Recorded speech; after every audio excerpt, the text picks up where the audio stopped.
The following is a production courtesy of A Simple Man's Brand in conjunction with the Deputy General Multiverse Media, who would like to thank you as always for tuning in to our content. We only wish to encourage you to just enjoy life and enjoy professional wrestling too. Thank you and enjoy the show.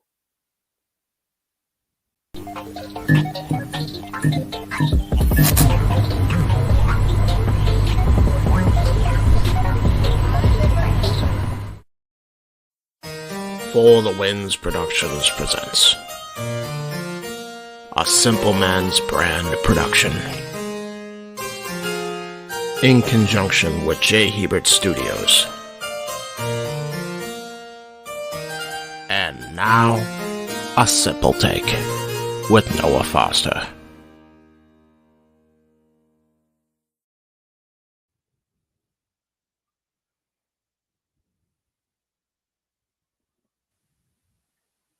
After going all in at the biggest wrestling event in history, in front of 81,000 people in Wembley, where the WWE saw who received redemption, revenge at Payback.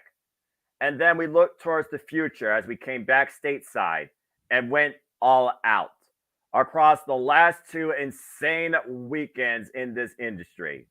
Welcome, everybody, to the first time ever an extended version of a post review session with me and JJ. This is a Simple Take Super Show. Here we go. Hello, everybody, and welcome once again to the Simple Man's Brand. You know what this is, for I am the Simple Man of the Simple Brand and the voice of the Jam Man, and my name is Noah Foster. Forever grateful for pro wrestling, especially after what the last 2 to 3 weekends have offered us as fans that constantly follow this passion. And my name is Noah Foster. With me, as always, he is my color analyst in all things pretty much wrestling. My color analyst, particularly in WWE, but also great job with All Elite Wrestling. We even had 3-man boots for one of these shows. So it just goes to show how multi-purposeful and multifunctional we can be as commentary. It's always a pleasure to be here engaging in wrestling with the renegade of wrestling, JJ Williams, the CEO of Cast 80 Studios. JJ, it's been an insane last 3 weekends, to say the least. I can't believe we chose to do this now, but here we are. This is going to be a hell of a show. And how you feeling, my friend, now we're removed from all of this? I'm still tired. Yeah, right? There has been, I am not complaining. Don't mistake my words for complaining, but there has been so much wrestling Damn it. over the course of these last 2 weeks between All In and Payback and All Out and freaking Victory Road, and we've got Impact 1000 coming up, and then just the regular shows to keep track of, and watching my movies. Like, my eyes are on overload. My body is like shutting down. Legit. Like, it is so hard to get through the days because I'm so exhausted, but I have to maintain my schedule during the days, getting the kids to school, getting them home from school, blah, blah, blah, trying to keep production running on the channel because it's really kind of thriving and succeeding right now, thanks to everybody in the multiverse of media. But I am just simply exhausted. That needs to be the new show on your channel. Simply exhausted with Noah Foster. That'll be the Simple Take after Wrestle Kingdom. Simply exhausted. Probably, but knowing me, I'll still probably figure out a way, or I'll be engaged by Mountain Dew as always. But yeah, man, I mean, I know we say it all the time, and I very rarely hear other people say it, but this is a hell of a time to be a fan. Damn right.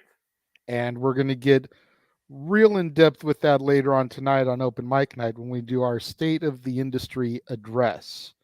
And we cover Impact Wrestling, All Elite Wrestling, World Wrestling Entertainment, NXT, Ring of Honor, and just kind of give our thoughts on all the companies right now, where they're thriving and succeeding, where they could use some improvement.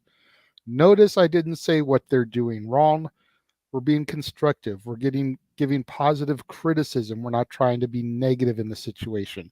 No. And just our overall thoughts on the products so that the companies are churning out at this point in time. think it's a great way to handle our season premiere this evening. But we'll get more into that at the plugs. Absolutely.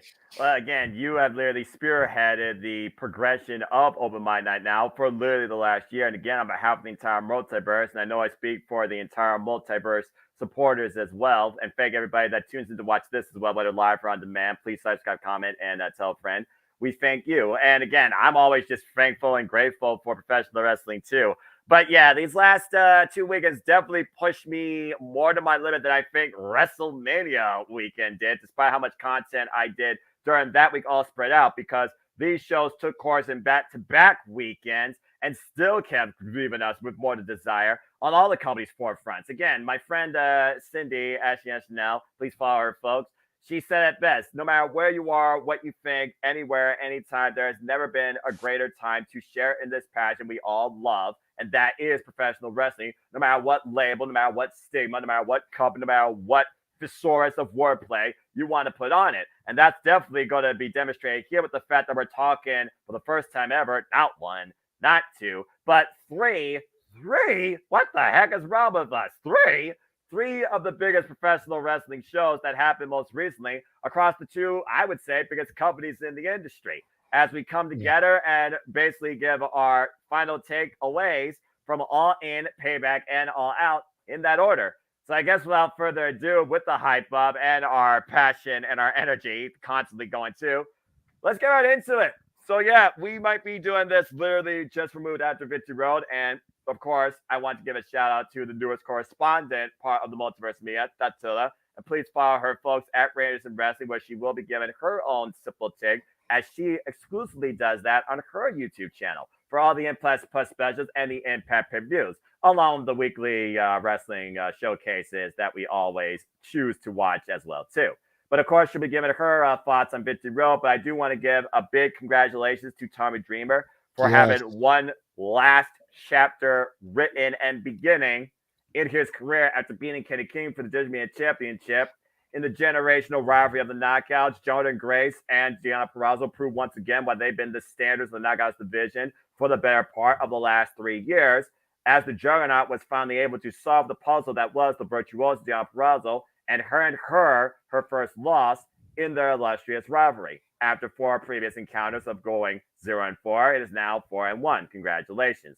And in the first time ever one-on-one matchup, a year in making and in waiting after obsession and scouting, Steve Macklin brought mayhem towards Josh Alexander, but Josh Alexander proved once again why he is the Ironman and the standard, beating Steve Macklin, finally hitting a C4 spike, while proudly forever compromising his left arm and surgery repair tricep in the process. But still an incredible match as we prepare for Impact 1000, and we'll get more into that later. But again, congratulations to Impact Wrestling. But let's go ahead and talk about tonight's activities, and we'll, of course, start off with, and this will be the last time, I promise you, I ever say it like this, as we are finally removed, at least till next year, to see if they can break the record again.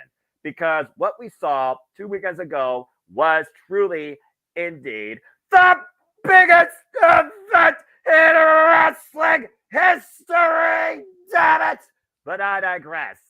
As AEW went international beyond the continent for the first time ever, and they went all in London at Wembley Stadium, giving us, first off, one of the best, most fun, proactive pre-show buy-in, 0 hours, what the hell you want to call it, I can remember recent memory demonstrated by a wrestling product. Not only did you get hyped towards the next pay-per-view, not only did you have an illustrious panel of people that were local to the nation, but also wrestlers, and you even had action as well. You also got a bit of a surprise in the audience, as well as maybe an idea of somebody might be bringing money to to AEW, and a lot more money with it. JJ, you and James were the ones that exclusively covered the entire 0 hour at All in London, including the 2 matches. So to save us some time, we'll, of course, talk about Mercedes Moné appearance. We'll talk about that contract signing. I know you all can talk about your excitement seeing the kangaroo kick for the first time ever, as MJF, baby, better than you, baby, MJF and Adam Cole were able to claim the Ring of Honor World Tag Team Championship from Aussie Open, and Hook was able to reclaim the FTW Championship, a family heirloom, from Hollywood Jack Perry. So your overall take on that 2 hour, believe it or not, folks, 2 hour All In buy-in? I feel like the 2-hour buy-in was a little bit long. I feel like it was excessive because the first hour didn't really bring us anything major. Aside from a contract signing, which, the boss man, Aaron Rift, always knocks it down a letter grade when there's a contract signing. Eh. So we're not even getting in-ring action yet, and we're getting a contract signing. And then between the Grado and Jarrett family segment to kind of end the first hour of the buy-in, there really wasn't anything that you had to see during that hour. When we got to the second hour and we started to get to the legitimate matches, we got the tag team titles for Ring of Honor and the FTW championship. Things definitely started picking up a little bit, I think. But the segments during that first hour were kind of like people are sitting in their seats. There's 2 hours till the show starts. Do something, entertain them. Right. It's like a hype man at a TV taping. Tries to keep the crowd energy up in between takes while they're resetting cameras and going over notes of where they messed up in the scene before they shoot the scene again. Like that type of feel, So it really just kind of came off as filler. They probably could have cut that till at least a half hour of that, so that I think things would have moved a little bit more fluid. But trial and error, it was their first 2-hour buy-in, the first All In under the official AEW banner, because the last time it was a glorified indie show. I don't say that in disrespect. It just was what it was. AEW didn't exist yet. That's right. So trial and error. The matches themselves, I thought, were good overall. For the buy-in, I definitely think that the Aussie Open Better Than You Baby really stole the show. Everybody went into it expecting that the team was going to fall apart, leading to the heat for the main event. And I was like, no, I think that there's more to squeeze out of the story. Call it Orange Cassidy, but I think we just only begun to squeeze the juice out of this story. They're Got going to to give get the those people what they titles. want. I knew they were going to get those titles, and it sucks because Aussie Open is one of the teams that I've really come to love through AEW. Yes, crowns up, but they just had to keep the storyline going. They did the right thing here, pulling the trigger at the right moment, unlike a year ago where they missed the train on the Acclaimed and had to make up for it down the road. Yeah. They pulled the trigger at the right moment here. The kangaroo kick had me almost literally jumping out of my seat because you keep seeing Max put the paws out and you're like, what the hell is the kangaroo kick? What is he going to do? And then he executed it the first time and he caught both Kyle Fletcher and Mark Davis. And you were just like, oh my God, he really is better than you. It was a moment. The FTW title match, Hook and Jack Perry. I try to look back at it without the drama that came out of it. It's a little bit hard. I'm gonna do my best here. Overall, I thought it was a good hardcore match. It was very much brought back the classic ECW, which Figure FTW Championship began and was originated in the original ECW. So it was nice to kind of have that callback to it. The fact that it was the week before the Funker passed away kind of made it interesting. But I thought both men really went out there and put a lot on the line. Again, drama is what it is. Not going to harp on it. Could have done without that part. But overall, I would say that the buy-in for All In was a success. just maybe a half hour too long. Again, 2 hours is a long span of time to fill before things really kick off. And then to find those peaks to draw people into why you should buy the pay per view and also what this company can provide for you. That goes to show what they were trying to do, not only with those two matches, but also hype up the fact the first time ever, please don't ever do this again. They did back to back pay per views. And again, Well, circumstances unfortunately, aside. unfortunately, according to TK during the scum, this is going to happen again. It's Mm, going to be the bank holiday in England next year, and Labor Day weekend is the following weekend for America. You know, from a business standpoint, it makes sense because Sundays people can be out later. You've got a holiday the next day. right. People don't have to worry about work for the most part. You know, granted, there's still a lot of jobs that run 7 days a week and you don't just have the Monday through Friday anymore. Not everything closes on a holiday. No. You know, you figure grocery stores are still open, restaurants are still open, et cetera, et cetera, et cetera. So there are still people that have to go to work on Labor Day, but the major places of business are closed. So from a business standpoint, I get why TK does it, but I I think at least next year he needs to offer a combo package. I don't know if one was offered this year because I don't buy the pay-per-views. Thank you very much, Noah.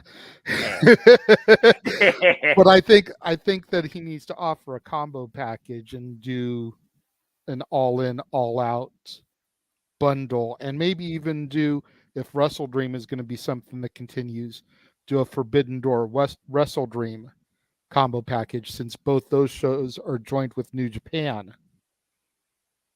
Just something to think about for Yeah, TK going forward, because $100 whew, over 2 weeks and you're not there live is a lot. it It is. don't matter how much you work, how good you get paid, what your job is. That's a lot to ask of a fan. Yeah, I completely get that. As somebody that's like one of those things where it's like I was fortunate enough to be able to do this, especially since the way my paychecks now work. But anyway, yeah, Or or you transition to the streaming platform. You know, they've got I was trying to. Max. You've got Max that works with the Turner broadcasts and everything. I think that's part of their bigger conglomerate with Time Warner, because it used to be HBO Max, and I know all the Warner Brothers DC stuff used to be there. So you just offer one on the streaming platform and a pay-per-view, Bleacher Report, whatever for the other one. I think that's another great way to go. Yeah, and it sounds like he's trying really, and he was even trying to get it on Max. And another thing, I don't know if Bleacher Report was willing to even do that bundle thing. It's one of those things we want TK to do this, but at the end of the day, the business partners gotta be willing to do that as well. And I That's fair. really think that Warner Brothers probably is more flexible in trying to do this than the Bleacher Report app, despite how many complaints we've gotten from that.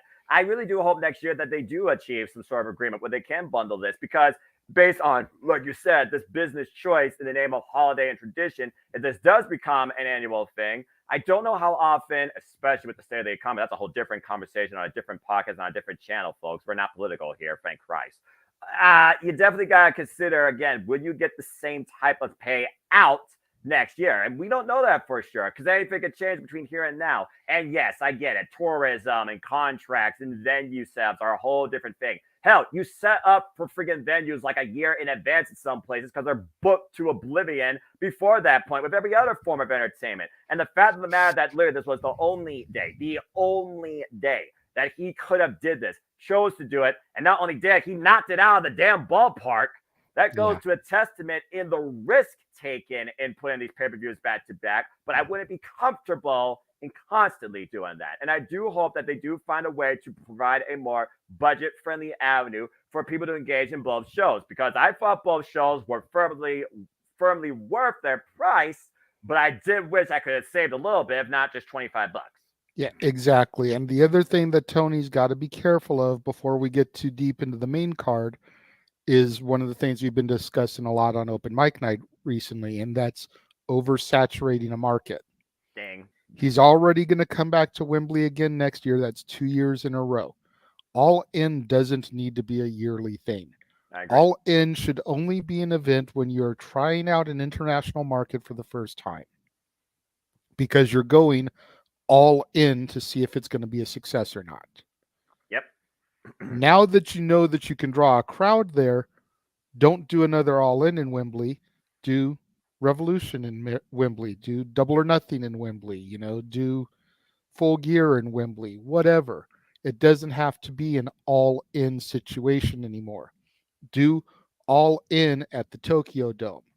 Go all in if you can book it at like the Roman Colosseum. Go all in Mexico at the AAA home or the CMLL home. They talked about that.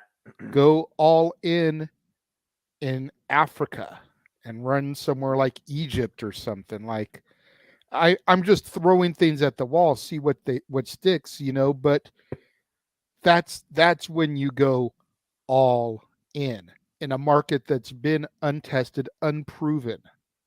Now that you've proven you can draw in Wembley or just in the UK in general, do Full Gear at the O2 Arena. It doesn't have to be Wembley every time. Yeah. And you're going to be a little bit easier to do a week's worth of product in somewhere like the O2 because people can buy tickets for Wednesday, tickets for Friday, tickets for Saturday, tickets for Sunday instead of 80 freaking thousand people trying to get the same seats. People can spread it out more. Again, something to think about long term. Yeah, and again, we're optimistic in the expansion of AEW after what we saw at All In, and we want to see them continue to grow and thrive. We want the business to succeed. We want the industry to continue providing, not just us for our fandom and our entertainment, but for those that want to work in this and truly make it a living. It's more than just a paycheck for a lot of people, believe it or not, folks.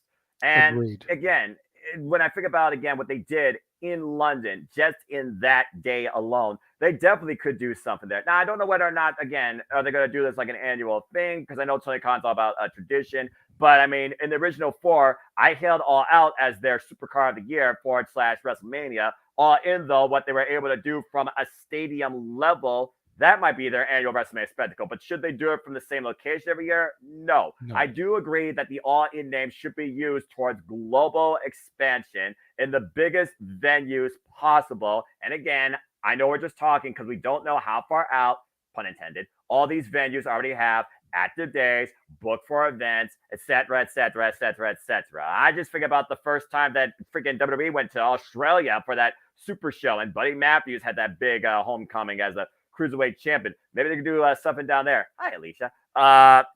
So again, I'm very curious to see what the business outlook in 2024 is going to be for All Elite Wrestling and their pay-per-view model. What started with 4 became 5, and this year it became, I think if I'm counting right, 7, because we have Wrestle Dream and Full Gear 11. That's not even counting Ring of Honor, because I still believe Ring of Honor should be looked at separately versus AEW. And for the most part, Ring of Honor pay-per-views, not to go into a whole other sub-tangent, Ring of Honor pay-per-views have been kind of their standalone thing with the Ring of Honor focus only.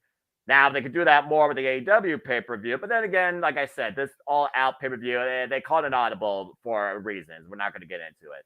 But again, you separate Ring of Honor, you separate AEW, you expand AEW with the All-In name or Forbidden Door, Tokyo Dome, just saying. You keep saying Tokyo Dome. I keep waiting for that. Damn it, but I digress. Again, I think the sky's the limit towards what AEW can bring forward to the vision and the presentation of professional wrestling, because what AEW's done since their existence is brought back life, whether you want to disagree with it or not, or go in your own little bubble, some of you foolish people.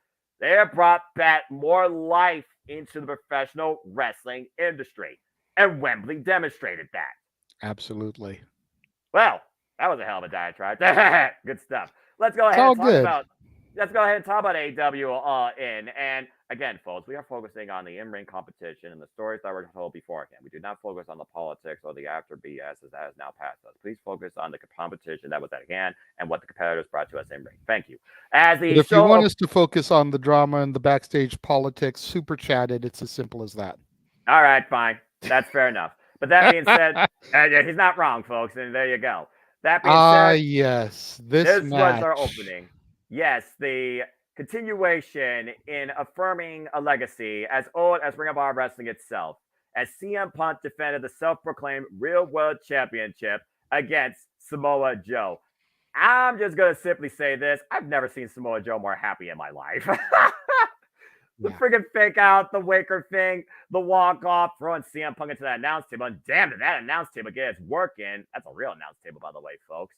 And at the end of the day, we saw what CM Punk had to do to put down the Samoan submission machine. I never thought James, or JJ, would ever call it an avalanche freaking Pepsi plunge, as he did come out still the real world champion. But it wasn't about the title. That was just part of the freaking marketing. This was about celebrating and maybe closing a legacy in a lifelong Ring of Honor rivalry that will go down in the history books, as this was Samoa Joe and CM Punk 5. If this was the way they close it out, I think they closed it out right. Absolutely. I was going to say, the only thing I will say on the drama is this. If this ends up being CM Punk's last match, what a fucking match. Damn right. They both traded off Hoganisms. Punk started to hit the 5 moves of doom with the shoulder block, proto bomb, put the hand up in the air for the you can't see me, but then turned it into a Hogan leg drop, if I remember correctly. Yeah, turned this into this to where Joe did the whole you He hooked up. and started hulking up. Yeah, it was great. I mean, again, if that ends up being Punk's match, what a match to go out on. The rivalry between Punk and Joe going back to Ring of Honor, and like I said, I believe the first 2 Ring of Honor matches are on YouTube in their entirety for free. Yep. So if you have never seen Punk Joe in 0304 at their prime, when they were young, hungry, scratching, clawing to get noticed, and all you've seen is this match and the match on Collision, go back and do yourself a favor and watch that 2.5 hours of excellence between the 2 matches. Yeah. Because honestly, it's shit like that that brought Ring of Honor onto my radar in the first place. And I only wish I had gotten to see Punk at Gorilla prior to going to OVW and getting to experience him on that level like I got to experience Joe, Kevin Steen, El Generico, etc., etc. That's one of my big regrets, because if I remember correctly, according to Jeff, Punk's last show at Gorilla was either the month before the February show or the January show, and my first show was March. Oh, Like, shit. I literally missed him by a couple of months. Damn. So, yeah.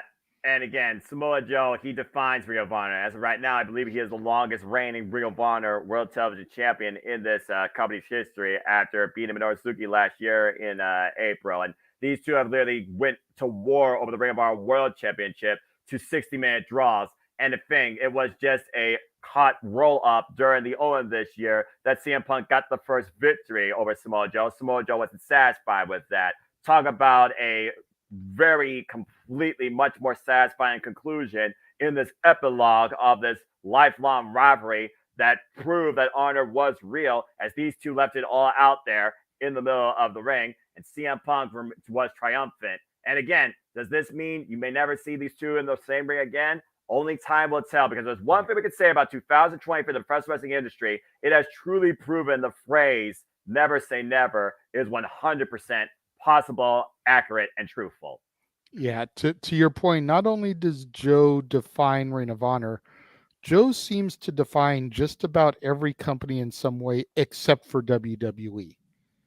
You know, you think about the X division and what it stood for. It's not about weight limits, it's about no limits.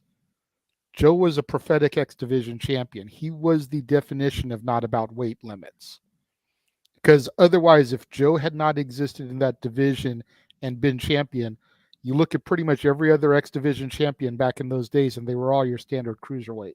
Christopher Daniels, AJ Styles, Low Low Key, the Key, list goes Petey on and on. Williams, yeah, like they were all your standard cruiserweights. Joe being in that division, and they were saying that for years before Joe entered the division, that it wasn't about weight limits, it was about no limits. But Joe becoming X Division champion truly kind of made that definition real in people's eyes. Like, oh, this fat Samoan is doing shit like the cruiserweights.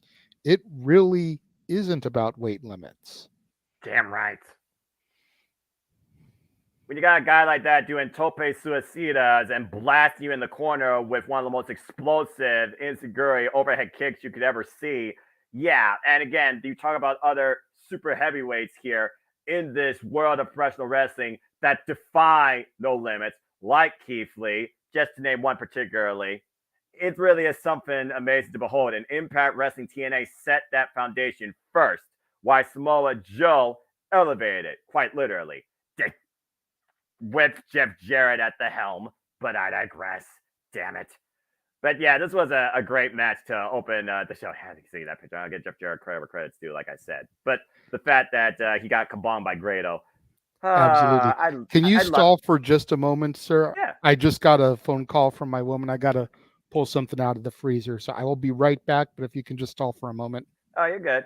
Again, folks, we're here discussing AEW All in Wembley on this Super Take Super Show. For those that are tuning in for the first time, we're going to cover AEW All in, Payback, and All Out. So we hope that you will enjoy the conversation. We'd love to get your takes, your thoughts on match qualities, progression, development, what you would change, what you would want to see, who you wish you could have saw, your thoughts on what the three shows may have been your favorites. So please be part of the round conversation. And if you enjoy this, please subscribe, comment, tell a friend.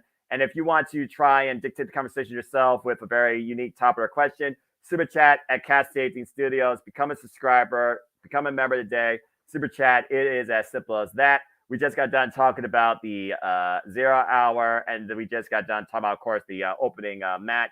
We're not going to get into all the backstage stuff because at the end of the day, if we weren't such a connected society, would you actually be aware of all this or take it so heavily as it seems the world does?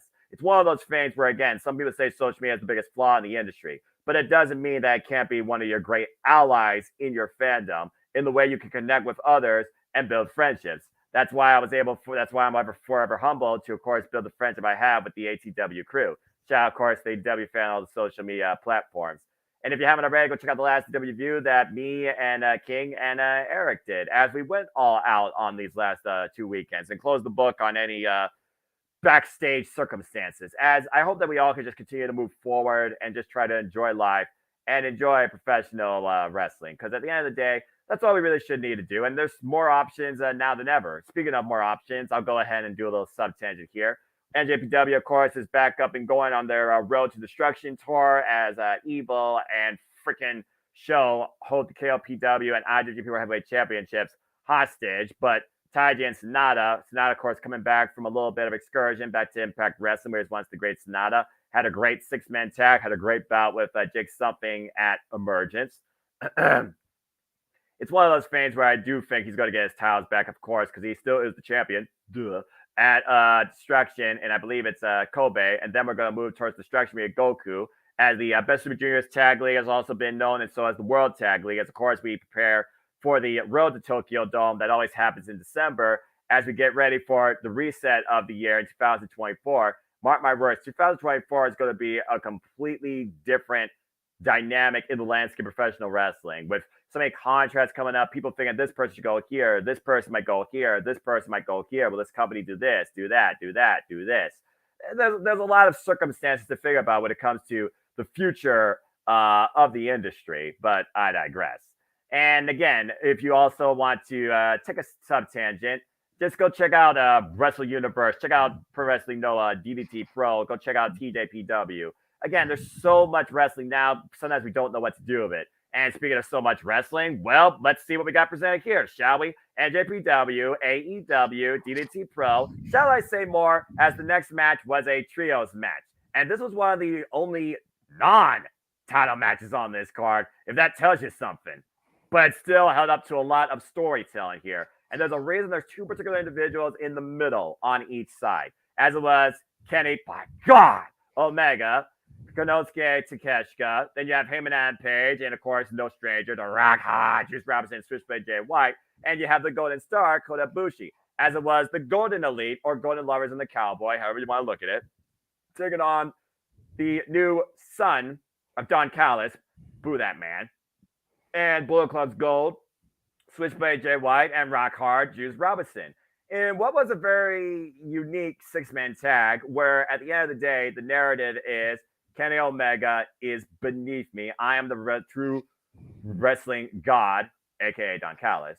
And then, of course, you have Golden Lover Kota Ibushi alongside Kenny Omega, renewing hostilities with Switchblade Jay White. Of course, Jay White and Kenny Omega go back to 2018 over the IWGP United States Championship. And Jay White and Kota Ibushi had the longest match in Tokyo Dome history over the IWGP Worldwide Championship at Wrestle Kingdom 15.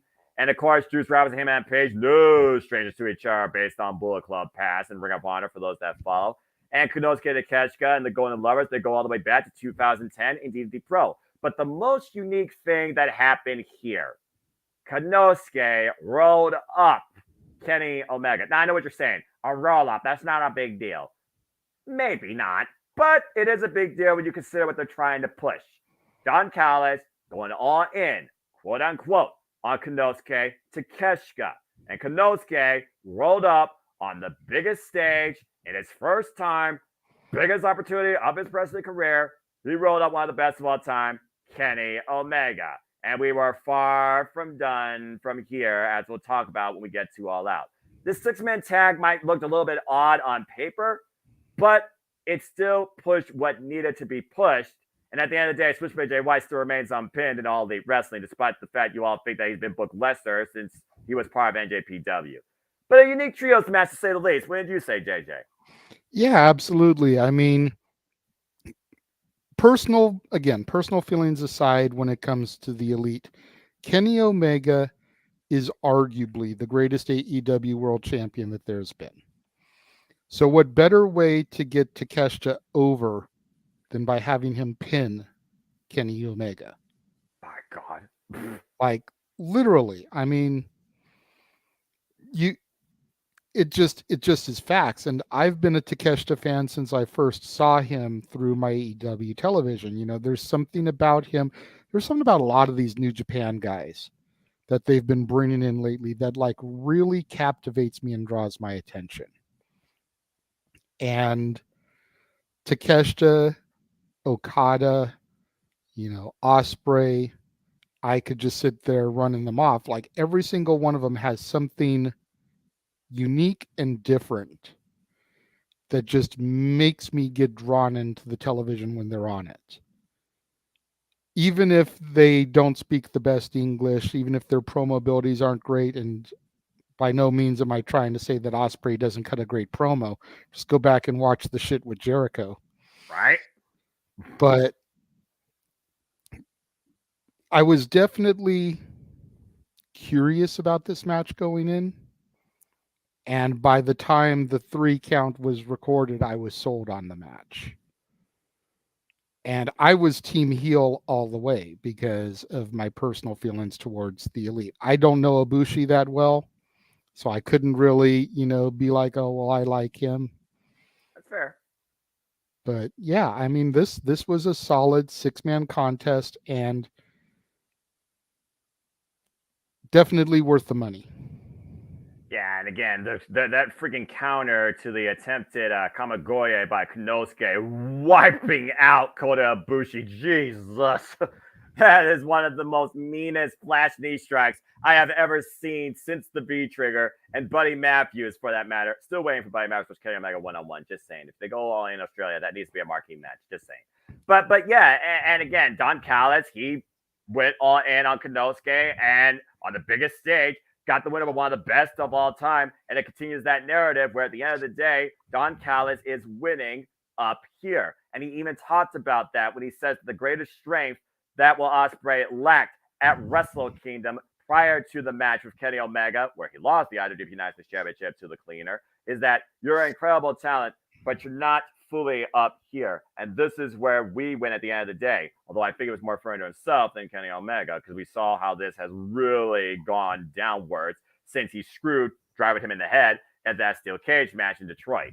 But yeah, this was a really great trios match. And again, Bullet Club Gold continues to prove very strong in AEW. And Switchblade Jay White remains unpinned, unsubmitted, and technically undefeated. Why in tag matches, of course, as we saw with FTR, we'll talk about them here in a moment. 58-man classic on TV. You all will just yourselves to watch that 2 out 3 falls match. Your fan of tag team wrestling. Absolutely. Absolutely. One of the best matches on TV this year. Not on pay-per-view PLE, but on TV. Fact. And that says a lot considering TV is supposed to be underwhelming on paper because it's free. It's overloaded with advertisements. It's supposed to build towards the big show. It doesn't mean that TV can try to give you something to really draw you in on the value of a competitor or the value of a championship. And that tag title match, 2 out of 3 falls that went practically a damn hour, proved and elevated that concept. And then FTR elevated even further with rivalry 7 years in culminating as the top guys were victorious here against the Young Bucks. Even after the Young Bucks tried to once again win back when they did Full Gear with not a barefoot, but a super kick out of midair when FTR tried to play their game. And the fact that literally Young Bucks went back to their roots when they were kind of heelish, tried to seal with a kiss. They even tried to use their own shatter machine against them. These two teams knew each other like there was heads or tails. You could have put the coin and probably had a different result. It took one momentary mistake by the Bucks to get caught, springboarded literally into a shatter machine that allowed FTR to prove not only are they the top guys, they are the best tag team today in professional wrestling. This was absolutely incredible. Yeah, this reminded me of the Hart Foundation versus the British Bulldogs.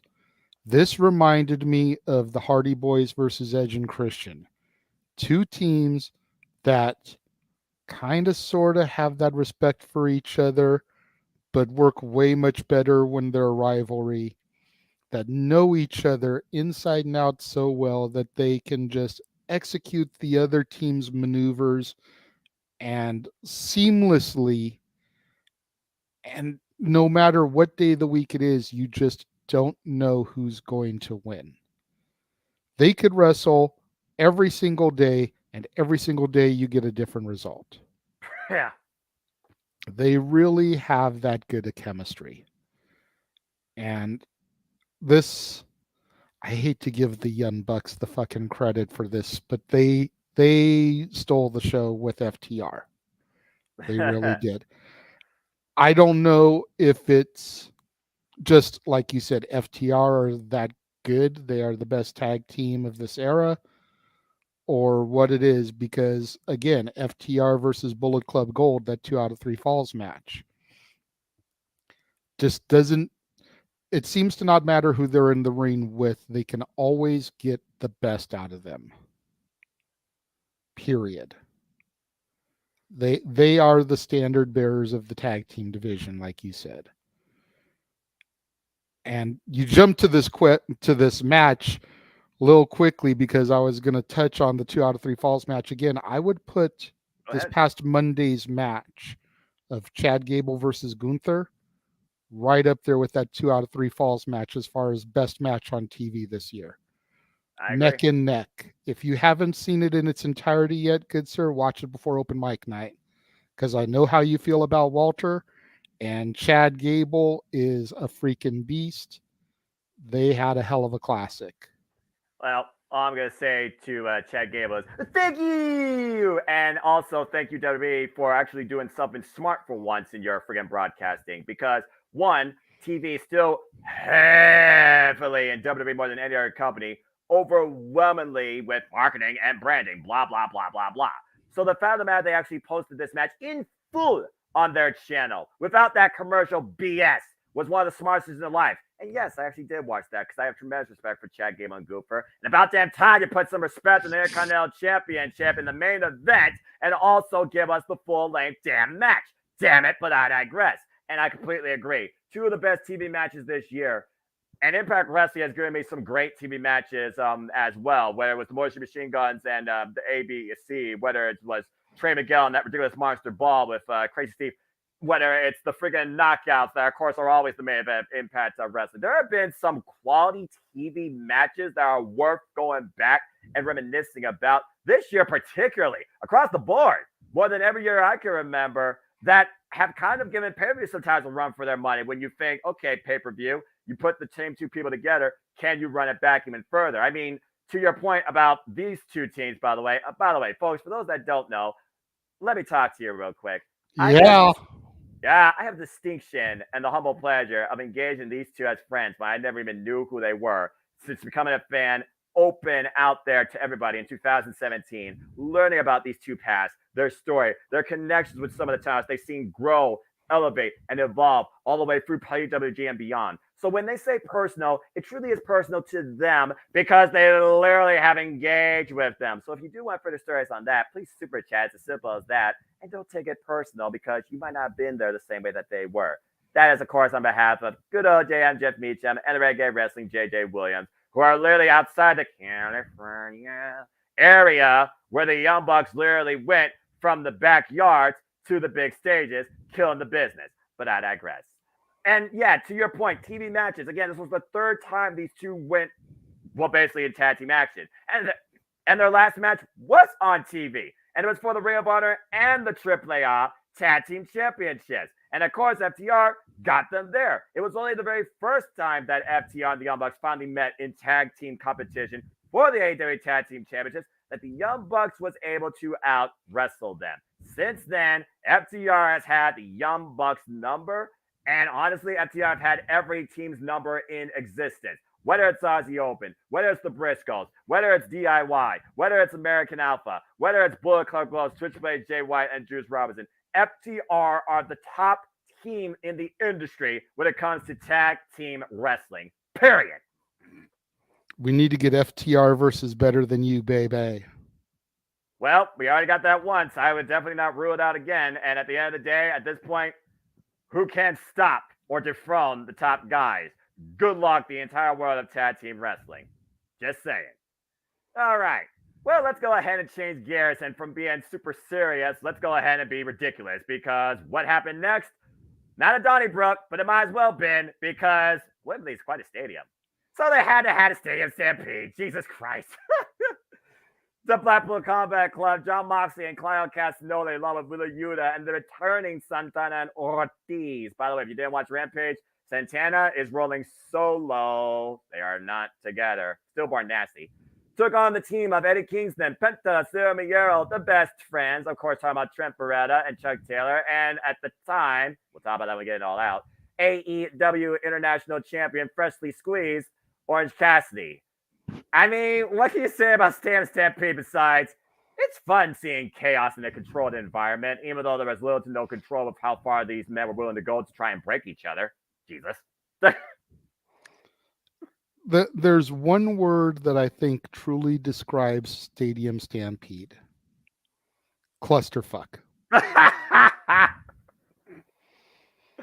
Accurate. Stop me when I'm telling lies. Accurate. The match was an all and out brawl. And while it was fun to watch, this is one of the points where I feel like the match went a little bit too long. Feel like it needed to be cut back just a smidge. Because aside from Penta's gimmick change, from Penta Oscuro, I don't remember a whole lot about this match. That's fair. and I think part of that is how long it went. You know, I get the philosophy of get your shit in, but then there's certain times when I'm like, this couldn't have been trimmed back, and we couldn't have had the Jared Grado segment on the main card. You know, which then would have trimmed down the pre-show, like I mentioned. Or we couldn't have then got, I don't know, Chris Statlander on the main card. Talk more about that with the next match, I'm sure, but I understand what you're saying. I'm just saying, you know, we couldn't have had an exhibition of Statlander versus Athena, the only two champions under the TK umbrella who weren't booked on this show. By trimming this match out just a little bit. Just throwing it out there. Oh, it's a fair analysis. So let me see if I can. But it was fun. It was enjoyable. It just went a little bit long, in my opinion. Well, I'm just gonna say this: nobody should ever try, even if it's sugar glass, and literally dip a tape wrap fist, tie-pin deathmatch style. Hello, Terry Funk Celebration ECW in glass and punch a man in the face with it. That was beyond ridiculous. And at the forefront of this match, you can literally tell by the entrance. What was it really about? Eddie Kingston, Claudio Castagnoli, Jon Moxley. Because what did Eddie Kingston do out of the gate? He went immediately after Claudio Castagnoli. And the two fought each other up to a freaking VIP booth where a guy wearing a Blackpool Collar Cut shirt got knocked out by Eddie Kingston. Eddie Kingston got hit with a beer. Or was that Guinness? I don't know. But again, if the match was mainly about Eddie and Claudio, why couldn't they have fought for the ROH title? I still think they're slow burning that, but I don't know how much longer you can slow burn them. We'll talk more about that at All Out, particularly, because I know we talked about that during our call. Yeah, exactly. They're slow burning it. The next pay-per-view is Final Battle. Allegedly. Are they really going to slow burn this for 3 months? I don't know. By then, I'm not going to care. That's the problem. Right? Going back to their pay-per-view structure, that's the only problem with as few shows as they do. Is if you're trying to slow burn this for a pay-per-view, it's the Ring of Honor title, so it shouldn't be at Full Gear. The next Ring of Honor show is going to be Final Battle in December. Right. That's a minimum of 3 months from now. 90 days to slow burn this. The funny thing is, JJ, if you remember last year, it was Full Gear. Last year, we had a fail forward for the Ring of Honor World Championship, and then it also was the Final Battle, and that culminated in Claudio Castagnoli winning the title, and he's been champion since. So, again, they might do a similar method here. And when we get to All Out, you kind of saw a bit of the crossover, again, where the Ring of Honor titles were presented and defended at AEW-centric pay-per-view. Here, not so much the case, though, but they still were trying to tell the story. I mean, what was the most ridiculous thing we saw here? Trent got dropped on his neck. There were skewers planted in Jon Moxley's head by Penta because he's fucking nuts. Sue rode up in a Mercedes-Benz minivan. I don't think that was paid for by insurance. I think that was just like a, what's the word I'm looking for? Escort. And then she brought baked treats and a cookie sheet. Yeah. So we saw how offensive that was. It should have been fish and chips. I agree, man. I agree. I don't know. Play into the gimmick, damn it. I don't know. Let's be fair. I don't know if Sue knows how to make fish and chips. All right. Or croissants. Well, oui. I don't know if Renee Paquette even knows how to not cook fish and chips. If you look at her YouTube channel, but yeah. And then of course we had the sunset flip, or what was it, destroyer off the damn ladder through the table by Penta Oscuro reincarnated, fighting on behalf of his fallen brother, got knocked out by a crowbar. Which is why he wasn't part of this whole thing. And once again, Eddie Kingston and Jon Moxley, they finally hit each other, renewed hostilities, blasting each other through a table while flipping each other off. And at the end of the day, it came down to Claudio Castagnoli and Orange Cassidy. Oh, by the way, nice tribute to Terry Funk also with the branding iron without the branding. I saw that. I'm just saying, I saw that. And then at the end, again, even James called that to tie-pan death match, literally taping up his already probably broken fist with how many times he's orange punched an individual. By the way, Claudio Castagnoli, super freak in this match. He went through so much hell and came back finding it was damn ridiculous. I'm just going to say that for the record. It's the And of reason course, they call him the Swiss Superman. right, a barbed wire Gotta rat find chair. his kryptonite.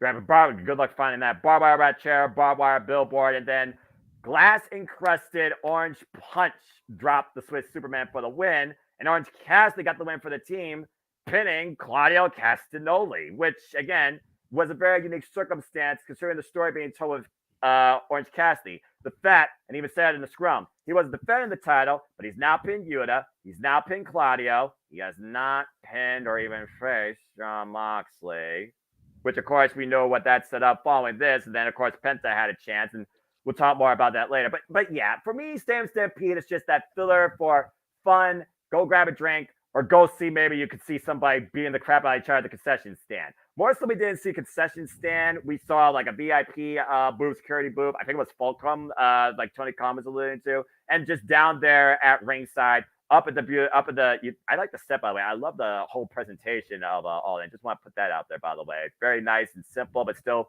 big feel, not over bloated. Apparently not blinding to the upper tier either, because I didn't hear no type of chants like that. And then, of course, you had a Sue riding in with a minivan, call back to the parking lot fight where they destroyed her last minivan. I wonder if State Farm covered all the damages. Just saying. They're a good partner of AEW, right? So this was fun to watch, but the added out of nowhere factors of Santana Ortiz, it did throw me off. And Santana Ortiz didn't really even engage with Eddie Kingston. So that kind of puts away that whole rivalry to the past. So we still have unresolved with Eddie Kingston, Jon Moxley. Don't think no one was fixed. I think more was broken than anything. And then, of course, you have Claudio Castagnoli and Eddie Kingston that absolutely hate each other. And we wonder, will we get their one-on-one encounter? And will it be over the Ring of Honor World Championship? Because at the end of the day, I don't think it's about the title. I think it's about respect. And I think that's what's going to keep this thing going, because until respect is finally gained between those two, or the dispute is settled once and for all, this story will literally go on until it's finished. And it's not going to be turned into a meme. So, again, what is to come next? Well, we slowly knew what was going to come next all out, but we still know everything that's to come. And that's part of, I think, the reason why they went the way they did with Stampede, to leave you still thinking. But again, we'll have to wait and see what's ahead. I think the right team won here, and I still had fun watching this for what's worth. Again, at the end of the day, a Donnie Brooks not meant to be pretty. A Stampede is just meant to be crazy. That's fair, but the word you used early on that really kind of sums up my sentiment about this, you used the term filler. Yes. You really don't want filler at the biggest event in wrestling history. Damn it. You know what I mean? Like that's true. That's what I keep coming back to. And while I enjoy a good majority of the talents in this match, always been a fan of Claudio Castagnoli. Really like Wheeler Yuta. You know, I see a lot of promise in him going forward. Mox is Mox.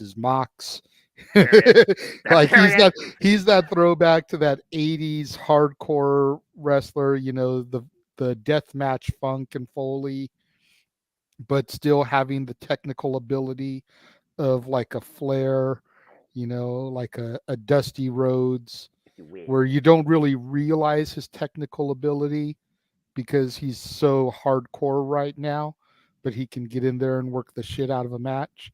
That jitsu, he calls it. Orange Cassidy, another guy who's really grown on me. But you don't want filler on a show like this. You know, if this is going to be your WrestleMania, every match has to mean something. Fair. And you used the word yourself, filler, and that's where I feel like I had the most problem with it. And I think that's where a lot of people in the chat room when we were doing the watch along had the most problem with it, is that it was just an excuse to get 10 guys on the show.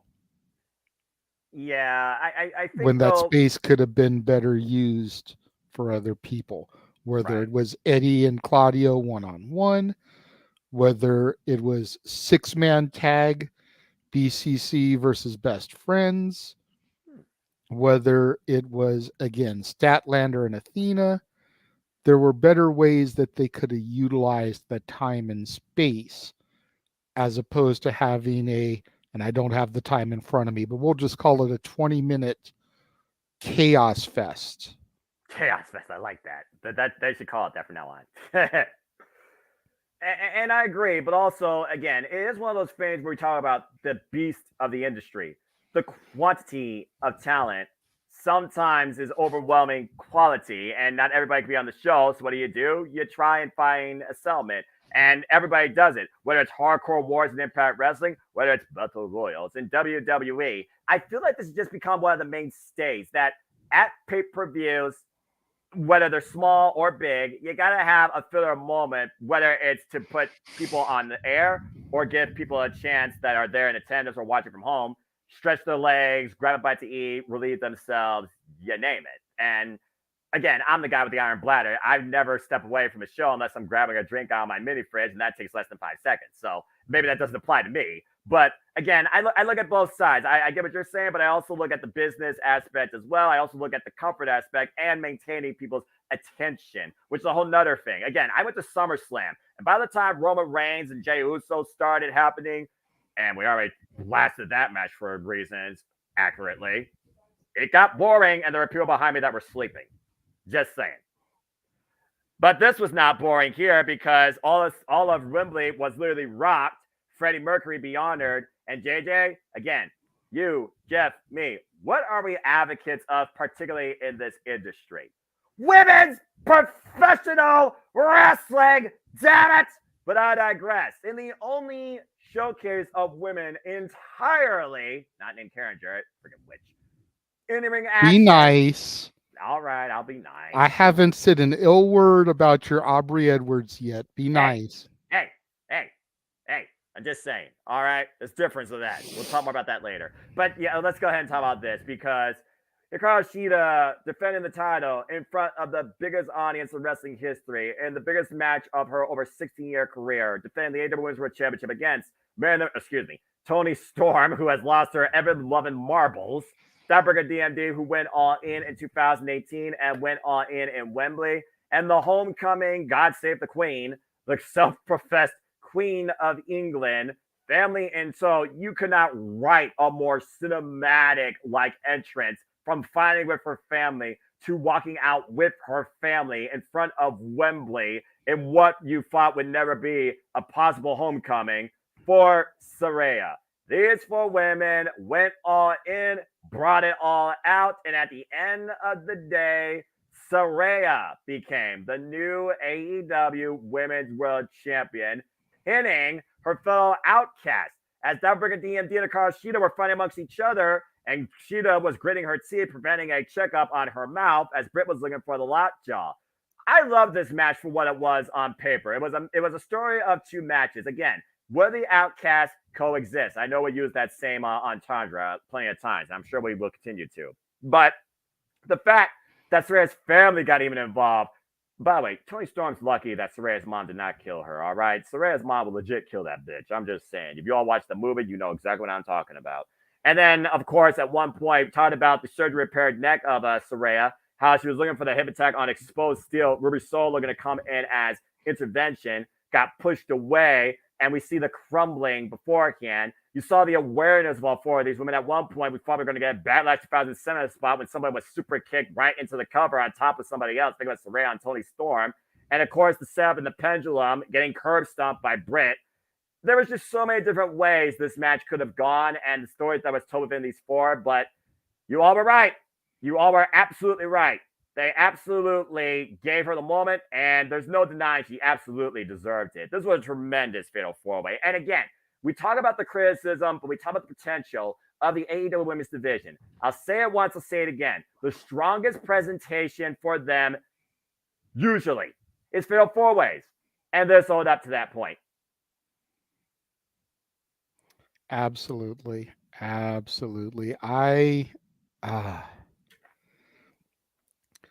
When Toni Storm lost the title to Hikaru Shida on 200, I was like, okay, not sure why Toni was having a decent little run there, but okay.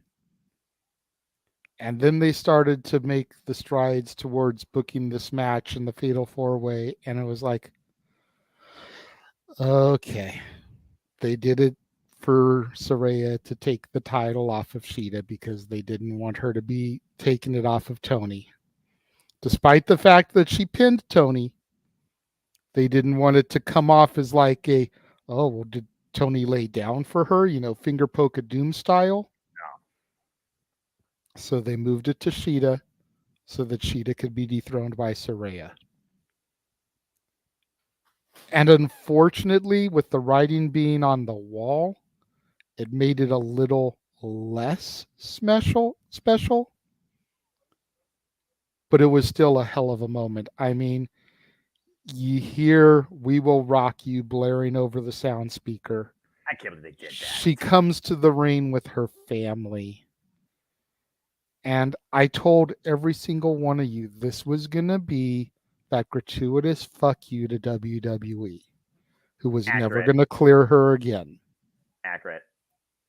And that's, aside from her putting her own middle finger in the air, that's exactly what this was. How long will she hold it? How long will she reign supreme? We'll have to see. The one thing where I feel like they failed us in this match, and this is just me being nitpicky in my booking. I don't know how big of a music man you are, Noah, but the flip side of the 45 of "We Will Rock You" is "We Are the Champions." I was waiting for that. I literally, I swear, I called her that. I was waiting for them to play that song. I wanted them to play that if she won and have the pyro blow up. It would have just been so freaking perfect. Poetic. It would have been poetic. That's the word. Yes. You have "We Will Rock You," bring her to the ring, and as soon as that 3 count hits and the ring announcer announces your winner, have "We Are the Champions" play over Wembley Stadium, dude. Like, God. I'm getting emotional saying it. Like, you watch the call, I got emotional on the call, but like, that's the one place where I feel like they failed. I agree. And I think Tony could have done it if he'd really tried. Maybe he didn't think about it. Maybe no one suggested it. It's very possible that with all the other nooks and crannies and details that go into planning a show with 81,035 people in attendance, that it just didn't enter his brain. Right. But man, like, if they had played that song for her victory, it would have just been even better. I was waiting for it. I mean, James freaking lost his bleep. You were emotional. I was over the moon seeing her get that moment. My friend Noah in Columbus was absolutely ecstatic because he has been a lifelong fan of Paige and Saraya. And the fact that both the title and the spray paint came in the end by both outcasts. Saraya outsmarting Toni Storm, beating her to the punch. Rampage hits. Paige turn, whatever you want to call it. And Saraya ushered in the new age. It was just everything about that match, bell to bell, was brilliant. I just wish they would have played the freaking. And yes, I'm well aware of that because again, I am more of a music guy than a movie guy. I'll admit that. And I was just waiting, but you know what? Poetic missed opportunity aside, that was definitely the right decision and the right way to go about crowning Saraya as the AEW World Champion. Because again, in Fatal 4-Ways, champion does not be involved in decision. She wasn't. And it was her old friend in the Outcast that Saraya got the win on that has further allowed Toni Storm's character to flourish, I guess, in development as Marilyn Monroe is losing her damn marbles and is literally telling people now, chest out, tits up, and watch for the shoe. So she's now warning people when she throws the shoe. She's become the skit from Austin Powers where I'm like, honestly, who throws a shoe? Seriously? To the point my buddy King from ATW is loving this. The fact that Nigel McGuinness compared her to Marilyn Strip is how much right now they're trying to invest in this Hollywood leading actress character. So I'm just wondering how much more Toni Storm can go with this character because I'm loving this character too. Yeah, I love Toni Storm, period. And like going back to the song thing, like there's certain songs out there in music that just you can't think of one without the other. No. You know, Sgt. Pepper's Lonely Hearts Club Band, With a Little Help from My Friends. Green Day, Brain Stew, Jaded. Queen, We Will Rock You, We Are the Champions. Like it just goes hand in hand. So again, it's a nitpick. You know, the fans watching this may think, get over it, Renegade, but think about how much better that moment would have been if the swell had come up and you heard Freddie Mercury in Wembley Stadium singing "We Are the Champions." I mean, again, it writes itself. Of course, this was the only time that Freddie Mercury was honored. But again, congratulations to Saraya and the women. You definitely went all in and you put it all out. Congratulations. That's how you book a women's division in a better way. Now just keep trying to improve upon it and put more on the show, just saying. All right. Well, we go from honoring the past in one way with Queen to honoring WCW, Seek and Destroy, Target Sighted. I cannot believe they did this. And I just knew they had to have a Jack the Ripper vignette. What a perfect character. Joker Sting. Seriously, like Jack the Ripper is not the type of dude that you want to honor by any stretch of the imagination. No. But he is one of those easily identifiable, iconic figures from American history, from history in general, from folklore. Like you see the image of Jack the Ripper and you know who it is. Yeah. And you wish you didn't. And you weren't walking that dark alley that same night. As he was like, your sword was taken. And for it to be Sting. That was just so great. That was so good. Honestly, I'm not sure what was better. Joker Sting as Jack the Ripper or Seth freaking Rollins as the Joker. Ooh. But they're like right up there neck and neck for this year as far as vignettes go. Gotta agree. But yeah, and then they came out to Seek and Destroy. I did not see that coming. And those that don't know, Seek and Destroy is a callback again to WCW as Sting and Darby Allin came out, but also Swerve with the biggest house call ever in his career at 81,000 said, "Whose house?" Swerve's house over and over again, being played out by DJ Woo Kid. And literally, Prince Nana getting down. Prince Nana, by the way, is one of the greatest things right now given to us by the wrestling industry. I'm just going to say that for the record. There, I admit it, King. As this was a tag team coffin match, and Big Ben struck midnight. That was a nice touch in the countdown. As Christian Cage in his best Father of the Year persona with that grimace on his face, but you know what he was feeling on the inside, being in front of 81,000 people, working everybody, as this was a tag team coffin match, but it was a single coffin. And boy, did that coffin get its fair share of work in, to say the least, courtesy of Darby Allin's spine. Jesus Christ. Yeah. And then, of course, we had a cricket bat at one point, Sting being very cultural, as you should be. At one point, Sting was playing the coffin, but the baseball bat saved him. We saw Luchasaurus come in, save Christian Cage. He knocked Nick Wayne out with a headbutt to the heart and chokeslammed him on a real keyboard. Ouch. And Nick Wayne and Luchasaurus were no longer a factor. And then Swerve went for a 450 splash on Sting on the coffin, ended up getting Scorpion Death Drop. Sting then went for the table, not once, but twice, making sure that table did break under his pressure. Joker Sting having the time of his life. I still don't think Joker Sting's found his moment to go out in a blaze of glory. But as we saw, it was Swerve, and eventually they were put in, not only planted in the coffin by Joker Sting, and Sting's trying to crush him inside it like a psycho from a horror movie. Swerve faced probably the biggest fear of his life. But then Darby Allin put an exclamation point on it with a coffin drop on the coffin lid after taking Christian Cage out, by the way, with the TNT Championship and avoiding a concerto.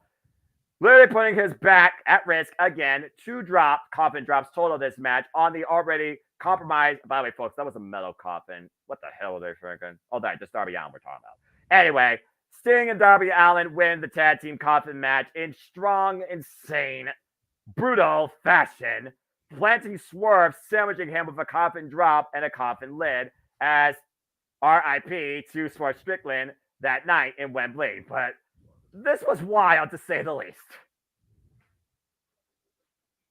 And Sting is something else. Yeah. Steen is a legend. Steen is the type of dude you never get tired of in any capacity. Right? Not much more to say there. As of course, self-professed father of the year, Christian Cage, he avoided getting buried, but of course he still claims the TNT Championship. And again, this played into the following pay-per-view, as of course we knew Darby Allin will be taking on the right-hand destruction Luchasaurus for the TNT title, which we'll get into later when we talk about that. But Yes. this was a fun tag team match for what it was worth. And the fact that AR Fox wasn't out there also kind of surprised me, but maybe again, we know Swerve's direction, as Swerve by name is swerving us and now attacking one of the pillars of AEW, the original AEW World Champions, one of the original names that brought forward the idea in the first place. It was part of the existence of it. And maybe he got content, maybe he didn't. We'll talk more about that later. But this was a really fun coffin match, to say the least. And again, the only thing that's for sure about Sting, he doesn't lose on AEW pay-per-view. It's as simple as that. Hey! Oh, I can see again. And you see clearly. I can see clearly now. The rain is gone. Not copyright, damn it, not copyright. But I also think I also think Christian Cage saw clearly that he was not going in that coffin no matter what the hell Darby Allin was trying to do. All right. Well, this was fun. As Emmanuel talked about, for me, maybe too much Queen, Freddie Mercury tributes. But again, talked about, a personal fan standpoint. He's fine with it and gets it, and that's his standpoint. Yeah, I was going to say the main reason for all the Freddie tributes, for those that don't know, Emmanuel says he gets it, but for those that don't know, you've got to think about the fact that Live Aid was in the same building, 72,000 fans to watch that concert. So already you've got almost 10,000 more people in there for AEW wrestling, not WWE, the global force in professional entertainment, but an AEW show. Already almost 10,000 more people there watching this. And then if you go back and you watch Bohemian Rhapsody, the film, again, I know you're not a movie guy, but the biopic on Freddie Mercury and Queen starring Rami Malek, Queen almost wasn't even invited to the show. Like, they had been invited, but Freddie was at this point where he just thought he was too good for shit. He was like so big-headed. And when Queen started to descend in their popularity, he kind of got that reality check and was like, is it okay if we still perform? Right. And by that point, the Live Aid people were so fed up with Freddie, they were like, we don't really want you, but we'll give you this little bit of time. You're not going to be a headliner. You're going to be closer to the beginning, middle of the card. You're a curtain jerker. You're a mid-carder. You're not the headliner anymore. You've got to prove yourself, Jeb. So he went out there and they fucking killed the performance, become one of the most iconic performances in music history. You think about the Beatles at Shea Stadium. You think about, the Who, and you think about, Woodstock. Like, this ended up becoming one of the most iconic performances in music history. And then they went back on their own. And I think the numbers were about 75,000 or even closer to 80,000. So still more people here for AEW than saw Queen on their own in this venue. That was basically like the beginning of the comeback for Queen. That was, their Pulp Fiction for John Travolta. I like what you did there. That was their resurgence, if you will, was that performance. So doing the tributes for Queen in Wembley, it just writes itself. And again, that's Naj McGuinness then came forward and said, global record broken, all time in the industry, 81,035 in attendance in Wembley Stadium. the biggest on-hand attendance for a single wrestling event in the history of the industry, set by AEW and the fans that attended in Wembley Stadium. Not bad for a company that, again, has only been 4 years of existence in this industry. Yeah. And we're first time talking out. legitimate numbers, not exaggerated WWE numbers. Again, I don't want to hear, and I'm not trying to squash WWE. I'm not trying to sound like a, tribalistic fan or anything, but because I'm definitely consider myself more team WWE than team AEW if I'm coming right down to it. And I'm more AEW, and that's just me. But you listen to the numbers that WWE has announced for WrestleMania 40, they're counting 2 days in tickets. So you split that 90,000 tickets sold, 90,000 fans attending WrestleMania, trying to top the 81,000 for this. It's like, yeah, but that's 2 days. That's 45,000 fans per day. That ain't shit. You talk about 93,000 people at the Pontiac Silverdome. How many of those are the production staff, the concession workers, the ticket takers? Tony Khan was honest during the media scrum. He was like, I think we had over 90,000 people here, but it was 81,035 tickets sold. That didn't count comps. That didn't count the teenage kid who's got his first job working the concession stand. That doesn't count the girl that scanned your ticket as you entered the building. 81,035 people paid their money to be there. That doesn't count the people in the production truck, Christopher Daniels, Tony Khan, legal backstage. Doesn't count any of them. It doesn't count the talent. That's where you really have to be in awe for what AEW did. Respect. Yeah, and again... and WWE will probably shatter that if and when they ever hold WrestleMania in Wembley Stadium.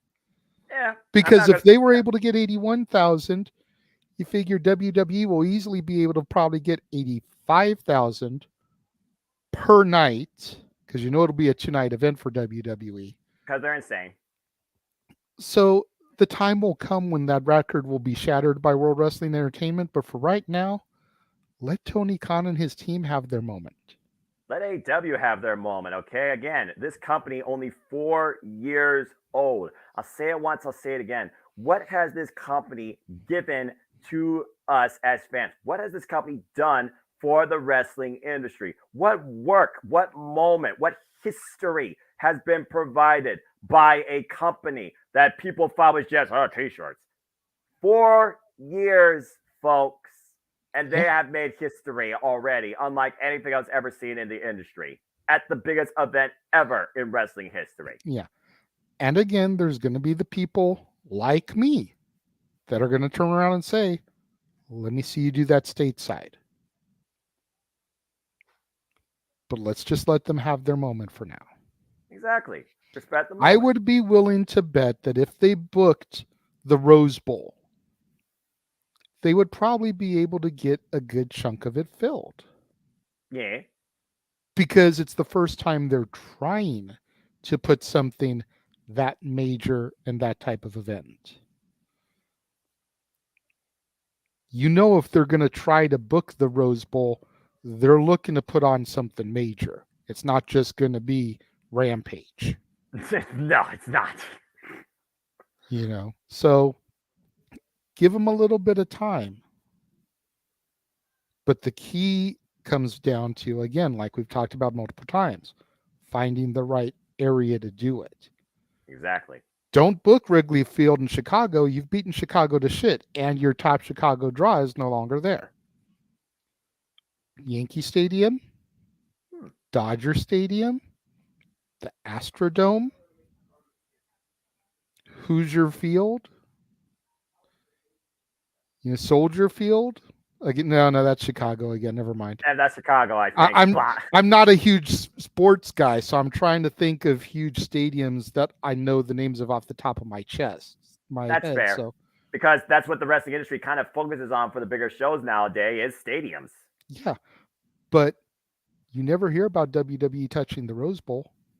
No. Or So the give horseshoe. that a try. Or the horseshoe at Ohio State University, where they've literally had close to, if not over 100,000 people for, of course, the bi-state rivalry game, Ohio State versus Michigan. And by the way, go Buckeyes, but I digress. But yeah, there you go. I mean, try a stadium that WWE overlooks. Out here they did SoFi. So you've got Dodger Stadium, Angel Stadium. You've got whatever they're calling it now in San Diego where the Padres play. You've got what was Candlestick Park where the Giants play. I think they've changed it. You've got the Rose Bowl. Go to one of those places. There used to be an event on the Indies called Base Brawl. So there you go. Do it at a baseball stadium and kind of resurrect that name if it's not copyrighted. AEW Grand Slam at freaking Dodger Stadium. It's a baseball field. Grand Slam. I mean, just saying. It writes itself. And why they're doing it from a tennis arena, Opera Stadium, which they'll probably hit close to 20,000, if not more. So, I mean, for the is it third or fourth time I've lost count? Third time. So let's just give them the respect that they deserve right now. Exactly. That's the bottom line, because the Renegade and the Simple Man said so. Damn right.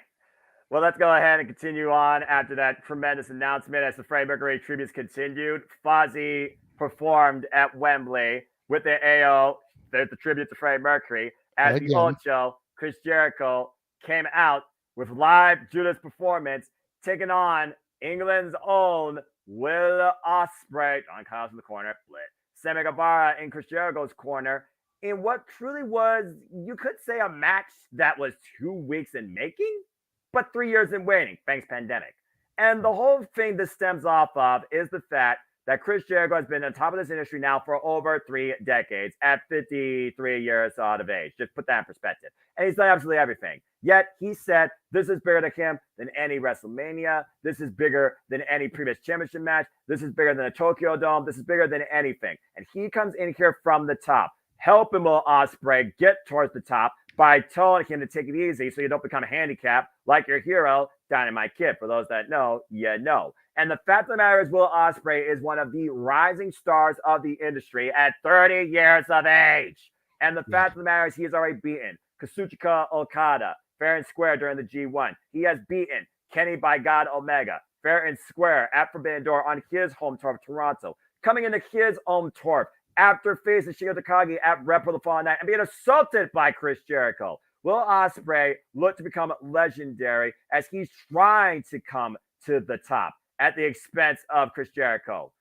And somehow, some way, he very well did that. There's no doubt he had the speed advantage in this match, but Chris Jericho, again, had the experience and the mind games. And this was very close. Even at one point, Floyd the baseball bat came into play when he was locked in the walls. At the end of the day, Chris Jericho, he saw what was standing in front of him. He flipped him off. He ate a hidden blade and then a second Stormbreaker. And Will Ospreay just claimed the biggest win of his entire career, now beating another legend in the span of 2 months. But here at Wembley Stadium, where the industry is true limit for him, because his contract expires next month in February. For a first time ever one-on-one encounter, I think Ospreay got more what he wanted out of it than Chris Jericho got what he wanted out of it. Because I think for Chris Jericho, why this has been one of the best years for Will Ospreay after finding his way at the Wrestle Kingdom, this is probably one of the roughest years for Chris Jericho in his entire career. Yeah, I think there was a lot of doubt in people's minds about whether or not Jericho was going to be able to hang with Ospreay. And he proved all the naysayers wrong. Big time. I think that's part of why for him this was bigger than the Tokyo Dome, bigger than WrestleMania, bigger than. Was because it was a proving ground for himself. The other reason it was bigger than is because, going back to music here for just a brief moment, Chris Jericho and Fozzy shattered a record. Because There was a graphic that circulated on social media after this, and I was trying to find it earlier, but I couldn't find it. Aerosmith in Boston, their hometown, only could get 35,000 people. The Beatles at Shea Stadium played it to over 50,000 people. AC/DC in their home stadium, 70,000. Fozzy rocked 81,035 people. For, at the end of the day, a side project for a professional wrestler. Damn it. Chris Jericho has played to more fans live than Aerosmith, the Beatles, AC/DC, Queen, the Rolling Stones. Wow. That's part of why this was that big for Jericho. And it really makes you think at the end of the day, like 81,000 people were singing to Judas. 81,038, considering me, you, and James were as well. Well, yeah, of course. Of course. But, I mean, I had my Judas moment at the beginning of the year when I went to the Fabulous Forum. That's right. I don't know what I would have done being in the midst of 81,000 doing that. I lose my mind. It would have been overwhelming. Right? And Jericho has performed in front of some massive crowds. I would love to ask him what it was like performing Judas at Wembley Stadium. And see if I get Chris Irvine to actually talk to me as opposed to the Ayatollah of rock and roll, the Ocho, the Painmaker, the Lionheart. The demo god, the wizard, insert name here. Yeah. I would like to get a humble reaction to that because in his soul that's got to be one of the coolest fucking things he has ever done in his life. And No doubt. Nothing may ever top that again.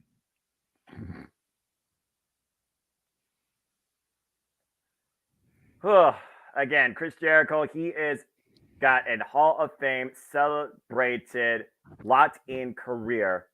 While he had the biggest performance of his life, he still lost the match at Wembley Stadium. To perform is one thing. To fall short in front of the biggest audience in wrestling history is a whole nother thing. Now, I understand people can be like, oh, Jericho was just there to do the job. Folks, this is Chris Jericho we're talking about. This man still has a lot of pride at the end of the day. And I don't think losing in front of 81,000 people at Wembley Stadium was ever wanted to be a line on Chris Jericho's resume.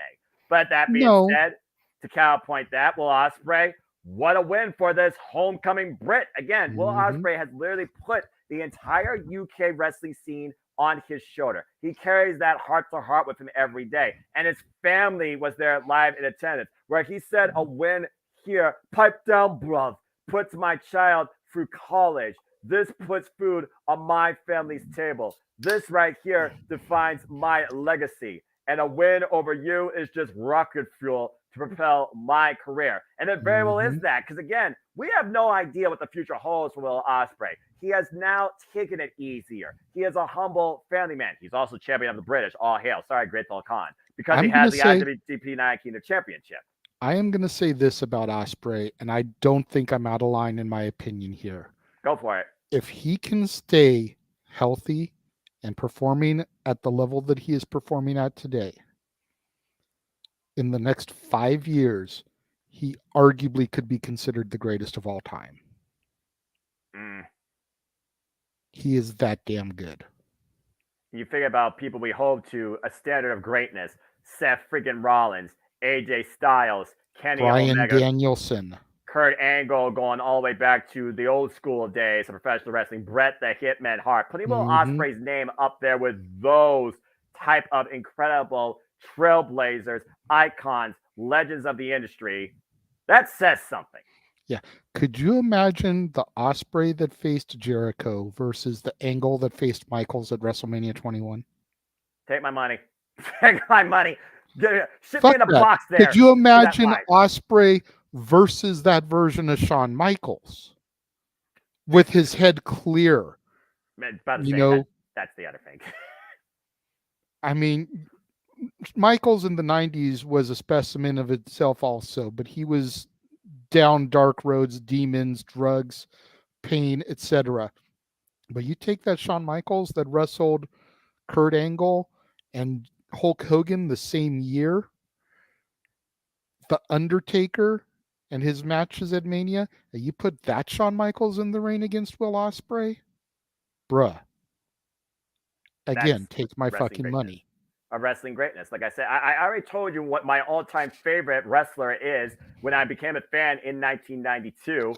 It was literally Shawn Michaels. It still might be to this day. But here we are in Wembley, the same building where Bret the Hitman Hart, the British Bulldog, performed over the Intercontinental Championship.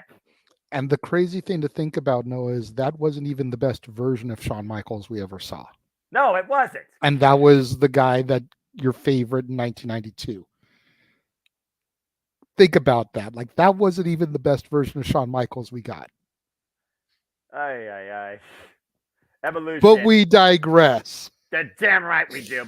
Either way, Will Ospreay, he's got the entire industry in his hands, just like another man did that passed, but was definitely honored also before this, but also honored in this match. R.I.P. the one with the Rotunda, Bray Wyatt, as the reigning, defending 25 weeks, I might add, AEW Trios champions, the House of Black. Malachi Black, Buddy Matthews, Brody King with Julia Hart defended the gold against the Acclaim. Of course, Max Caster, yes, he came in political as always, damn it. Anthony Bowens, and not Daddy Ass. Talk about guys that as good as they once was, maybe good as ever be, good still again to this day. But the one and only badass, Billy Gunn. They contest over the AEW Trios Championships. I love the House of Black's entrance coming out from the light into the dark, adorned in white, lantern in hand, let them in, fireflies galore, the biggest group of fireflies I've ever seen in Wembley Stadium. Even their graphics on the Titantron match that. Symbolism at its finest, ladies and gentlemen. And then you have the Acclaim, where we just got the biggest scissor party ever in wrestling history. Damn it, but I digress. All right, I'm just going to say this.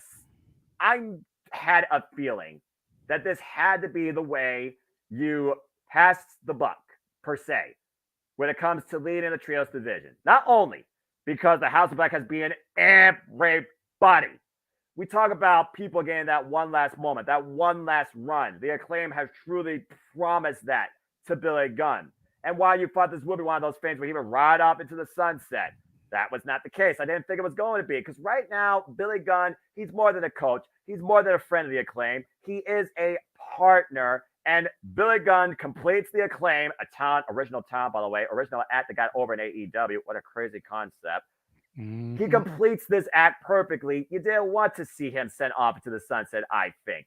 And again, you wanted to give that moment. Now, truth be told, this is also coming up again, one of the biggest losses to the wrestling industry in recent memory, which was definitely a humble tribute, as we saw here particularly.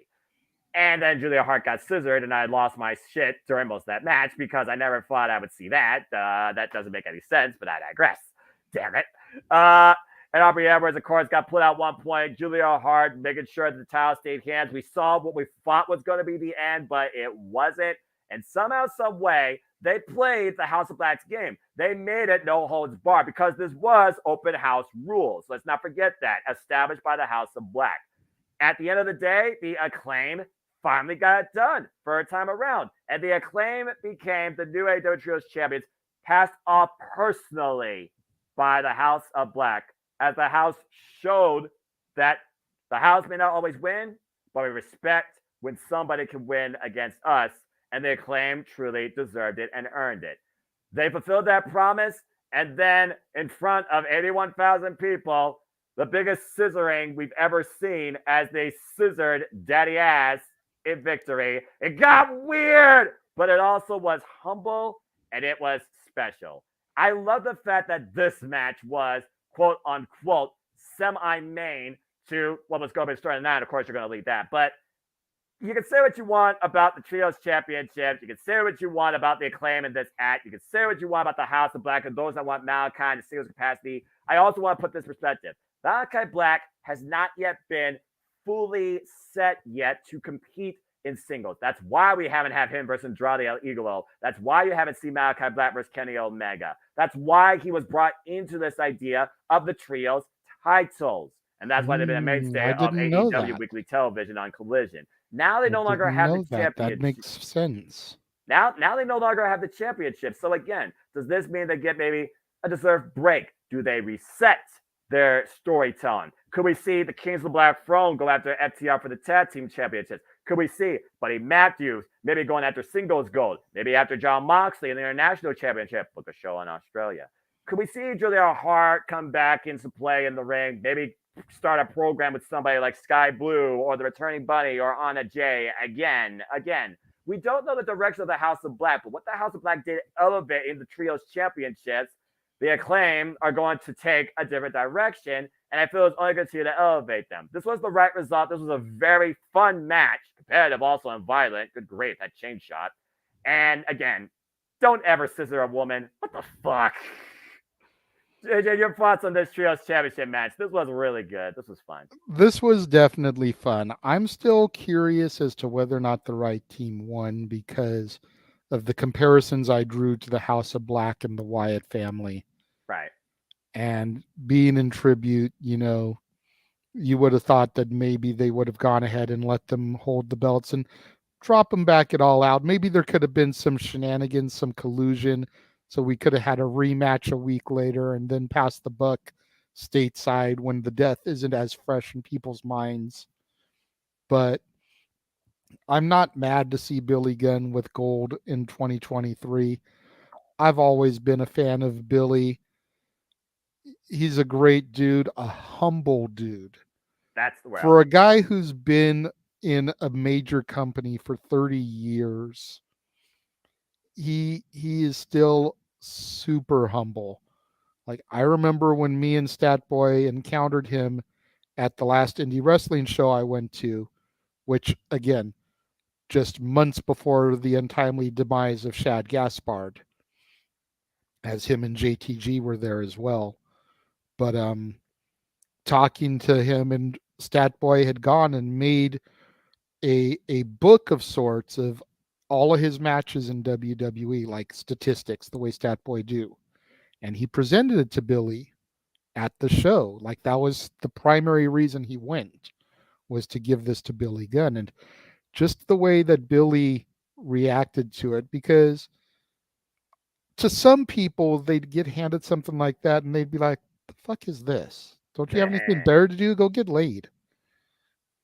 But Billy was like really genuine and like, hey, this is really cool. And he's flipping through it and he's looking awesome, dude. Very down to earth. And yeah, it's cool to see him on top again. I have a feeling in my gut that Juice Robinson and the Gun Club are going to be the ones to dethrone them, as it was the Guns that dethroned the Acclaimed for the AEW tag team titles, and well, rock beats scissors every time. Right. I just feel like that makes so much sense. It keeps that rivalry going between the Gun Club and the Acclaimed, kind of rewinds us back to where we were. I don't remember when the title changed hands, either late last year or early this year, whichever it was, but kind of rewinds things back, and you get the Gun Club, the Bullet Club Gold as they are now, and the Acclaimed, the Guns back in the mix against their dad. Like, it just seems like it all makes sense to me. Yeah, because again, and again, just that play off of rock beats scissors, I think is too gold. I can just imagine Excalibur on commentary or Taz on commentary, like, well, rock beats scissors, so you should have seen this coming. I've been saying that on commentary. I think I've called it good. Yeah, I did say that. I said that at Revolution when the Guns were freaking defending their tag titles in that fatal four-way, and Billy Gunn got involved, and they got the better of him again because it was the Guns, the Acclaim, Jeff Jarrett, and Jay Lethal, and Danhausen, Orange Cassidy. I literally said that during commentary. So again, when will rock meet scissors is another question, but Congratulations to the Acclaim, once again gaining gold, but this time gaining for the first time ever in their career the AEW Trios Champions. And Billy Gunn is a champion once again, one last time, and rightfully, deservingly so. What a story brought towards the moment. As far as the House of Black, thank you as they go into the dark, and we'll see the next time they come to light and see what's next for all of them as a squad, or maybe as singles and as tag competitors. Hell of a run, though, 25 weeks. Yeah, I don't think it should be any sooner than Winter is Coming. They should at least be able to get to that end of the year special. All right. I guess we'll have to wait and see what happens here in the meantime with the fall season, because before you get to winter, you got to go through autumn. And before we get to All Out and Payback, there was one last match that's here, and why I've taken the forefront of most of this. There's a reason why this guy lives by the phrase long-term storytelling. And in a company with, again, no writers, AEW just gave us one of the greatest stories in their company history, and probably my favorite story this year, if not a long time in the wrestling industry, in such a short period of time. A single season, as it was, the bromance of the summer that came together. It was lightning captured in a Burberry bottle as these two, now that we are tag team champions, main evented the biggest event in wrestling history for AEW's richest prize, the AEW World Championship. JJ, your thoughts, your story takes, and your overall just takeaway from MJF versus Adam Cole, baby, for the AEW World Championship. This was quite an emotional roller coaster, to say the least, for both men involved and us on commentary. This is another one of those things that should not have worked. Right? You think about Rock and Sock Connection. You think about Kane and RVD, Kane and the Hurricane. You think about any of those types of situations, and it's like this really shouldn't have worked. But there's something about the dynamic that made it click. And I think at its core, it comes down to the fact that people want to like MJF. They really do. He's portrayed himself as the devil for the better part of 4 years in the company. And despite being that devilish character, people have grown to respect him because he is the face of AEW. He is the future. Guys like him, guys like Darby, guys like Sammy Guevara are the future of this company if they can get the right push. And Max is the perfect blueprint of that. The guy that they went all in on, pun intended, and has thrived and succeeded. Did his reign get off to a rocky start? Yes. Was that his fault? No. He made the best he could out of the situation. And this is where things really started to get rolling for him. You could almost consider him an afterthought champion up until this program began with Cole. Maybe you can go back to the match with Danielson, but definitely not before that. And even after Danielson, until we got to Cole, there was kind of like that patch where it was like, he's here, but he's not our guy. We still have the Elite. We still have so-and-so. We still got Mox. We've still got Jericho. You're here, Max, but you're not our guy. Considering that Double or Nothing, he wasn't even the closing match, I do understand your point. This is where he really started to get that momentum shift. And it's worked out so beautifully. Now you're waiting for the shoe to drop. Now it's an RK Bro situation. Max has proven time and time again that he's the dastardly heel. He's the Randy Orton that everyone would expect to betray. But what if it's Cole that does the betraying? And he's sucked Max into this vulnerability and is totally not what you would expect when you first saw the storyline start to formulate. The devil you know versus the devil you don't. Again, the greatest thing that the devil ever did is convince the world that he didn't exist. Something we discussed yesterday on our top 10 Intercontinental Champions show with me and Jeff, and bringing up the fact that post Over the Edge 99 and the tragedy that was Owen Hart, Jeff Jarrett should have been booked as a babyface. And then they could have pulled that heel turn at SummerSlam, still do what they did, have Mark Henry side with him against D'Lo Brown. Y'all thought I was a good guy all along? I've always been this asshole. Y'all cheered me out of sympathy because of the Fallen. I've been the same guy all along. But getting back to this, like, is it going to be Cole? Is it going to be Max? When's the trigger going to get pulled? You don't want it to get pulled too early because they are making bank right now on marketing these guys. But you don't want to wait too long to pull the trigger because then people aren't going to care. Execution. So you've got to ride that fine line.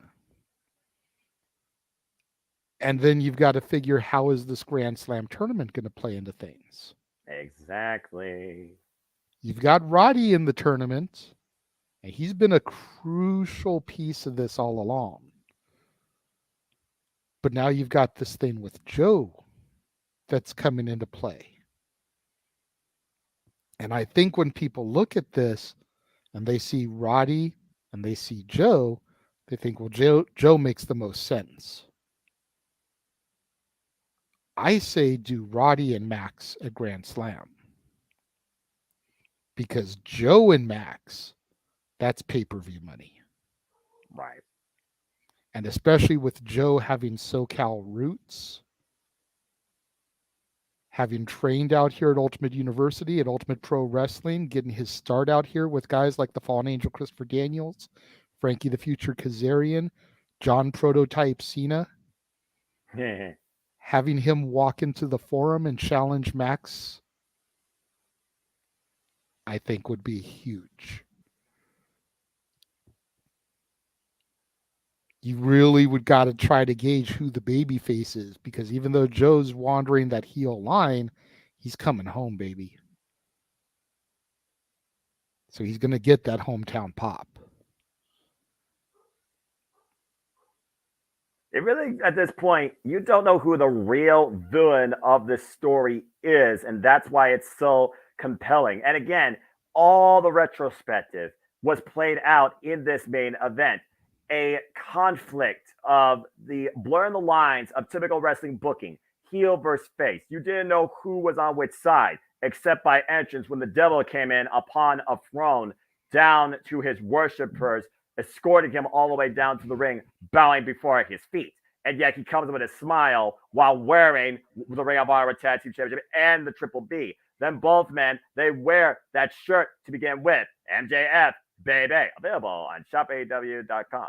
And literally, they start off mutual, but also both men know we have to leave it all out here. May the better man win.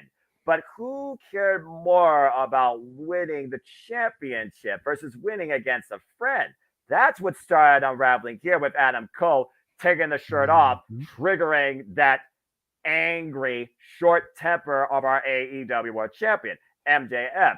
The conflicts of confidence with the champion, going for the tope suicida for the second time ever, and hitting it while landing on his feet, shock and awe among 81,000 people. You come back into the ring. You see the lengths Adam Cole was willing to go to try and become the champion, including dropping the man nasty, and I mean nasty, on the steel steps. That was the first real touching point of this match from emotional point. Adam Cole with a moment of clarity. My God, what have I done? But also, I could win the match here. But do I care about winning the champion at the expense of hurting a friend? Because it looked like he was about to go for a count out, and you can't win the top of your count, which will really threw me off here. This isn't Ring of Honor.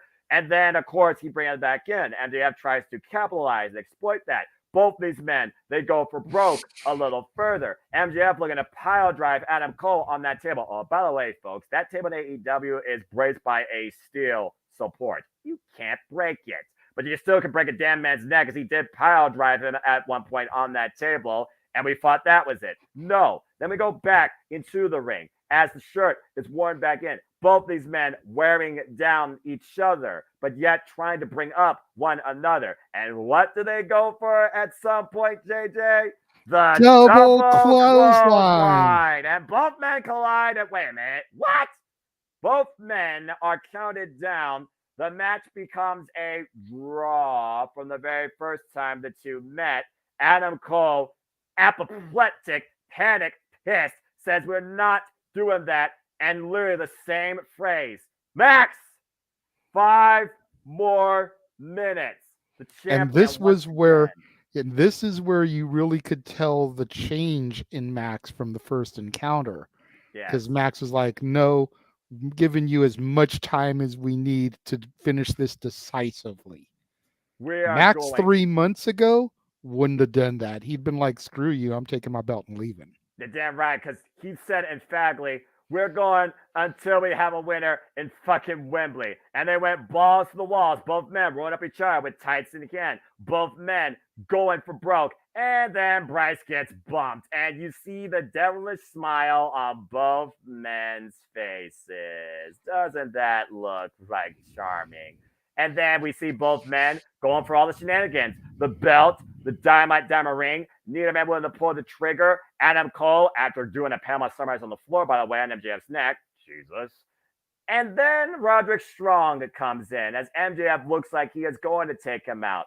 But Roderick Strong, low blow, yelling emphatically. The fact that his role in this story comes down to him yelling, Adam! Adam! Emphatically every time. Get the man's attention. I'm your best friend. Do it. Become champion. Make it undisputed. You are the best of all time. And Adam Cole looked at a prone MJF and said, no, get out here, much to the dismay of Roderick Strong. And I don't know if people realize this. Here's a callback for you, all the callbacks to history.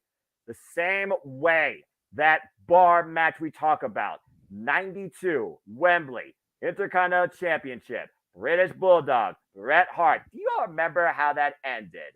A simple inside cradle small package. MJF retained. But we weren't done there with the story. As you thought this would be a moment, a celebration, completion. Not quite. It was absolute disappointment on Adam Cole. But MJF realizing, I got lucky. They're gonna, goodbye. We still got these. And then the moment we look back at the vulnerability and the immaturity of the champion, but calling himself stupid, saying, before this, the only thing that matters everything to me is this, the triple B. And then here he's like, is this what it's about? You want it? You have it. So go ahead and just do it. Go ahead, take the final shot. It's so stupid. And once again, Roderick Strong, like devil on his shoulder, saying, do it. Hit him with it. He's right there. MJF waits for it, but he hears a thud, and Roderick can't believe it. He turns around, and you get the greatest embrace of these two since coming together, not as competitors, but truly as brothers. As the confetti rains down, and MJF and Adam Cole stand out at the end of Wembley Stadium, not only Ring of Honor World Tag Team Champions, but still as best friends, with MJF still being our AEW World Champion, while Roderick Strong, alongside the Kingdom, Matt Taven, and Mike Bennett, OGK, stand distraught and disappointed. And for those that don't know Ring of Honor, Adam Cole, Thy King's Will Be Carried Out, literally ruled these gentlemen during his run as Ring of Honor World Champion. But something here, much more was gained than the championship, despite Adam Cole losing. A moment and probably an undisputably valuable friendship to be continued as MJF and Adam Cole continue to rule AEW together. What a way to end the biggest event in wrestling history and continue this storyline of the brother bromance of the summer, JJ. That is one hell of a theatric ending. Absolutely. And, you know, you think about London, England, you think about drama and theater, you think about Shakespearean tales, and like a very easily could have ended with tragedy in this story. And the fact that they decided to keep it going with the, for lack of a better term, the comedy, the happy side of the theatrical mask, got to be curious as far as when the trigger, like I said, when the shoe will finally fall. Because Exactly. you don't want this to go too long to where people get tired of it. But you don't want to pull the trigger too soon because they're making money hand over fist with the merchandising. I I don't see it going past Revolution next year, but I think like Full Gear is too soon to pull the trigger as well. Maybe I agree. Final Battle. Maybe they'll defend the Ring of Honor titles at Final Battle, and that'll be where the shoe falls. The last major show of the year Before the bidding war of of 2024. 2024. Yeah. Well, all I know is this. This is a story I am all in on, and I thought All in London was truly a tremendous show to go down the history books as they end note with, like you said, making it already official. Talk about planning an event. Might as well call it the WrestleMania because WrestleMania basically does the same thing. Next year in 2024, they once again go all in Wembley Stadium. Will we see MJF and Adam Cole in the same capacity? Will we see both these men still part of this company? Will we see MJF still the AEW World Champion? What is ahead on the road to All In next year in Wembley with so much to come in between? And literally, the next chapter in the saga might show itself at Grand Slam with the elements of the Kingdom, Roderick Strong, Adam Cole, and now Samoa Joe, part of the overall presentation as we prepare to go full gear and see what could be finally coming ahead at Ring of Honor Final Battle. But that being said, there's still time to come before that as All In is behind us. So, JJ, Final again, battle, the Kingdom versus Better Than You, baby. it has to be at least that because how long has the Kingdom been trying to capture the Ring of Honor World Tag Team Championship since Ring of Honor has been reborn under Tony Khan's ownership? Because that truly is what has happened with Ring of Honor. It has been reborn to the point Katsuyori Shibata is the champion 2023. I'm just saying. But before we give ourselves a brief break, I can't believe we went all in like this on the Bears Marriage History, but you know what? Makes damn good sense. Before we remove ourselves from the first part of this presentation, JJ, your overall final take on the biggest event in wrestling history, All In, presented by AEW in London in Wembley Stadium. Final take is it was an awesome show. They, like I said at the outset, they need to save the All In name for shows where they're really taking a gamble on something in a new market, adding a new dynamic, not do All In every single year. We said the same thing about Forbidden Door last year. Right. You know, they need, unless they're going to add new doors that are being knocked down for the event, then it needs to not be Forbidden Door every year. They need to do the same thing as far as All In. I do feel the pre-show was a little bit too long. I always feel that their pay-per-views are too long because 4 hours is just crazy. But I can't fault them too much because the pacing is perfect. The matches flow. There's not a whole lot of dead time filler. You know, I would give this an overall, I'm going to say B plus only because of the drama that occurred during the show that we didn't really discuss on purpose by choice. If that drama hadn't existed, this would be an A plus show. Yeah, I feel like that really took a lot of people out of it once it got exposed, and it was being exposed as it happened. You know, like they couldn't even wait for the show to end for the news to break. It was coming out while matches were happening, which I think was a little bit ridiculous. But overall, this event was what it was promoted as. And I'll go ahead and throw it to you to say it one more time. Read the headline there. AEW presented from Wembley Stadium all in London. Truly a plus show for me, for it was indeed marketed and freaking owned up as I say it for the final time, for sure, till 2024. The biggest event in wrestling history, damn it! But I digress. That's all I've got to say about that, Forrest Gump style. So there you go. And I'll close the box of chocolates on that too. As I say, AEW All In Wembley Stadium, thank you for giving me the greatest event I ever got the pleasure of witnessing and calling with great friends, JJ and James. And again, pacing was tremendous. Moments were phenomenal all throughout the night. I loved everything I saw.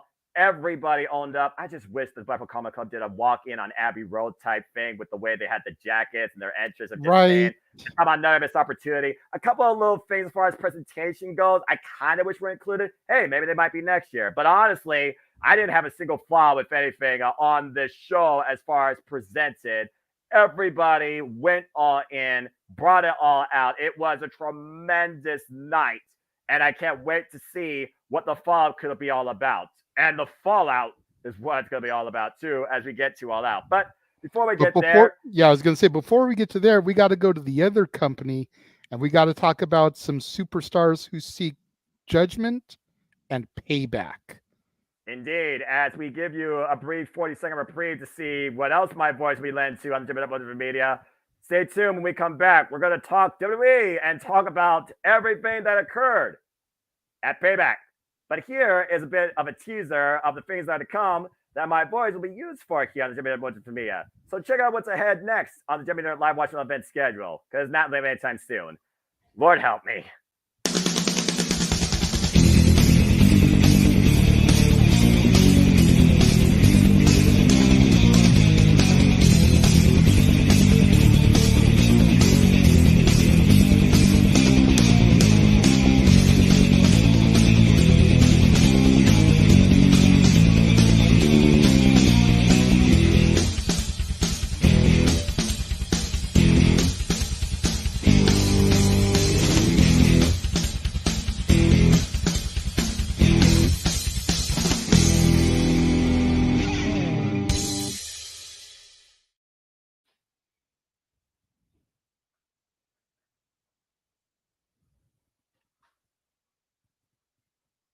I was waiting for you to do your standard, all the wrestling, and I'm gonna sports do it. entertainment. I'm gonna do it. I was just getting myself together because, as you know, I am truly about all the professional wrestling, and sports entertainment. That being said, and again, folks, that there's still a whole lot more to come outside of that too. 2023 is not gonna let up before we get to January 4th, 2024, Wrestle Kingdom 18, the first official Jeff Beecham Network live watch event.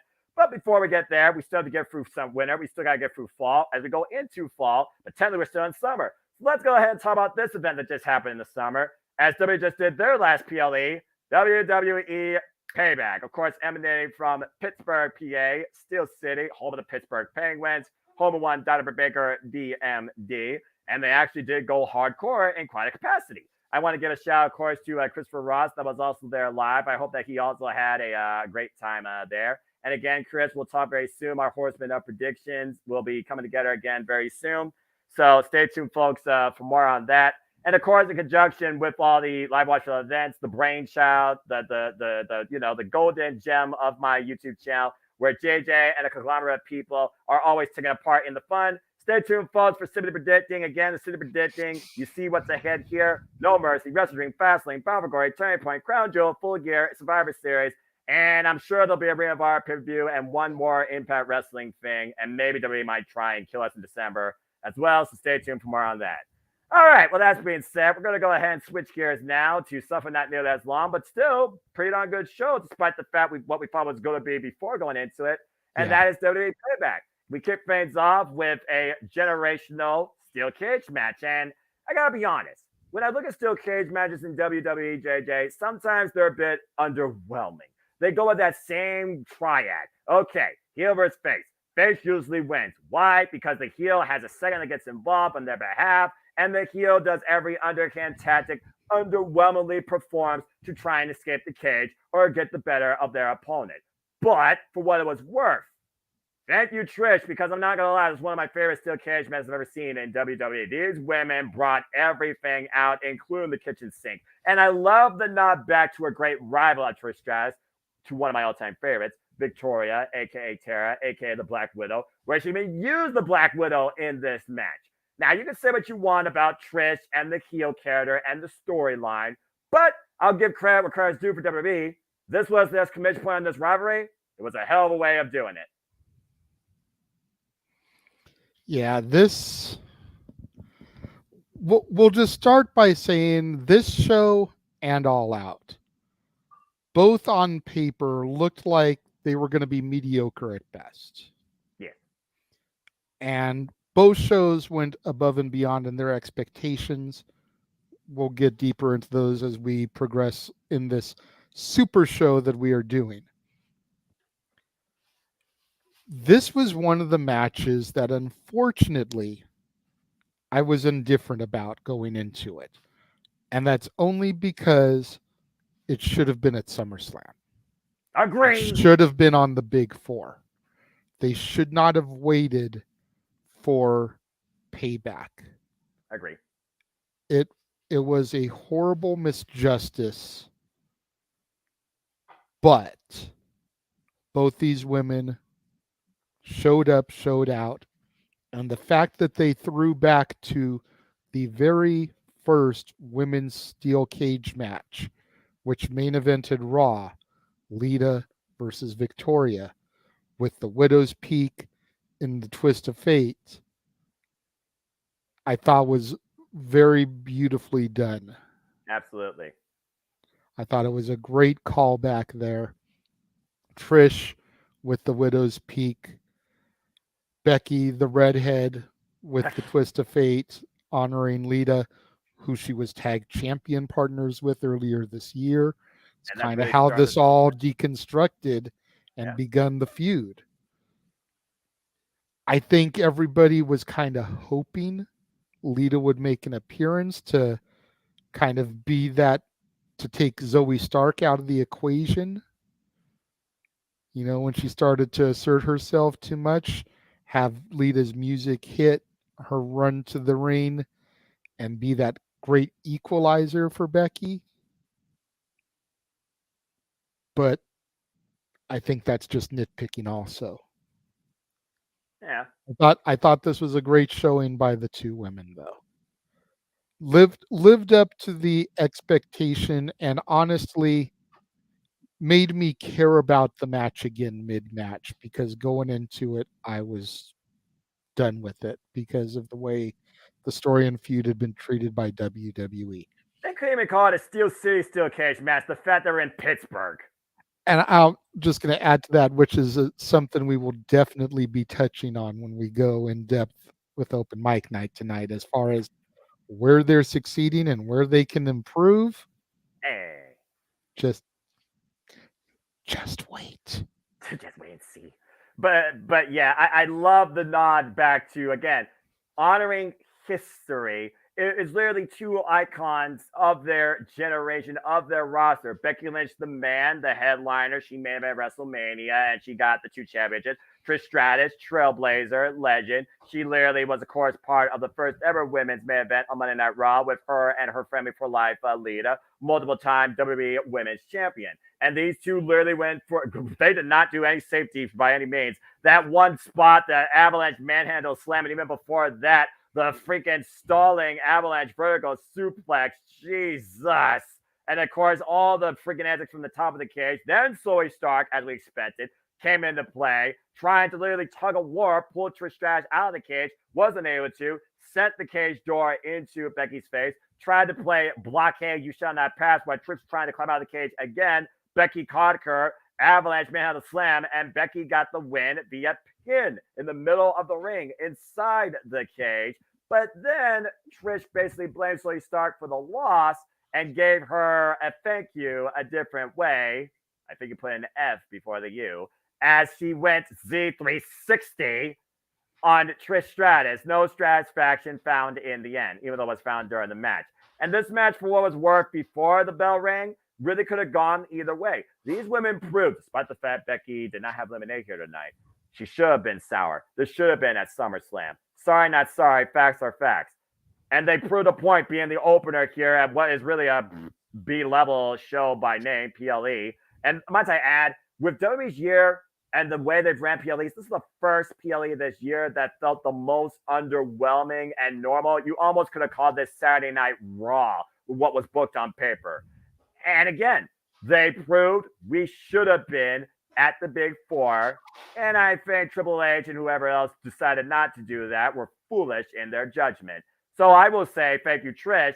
But honestly, at this point, if this means Trish is done, that's a hell of a way to go out. I don't think she's done yet. I think Trish still has.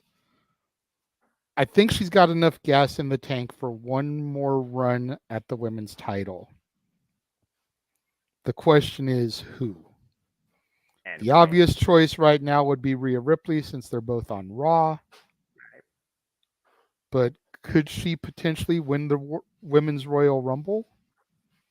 Could she go after Io Sky because she feels like that would be the easier target? Absolutely. Especially now that she's no longer with Zoe Stark, in theory. Honestly, I would like to see, and I can't believe I'm saying this, I would like to see Trish beat Rhea and then Zoe beat Trish at Mania. And come full circle where the protege dethrones the teacher. Does seem like a good long-term story to me, but I also add to the fact that maybe she wants to get that win back against Becky. If Becky beats Tiffany in your NXT from the NXT Women's Championship, just saying. Just saying. Third brand, right? That's what we're trying to do here. Third brand, with the fact that the WWE UFC, the Endeavor deal is supposed to fully become official, and appears word-wise, next week, and we'll see how that affects the outlook of the product. So again, just saying, wait and see. But yeah, congratulations to both these women on giving us a hell of a culmination on a very underbooked rivalry, to say the least. Thank you, Trish and Becky. All right, well, as we move on from there, let me talk to you, because we had, of course, our host of WWE Payback, and his name is John Cena, get confronted by The Miz. And they talked about, okay, Miz, you've been here before. What am I supposed to do? First off, supposed to look the part. You always have the same typical look, jorts and shorts. Seriously, man, dress yourself up. I was in a $10,000 suit at freaking WrestleMania. Oh, boy, you crazy. I would never spend that much on clothes, let alone $1,000 on a suit. You kidding me? Not unless I hit the lottery. Even then, I still might be frugal. And then, of course, he also said, be more involved, which is why I'm going to be the special guest referee for your match. No, that's not what I meant. I freaking like that exchange. Anyway, fast forward. John Cena was the special guest referee for The Miz versus LA Knight. Yeah.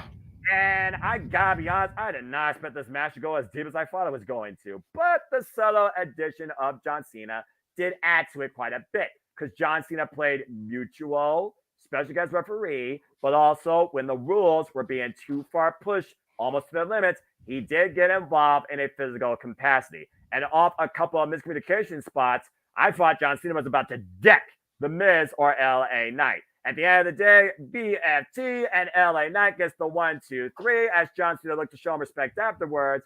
But LA Knight reluctantly did shake his hand. But if y'all watch SmackDown like I did, LA Knight doesn't need John Cena endorsing him. Because why? Whose game is it? It's LA Knight's game. And that's not an insult. That is just a fact of life. But I will say, this match was awesome. Let me talk to you, dummies. Yeah. Over the summer, going back even to WrestleMania, we've been wondering what the hell has been going on with LA Knight's booking. He'd get ahead of steam, they'd slam the brakes. He'd get ahead of steam, they'd slam on the brakes. And it's recently surfaced that the bottom line was they wanted him to sign a contract extension. They didn't want to push him to the moon. Aaron Grimes, who's doing nothing. until they knew he was going to be there for the long term. Rumor has it LA Knight, Sean Ricker has signed a 5-year deal. Okay, then. That's why the ball really started rolling at SummerSlam.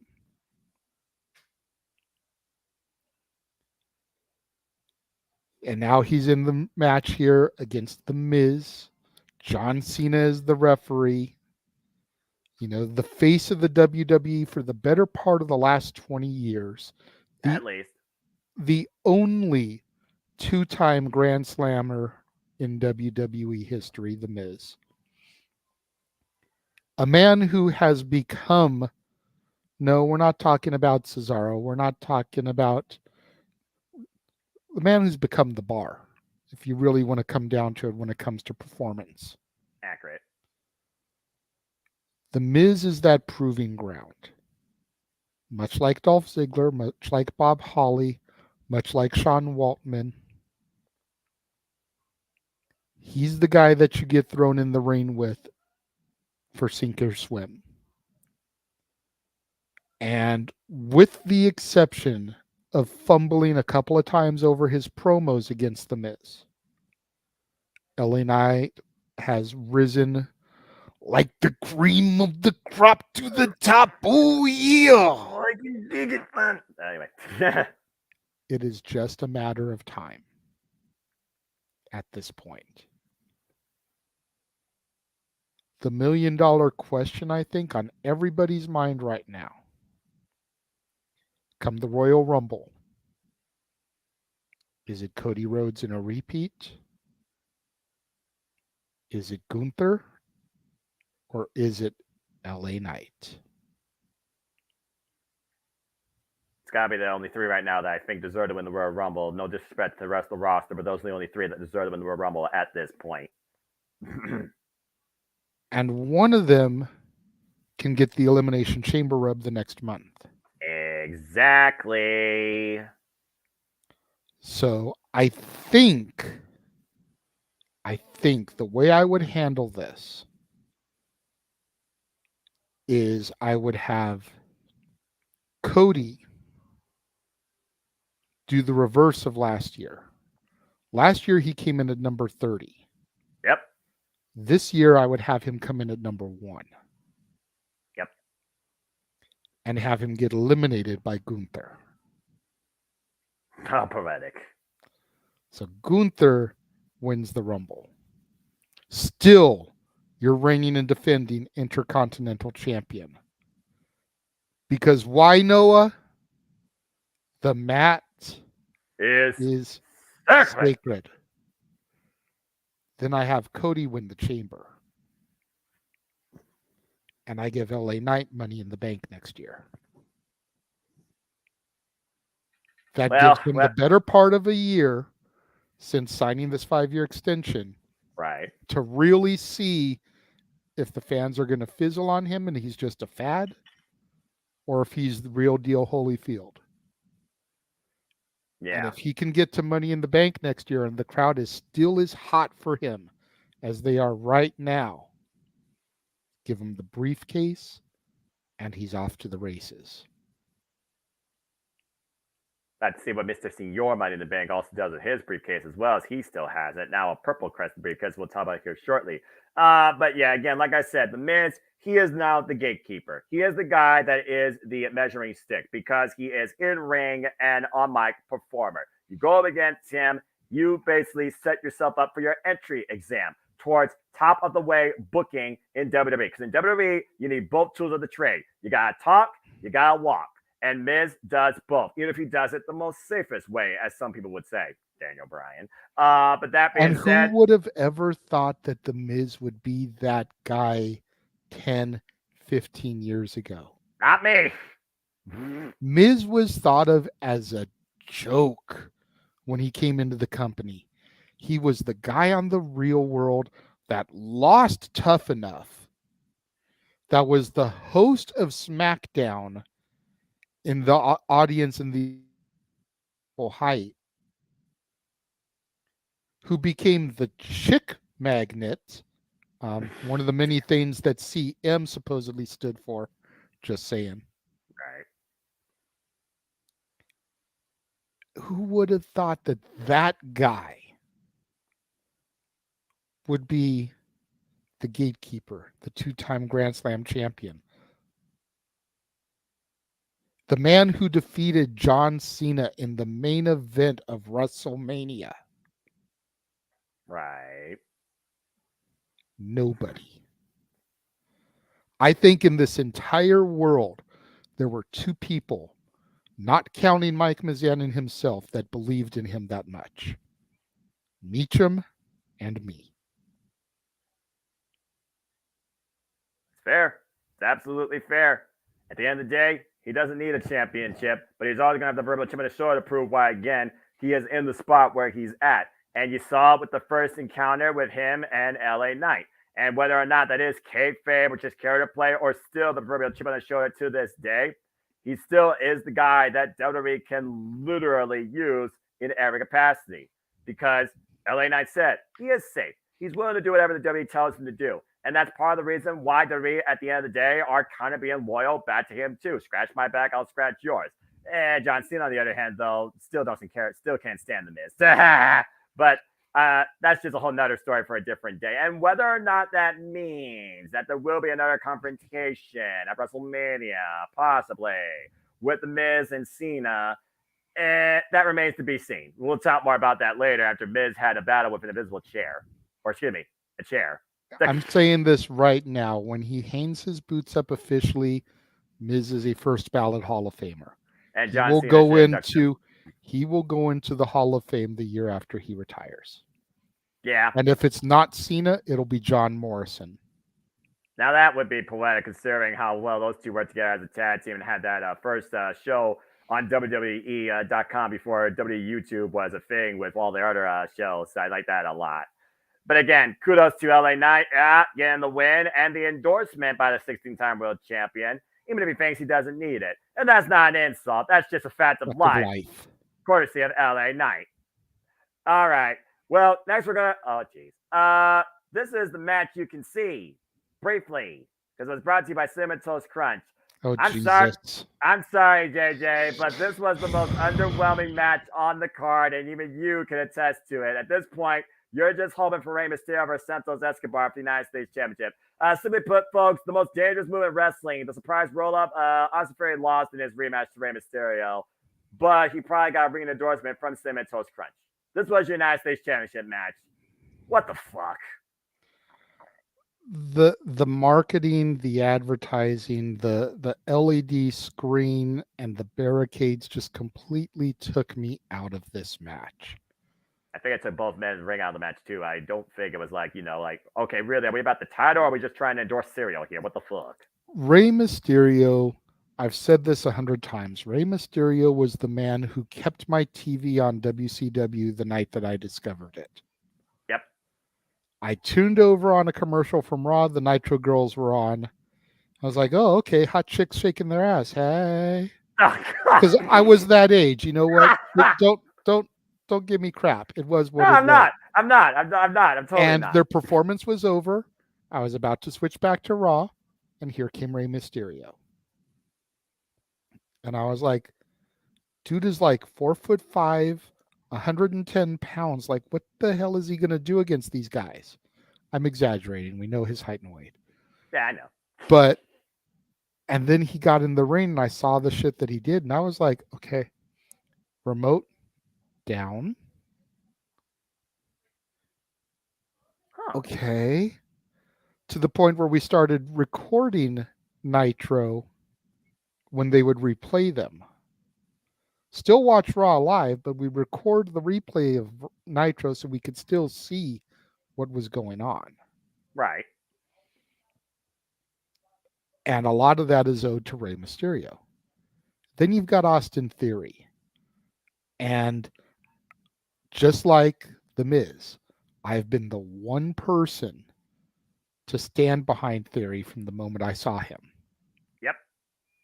Some of y'all are slowly starting to come around as far as his athleticism, his mic ability, realizing that this kid really could be the future of the WWE. Others of you haven't yet, and that's cool. It'll take time, just like it did with people in The Miz. But I like to think that I have a knack for spotting talent. And that's something that I got from my dad. I still remember to this day, we were watching American Idol, and Carrie Underwood walked in to do her audition. And he said, she's going to win the whole show. And she won that year. And look at where she He is now. knew it at her audition that she was going to be the one. I looked at The Miz. Look at where he went. Look at where he is now. I look at Austin Theory. I see the same thing. I've known that Sean Ricker, LA Knight, has had it. It's just taken the world to catch up to him. I see the same thing in Grayson Waller. I see the same thing in Carmelo Hayes. I see the same thing in Thea Hale. I see the same thing in Cora Jade. Just is going to take the right circumstances, the right push, the right moment, the right opportunity. But I see it in Theory. And the fact that him and Waller are now a team going to SmackDown this past week, get this for their team name. This is what Waller called them on commentary. You ready for this? I'd say make sure you're sitting down, but I know you're sitting down. A-Town Down Under. It's got a certain ring to it. Oh, it definitely does. A-Town Down Under. Down under. Well, considering one person's from Australia. Exactly. I see great things for these two. Yes, we need to get Ray back to Santos Escobar. Hopefully that'll be sooner rather than later. But the marketing, the advertising just really took me away from this matchup. And I love Cinnamon Toast Crunch. At least we knew going into SummerSlam that it was going to be a Slim Jim Battle Royal. Yes. Like, we knew that. Yes. They blindsided us with this. Yes. And I don't like it. I agree. The funny thing is, this is the second time now a match involving Rey Mysterio has been brought to you by Cinnamon Toast Crunch. So is Rey Mysterio the ring and endorsing mascot now for Cinnamon Toast Crunch on behalf of WWE? Because he's the guy we could see not popping out the sky, but walking out the entranceway. And this really goes back to that Pitch Black match. Oy. The marketing and advertising end of that match was so successful for WWE that they've looked for some way to capitalize on it virtually every PLE since. Yep. Some are more memorable than others. Yeah. Whether it's for the right reason, like the Slim Jim Battle Royal, or the wrong reason, like this match. But going back to that Pitch Black match, virtually every PLE has had one match.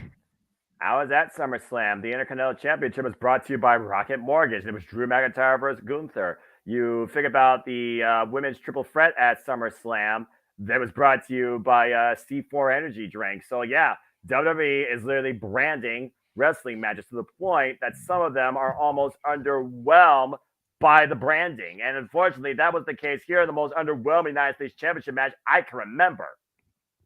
And that's sad. Because I love the U.S. title. Same. I also like me Lucky Charms, but that's a different story. That being said, so hopefully, again, we're just slow burning to Santos Escobar versus Rey Mysterio, and where we challenge the honor, the integrity of Lucha Libre, mask versus no mask. Santos wrestles without a mask. Just want to put that out there. Rey Mysterio still holds the mask to this day. You think about passing the torch, passing the baton of Lucha Libre. Maybe that is the end game. Maybe that's the end game of Rey Mysterio's career. Put Santos Escobar over and put him over as the future leader of Lucha Libre. Calls himself the Emperor. It's just something that, again, I'm not sure when, but I think it needs to happen. And as far as this different direction now, it sounds like for Austin Theory and Grayson Waller as a tag team, and apparently feuding with LA Knight, in whether single manager capacity or LA Knight, you try and get this guy to tag with somebody where LA Knight will actually coexist and not feel overshadowed by. Different story. But either way, right now, United States Championship needs direction, and that's the bottom line. I've got my storyline. Go for it. Survivor Series. Traditional Survivor Series elimination match. Mixed traditional Survivor Series elimination match. All right. The LWO. The Judgment Day with JD as the fifth. There's your 5-on-5. You've got Zelina and Rhea on each side. Yep. And then you've got the four men. Yep. And Santos turns on Ray, costing the LWO the match. Yep. And then the LWO, they're either with Santos or with Ray. They're either given a choice, or was the fix in the whole time? Because again, who was the leader of Legado del Fantasma? It was Santos Escobar. Rey Mysterio came in and turned into the Latino World Order. And while it led to a lot of great moments, has it led to a lot of success for the group versus Rey Mysterio? No. And who got into their ear? Dom Dom. The instigator. Just like Rhea Ripley, freaking mommy, freaking adopted a son and freaking non-disciplined little brat. But I digress. And speaking of which, how fitting. Judgment Day. Let's talk about it because what the? I was going to say, take that down. That last match discussion was brought to you by Dr. Thunder. And this match was brought to you by the Pittsburgh Penguins because it was a Steel City street fight for the Undisputed That made sense, though. It did. It absolutely did.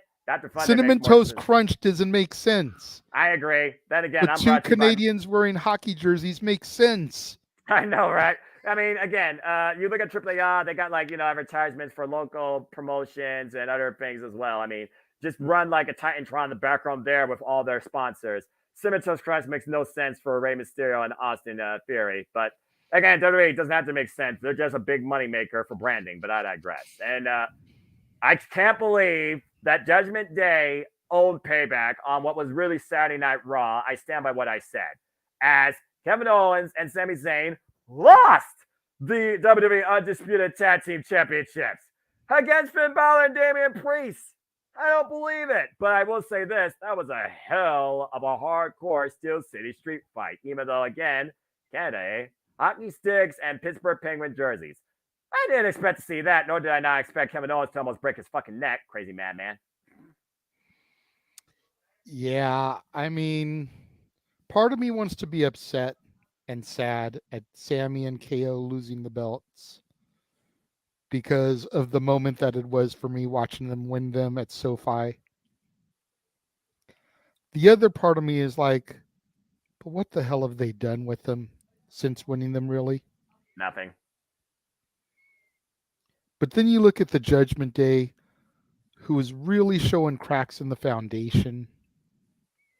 And it should have been an easy victory for Sami and KO with the dissension in the Judgment Day and a heel turn by either Priest or Balor. Granted, they're both heels going in the match, but one to solidify that they're the heel, to turn the other one babyface. Mm-hmm. But maybe that was just way too predictable.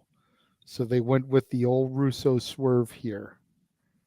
Yeah. In order to catch us off our toes, because Payback is coming. Payback should have the rematch. And we'll really find out if the Judgment Day is a cohesive unit or if it was a fluke. Right. Because and I think the key to all that is one Irish Ace. A man who put his body on his line for the Judgment Day in this match. Right there, but that table spot, ouch. To the point where he had to kind of silence Priest with that when he came out on Raw, because Priest wanted to be a dick to him like he has been. And JD was like, look, motherfucker, I put my body on the line for y'all. You can give me 5 minutes, let me get in the ring. And Priest was like, all right, you know what? You're right. I'll give you your minute. What's up? And then presenting him with that purple Senior Money in the Bank briefcase is like, okay, Priest, now how can you really be an asshole to him? They really can't. It even has Like Senor on the case. you can call it kissing ass, but J.D. McDonough is becoming the Sami Zayn to the Judgment Day. Yep. He is being what Sami was to the Bloodline. Yep. We all know how the Bloodline ended. Yep.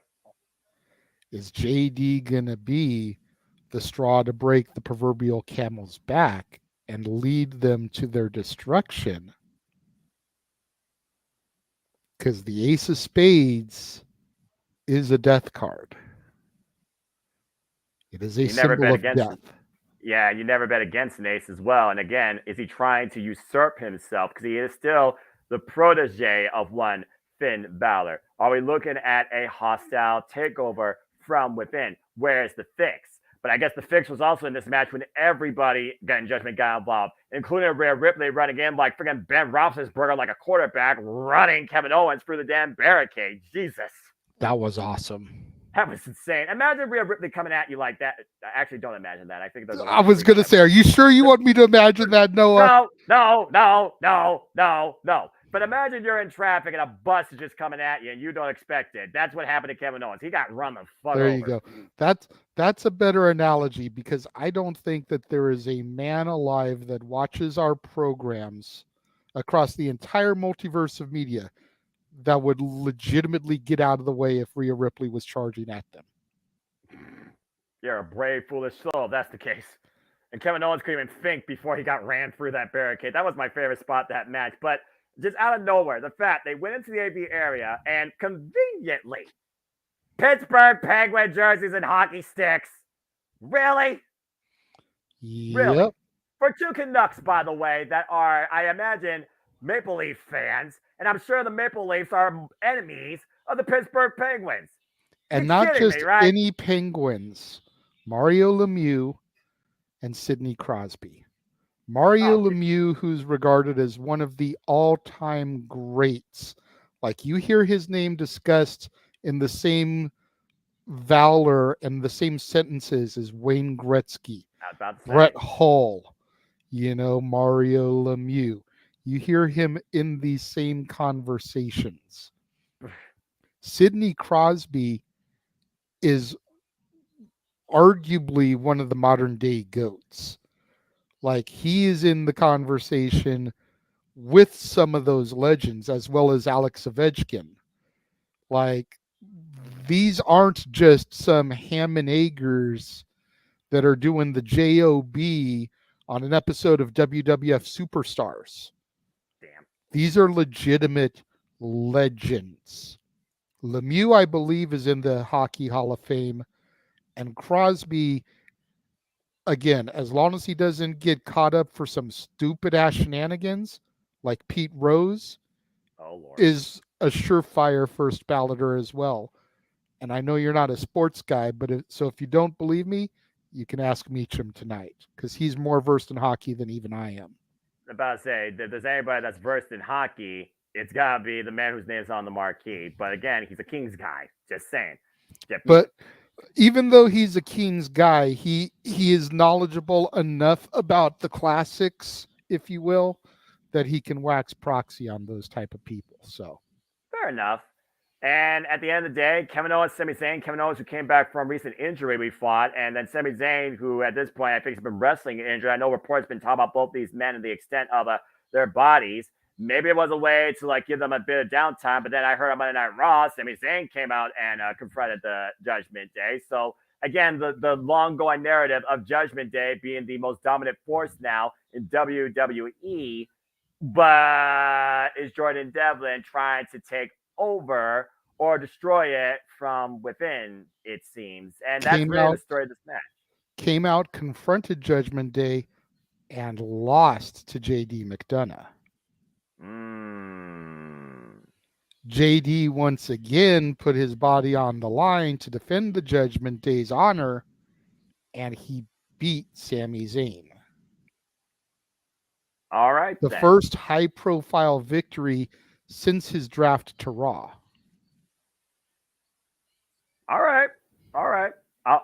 they're finally doing something with JD. We'll see what happens.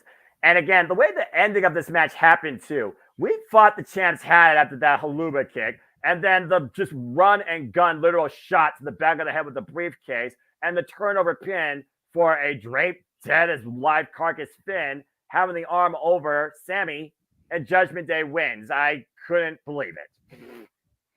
It was definitely an interesting way to pull the trigger, but it was an entertaining way to pull the trigger. Now that I will not also deny, and that was definitely a hardcore match to say the least. That was a lot of wild, crazy fun. I was just waiting for somebody to be stuck in the penalty box for what they did. But again, there were no rules. It was a street fight, so pinfall submission in the ring, that was the only rule that mattered. And at the end of the day, Judgment Day as a group, not Finn and Damian Priest as a duo. That was a team effort.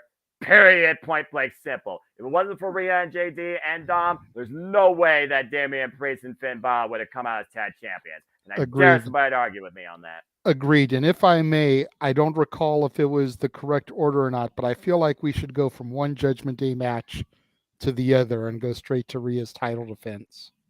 Well, considering we don't really have much to say about a talk show segment, I think that makes sense to me. And it was actually the next match because Grayson Waller was in between. Oh, by the way, spoiler alert, folks, in case you don't know. The biggest thing that happened to Grayson Waller effect, beep, beep, beep. Jey Uso as single has been drafted to Monday Night Raw. Okay, there you go.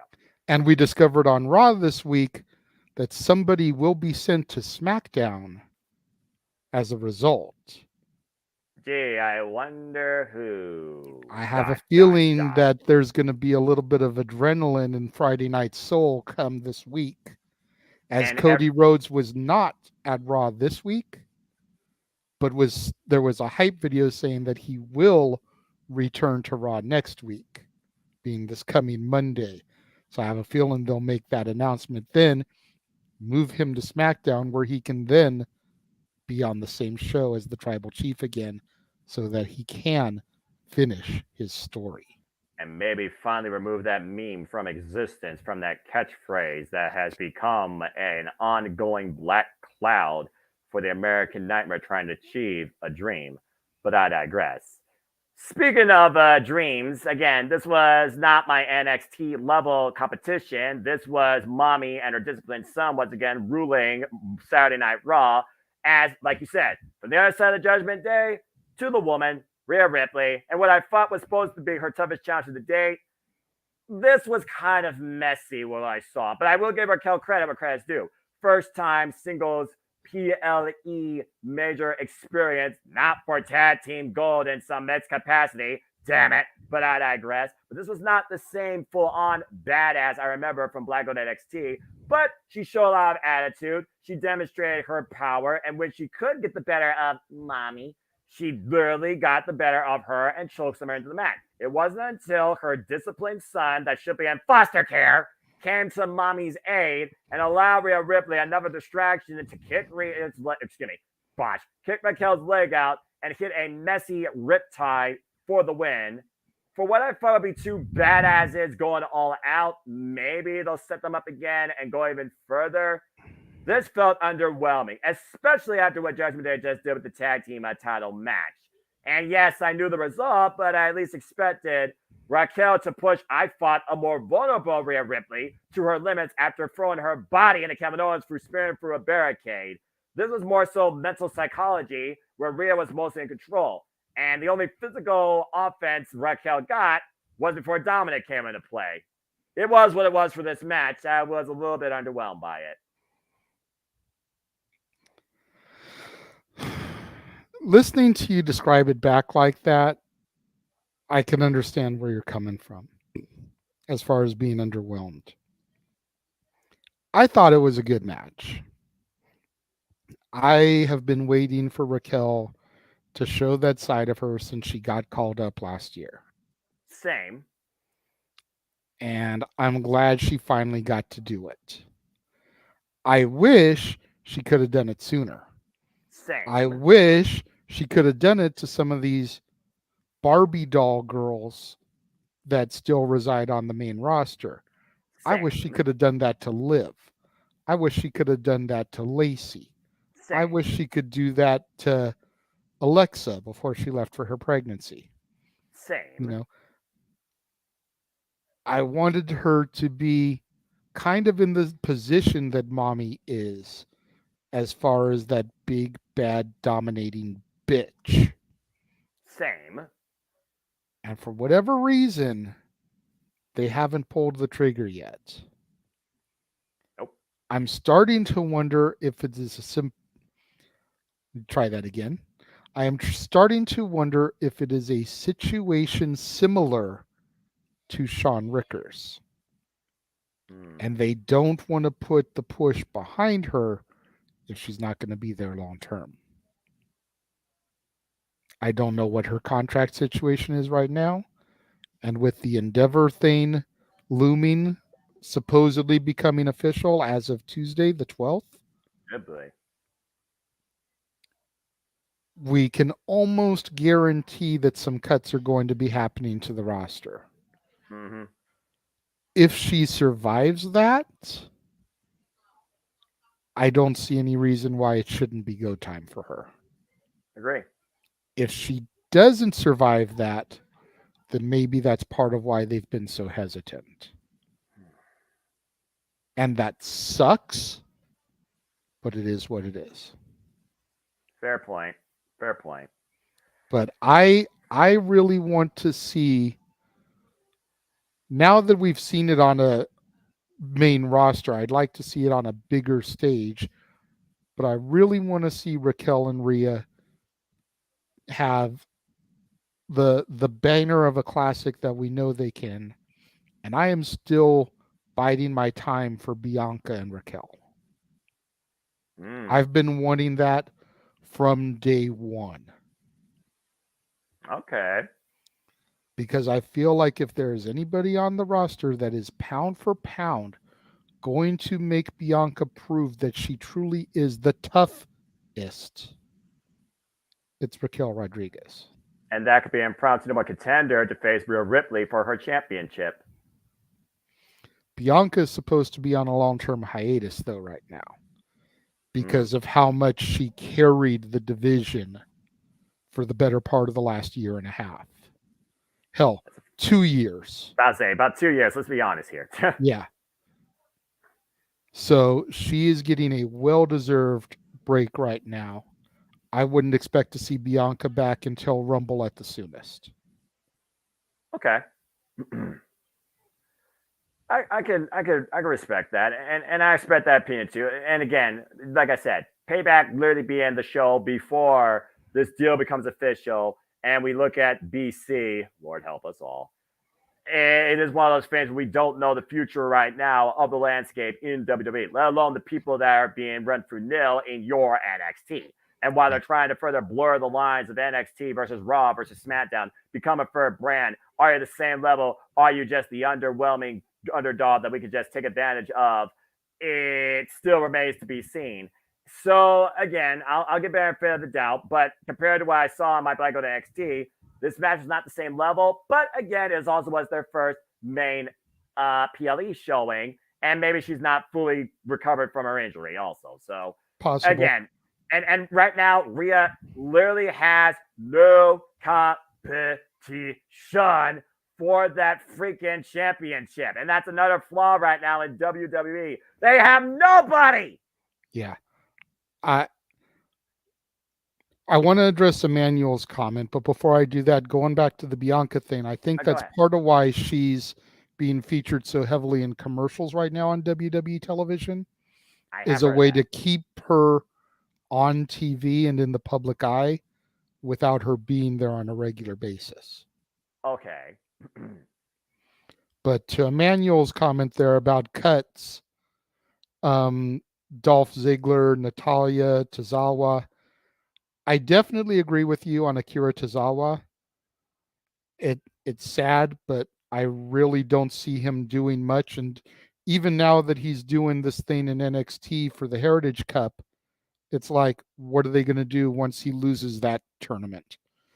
Because he's not going to be the one to go on to face Noam Dar.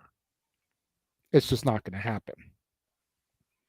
Dolph, I could see being a realistic cut because he doesn't need to do it anymore. He's too focused on his comedy career.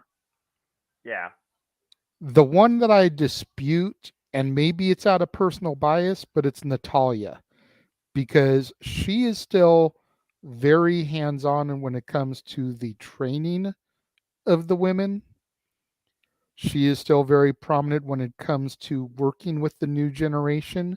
She's the She's locker room gone leader for generations. Continue. she's gone down to NXT more than a few times to work with the women down there and get them ready for the main roster.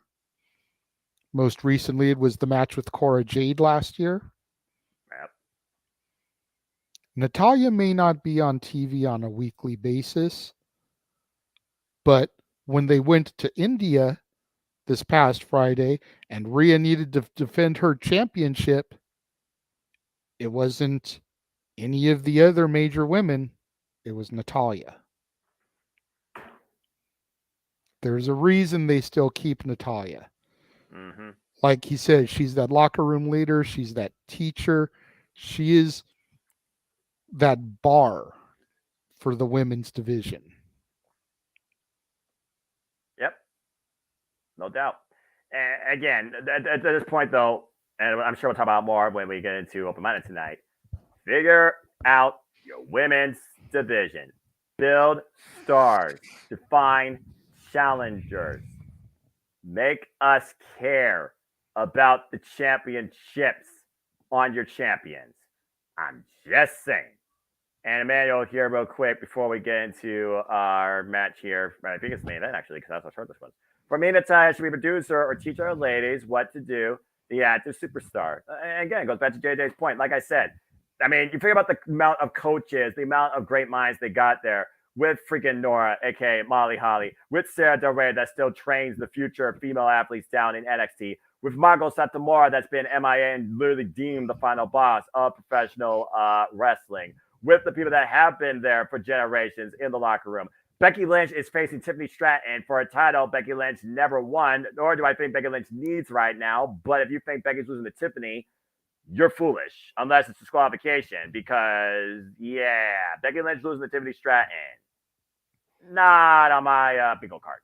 Let me ask you this, Noah. Do you remember how long of a contract Vince signed Brett to before he realized that he couldn't keep him for that term and let him go to WCW? No. It's a 20-year deal. Holy hell. Natalia's about 3 years away from hitting 20 years with the company. I'm just saying. And again, I think she's going to end up being there for a 20-year run and then retire and go off into the sunset. That farewell tour, or just get put in the Hall of Fame, or like have one last match in like a hometown like Edge may have had. Like I said, we don't know Edge future because that's also up in the air. But I do understand what you're saying. But bottom line, make me care more about women's wrestling in WWE. Agreed. Period. But to Emmanuel's point, you're always going to need bodies for that women's rumble. You're always going to need bodies for the women's chamber. You're True. always going to need bodies for the women's Money in the Bank match. True. And that's where veterans like Natalia come in to help be able to carry the match and the spots and break down and construct the match so that the other women, the women that are truly going to shine, can look good. Yeah, fair enough. And I think Rhea Ripley could proverbially be that locker room leader. She was at one point that for the Black Gold NXT. I think some might say she might be that for Monday Night Raw to what she's been doing with Lyra Valkyria in the White and Gold NXT. So, again, we'll see. But right now, Rhea Ripley has a predominant role on Monday Night Raw as part of the overall most dominant act in Monday Night Raw. So, again, we'll see what happens. But speaking of dominant acts, I don't think there's a more dominant singles act right now in WWE on a weekly basis. Hi, Roman. Than Seth freaking Rollins, and the fact he literally has the world singing the maniacal Monday Night Messiah always to the ring for a good 15 minutes as Seth freaking Rollins watched his back quite literally be at the mercy of the striking style of the king of strong style, Shinsuke Nakamura. And for what this match was, I will say this. I'm still sad they have not given Shinsuke Nakamura the World Championship moment. came very damn close here. But I also do wonder, as we also talk about now as a bonus point, always on predictions, when will Damian Priest cash in? Was Judgment Day going to leave with all the gold? And why they all have gold, they didn't leave with the gold.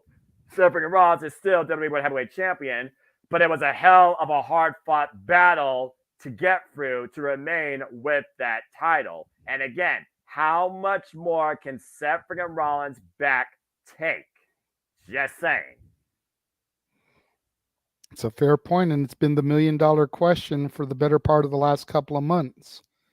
You know, how severely banged up is the back? Is it worse than they make it sound like it is, or are they just over exaggerating it like they do their WrestleMania numbers? You know,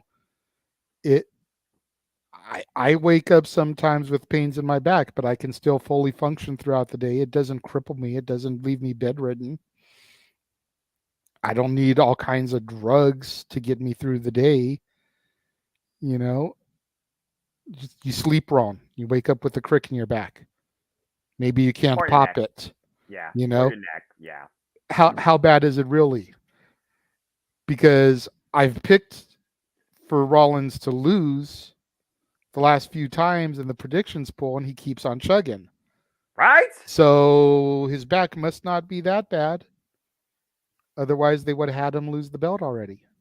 Hey, caught Shinsuke Nakamura in that freaking finisher, and then that was it. Again, Shinsuke even hit the freaking Kinshasa. Shinsuke had a pinnacle moment in this match. He could have won the championship, and he failed to capitalize on it just to Seth's awareness. Again, Seth Rollins' back got warped, got stomped, got kicked in, and Seth somehow still found a way to win. It was game over for Shinsuke Nakamura, and it was Shinsuke Nakamura's first ever main event, keyword, main event World Championship match in his WWE career with Great Muta, Keiji Muto himself in the damn building.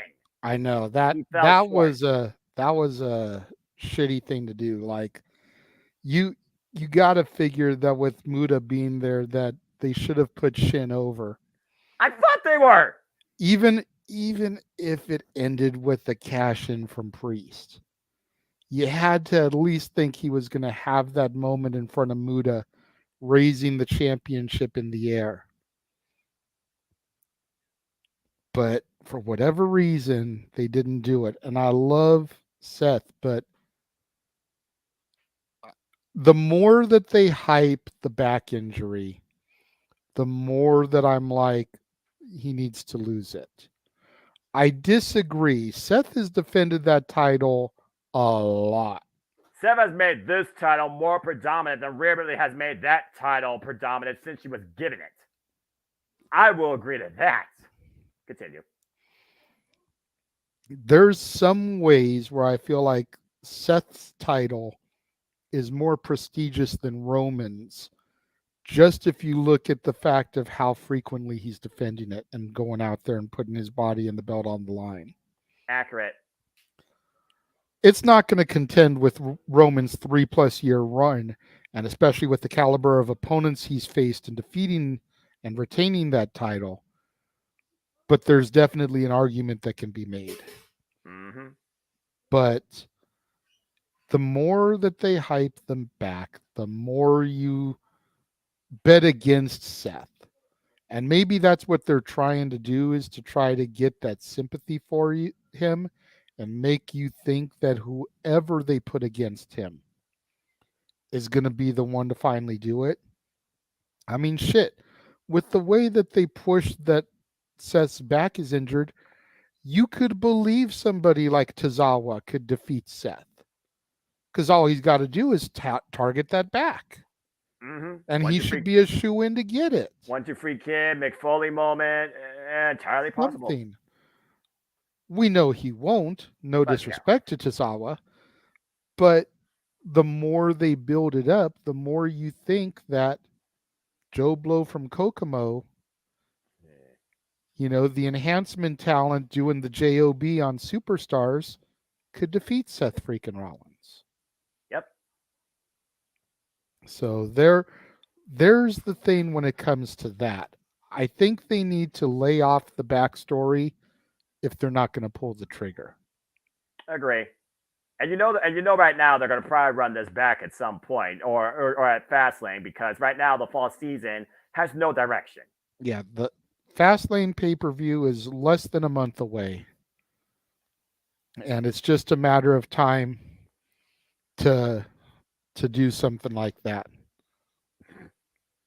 Well, either way, again, it was a good match for what it was worth. And again, these two, they haven't met since that, on a grander stage, I mean, since that Survivor Series encounter. I don't count the Thunderdome or that one match on TV because they were underwhelming. But again, at this point, I wonder if Shinsuke is ever going to receive that moment. And at this point, now you have the back as a factor. When will that finally come back, quote unquote, to finally bite some freaking Rollins' ass? And will Mr. Senor in the Bank cash in? I'm still holding out that Damian Priest will cash in before the end of the year. Obviously, I didn't think it was going to happen here, though. But again, to Melo's point, you could have asked for a better opportunity to come in, whack the man in the back of the head, cash in, south of heaven, boom, you got a new world heavyweight champion. But again, they're holding out, it seems, on the Money in the Bank briefcase, which I can respect because they haven't done that for a bit of time. And he's actually might go after a world championship. I'm just saying. But either way, that was WWE Payback. And for what it was, again, PLE of a B plus scale on a name value alone, what the WWE did in the Steel City was rather strong, quote unquote. And I enjoyed the show. I just wish there was a little bit more put into the women's division. And that's always going to be a criticism from me. You definitely need to make the United States Championship matter more. And honestly, I would have probably traded out an Intercontinental Open Challenge versus that crap bought by Serio. And again, the story sets back. When will it finally break? When will someone burn it down that's not named Suffering Runs and come out with the ultimate crown? And kudos to holding out for keeping Judgment Day together. I didn't see that coming. So I give this overall a B plus. I'm not one to grade, but what the heck not. JJ, what's your overall final take on WWE Payback? I agree with you that a B is probably pretty good. I agree with you, especially as far as the women's division and the United States title. WWE has shown over the course of the last year or so that they can make the mid-card titles mean something. Right. They just now need to reestablish the U.S. title the way they've done the Intercontinental title. Yeah. And they need to put championships on people that can actually do something with them. Exactly. Don't put a belt on somebody just to pull a trigger, because then you end up hot potatoing it. TNT. But if you're gonna give somebody a championship, let them do something with it. They don't have to defend it on every single episode of television. No. That's not what we're asking. No. But they need to be prominently featured. They need to be more than just a great ass to look at ringside. Yes, Mommy, I'm talking to you. But seriously, you think about Seth to an extent. You think about Theory and now Mysterio. You think about Rhea. You think about Sammy and KO. And how lackluster their reigns have really been. Right. And then you look at Gunther, Roman, Bianca. They've proven they can do it. They just need to do it consistently. Consistency is the key. Bingo. Well, we know we got WWE Fastlane. We know we got NXT and No Mercy. And honestly, you might blur the lines to decide which one of those two might be better presented overall when it comes to the card. The championship. My NXT. Damn it. But you digress. Still not my NXT, but still better than what it used to be. But that being said, before we dive into what's ahead and live watch-along events and other stuff in and out of wrestling, this has been a phenomenal Simple Take Super Show. I knew we were going to go deeper than I anticipated, but that's what it means to be friends and talk all things wrestling. Not that I'm trying to copyright Jeff Meacham. Hi, Jeff.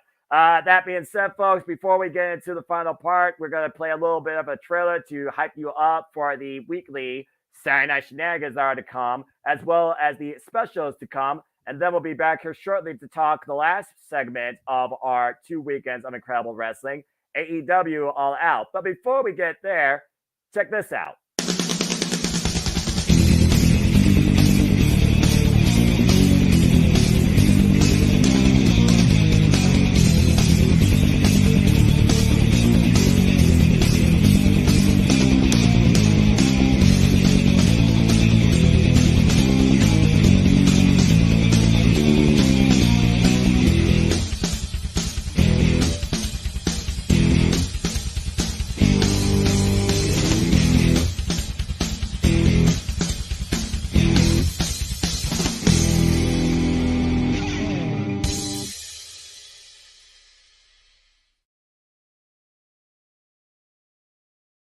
Hey, what price is my dignity at this point when it comes to karaoke fucking singing?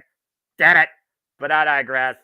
Anyway, welcome back, folks, to the Simple Take Super Show. Again, we are not going to make this a regular thing. I assure you, this has been insane, but I've absolutely loved it.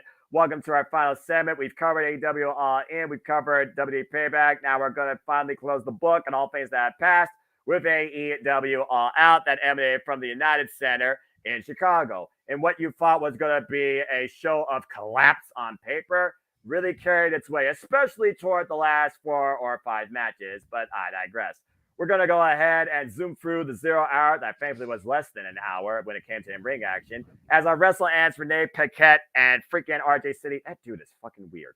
They talked about the card, and of course, we had the over-the-budget Battle Royal, where a charity got $50,000 from the winner. And for those that don't know, the winner was Heyman Page, a former educator, giving back to the educators. And in my opinion, there is not a more underappreciated, underpaid industry than the education industry. God bless all those that try to encourage and guide properly and bring forth the knowledge to the future scholars, the future hard workers, the future educators of humanity, not just America. Respect teachers, respect the education system, do your best in it, damn it, but I digress. Good luck, Natalie.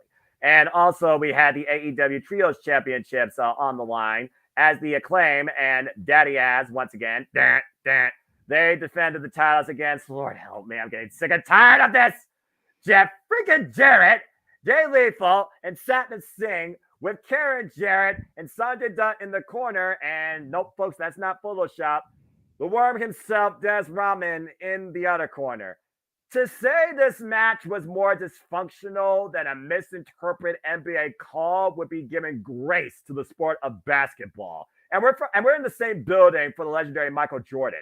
I'm just saying, this was shenanigans off the rails on both sides. The only thing that made sense is Aubrey's promise to the fact that if Karen Jarrett got involved in her husband's behalf, she would kick her ass. And she did, as she rightfully should. But seriously, what the fuck was this? As JJ went off camera and said, JJ, damn it! This right here, good sir, was sports entertainment at its finest. But you digress, and you're not wrong. How Jeff Jarrett is still relevant is in 2023 is beyond me sometimes.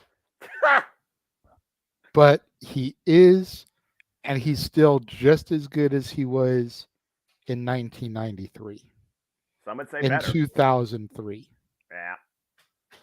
You know, he is so good at getting out there and putting the younger generation over, being a leader, that he really needs to get the flowers that he deserves a lot more than he does. All right. Notice I didn't say anything disparaging about the Miss, so I'll give credit's due, but this was definitely a showcase, to say the least, when Sanjay Dutt tried to bring the NBA All-Star basketball lineup call to his team and missing a free fall as Satnam Singh crushed a basketball in his hands. That's scary. Which, by the way, that was all Sanjay Dutt's idea. I should have known. Jared admitted that on My World this Oh, past week, where they went in depth into All In and All Out.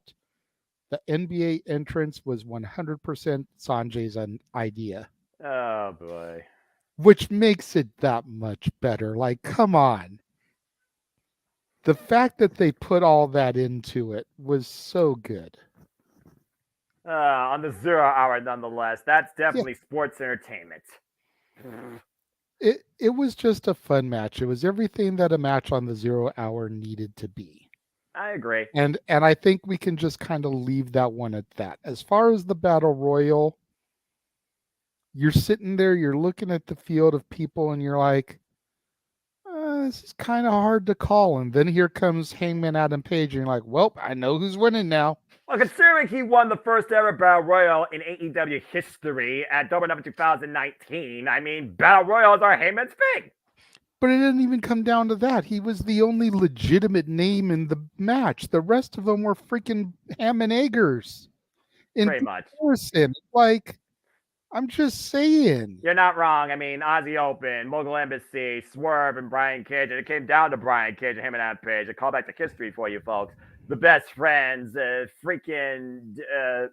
I don't remember the rest of the names, but Yeah, exactly. You don't even remember the rest of the names. Like, I remember Tony Nese getting eliminated by everybody with a crowd surfing to the lawyer. That was kind of funny. Besides that, yeah. But hey, the Hardy Boys were in there, I think. I think Matt and Jeff were in there. Yeah, you're right. They were.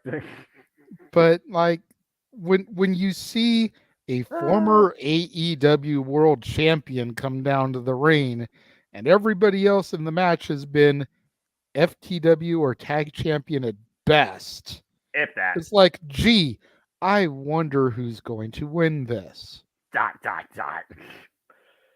Well, let's see. Is it going to be Muhammad Ali or the guy that won the Fight Club match down at the local gymnasium?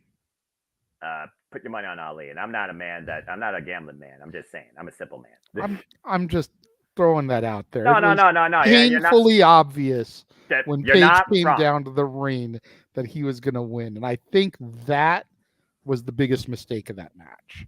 Yeah, I kind of was hoping for like a unique wild card, like somebody like from the Chicago area or somebody that hasn't been on in a while, you know. Yeah, Like, if you had left Page out of there, it really would have been a close call. oh You yeah, could have given it to somebody like Swerve. You could have given it to somebody like Jeff Hardy. Scorpio Sky. Yeah. But the minute you saw Page, it's like, okay.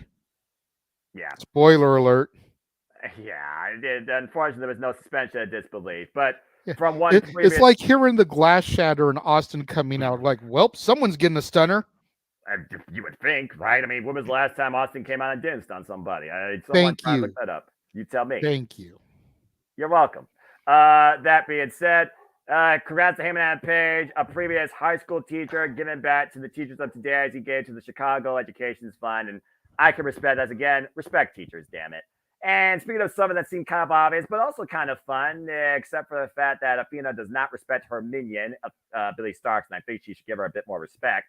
We have women trios action also on the 0 hour here at Chicago's own Sky Blue, teamed up alongside Willow Nightingale, the babe with the power bomb, and the former AEW Women's World Champion Hikaru Shida, taking on the trio of the Ring of Honor Women's World Champion, the Forever Champion, undefeated Athena, teaming up with who she deemed as porcelain at one point. The person she took the title off of, Mercedes Martinez, back last year at Final Battle, and one of her most recent challengers to her title, Diamante, and her sub-appointed minion, Billy Starks, was in the corner. Sorry, I don't remember the number. Now, for what this was, I really enjoyed this for fun because, again, women's showcasing. It might give me an idea that who might challenge Athena for the Ring of Honor Women's World Championship, despite the fact she's successfully defended against Willow Nightingale. Hell of a match, by the way. At Devil for the main event. She defended against Sky Blue earlier in February, just defended against Diamante, and Mercedes Martinez has not faced Athena in a rematch. Billy Starks has never faced Athena for the title, but Billy Starks did lose to Athena in the opener of this year's Owen. And then you have Hikaru Shida, where she's not Tokyo Joshi Pro Wrestling. She is not necessarily porcelain, in my opinion. She is the former two-time Women's World Champion. that Athena has never faced before in a one-on-one encounter. I'm just saying. Sky Blue picked up the win, of course, for her team, hitting the Code Blue on Diamante. Fun little trios match. Yeah, this was one of those matches, and I hate to say it this way, but again, this was a match that was very predictable because the Chicago wrestler that everybody wanted to see was not going to be there. So they had to put over Chicago's own Sky Blue. It really is as simple as that. You know, I look at this match though, and I think, my, how the mighty have fallen. You go from 81,035 people defending your AEW Women's Championship to a trios match on the pre-show in a week. What does that really say about the way Tony Khan and AEW feel about Hikaru Shida? I don't know at this point if she was also involved in trios action on Rampage, and there's the underlying narrative right now that her and Britt might be building a feud because they've had constant miscommunication. And spoiler alert for those that haven't watched Rampage, Sky Blue and Hikaru Shida and Britt Baker did get the win this past Friday on Rampage against Anna JAS, Taya Valkyrie, and the Bunny. Yay, Allie. With the Bunny, damn it, getting trapped in the lot job by the doctor. So yeah, I saw that. I cut Rampage off about halfway through watching it last night just because I was tired, wanting to go to bed. Don't blame me. I watched SmackDown, but I cut Rampage about halfway, but I did see that match. It's funny because every time I see the Bunny come out, I was like, oh, Noah's happy. And then she submitted. I was like, oh, Noah's sad. Damn it. Damn it. Damn it. Damn it. Damn it. Damn it. Damn it.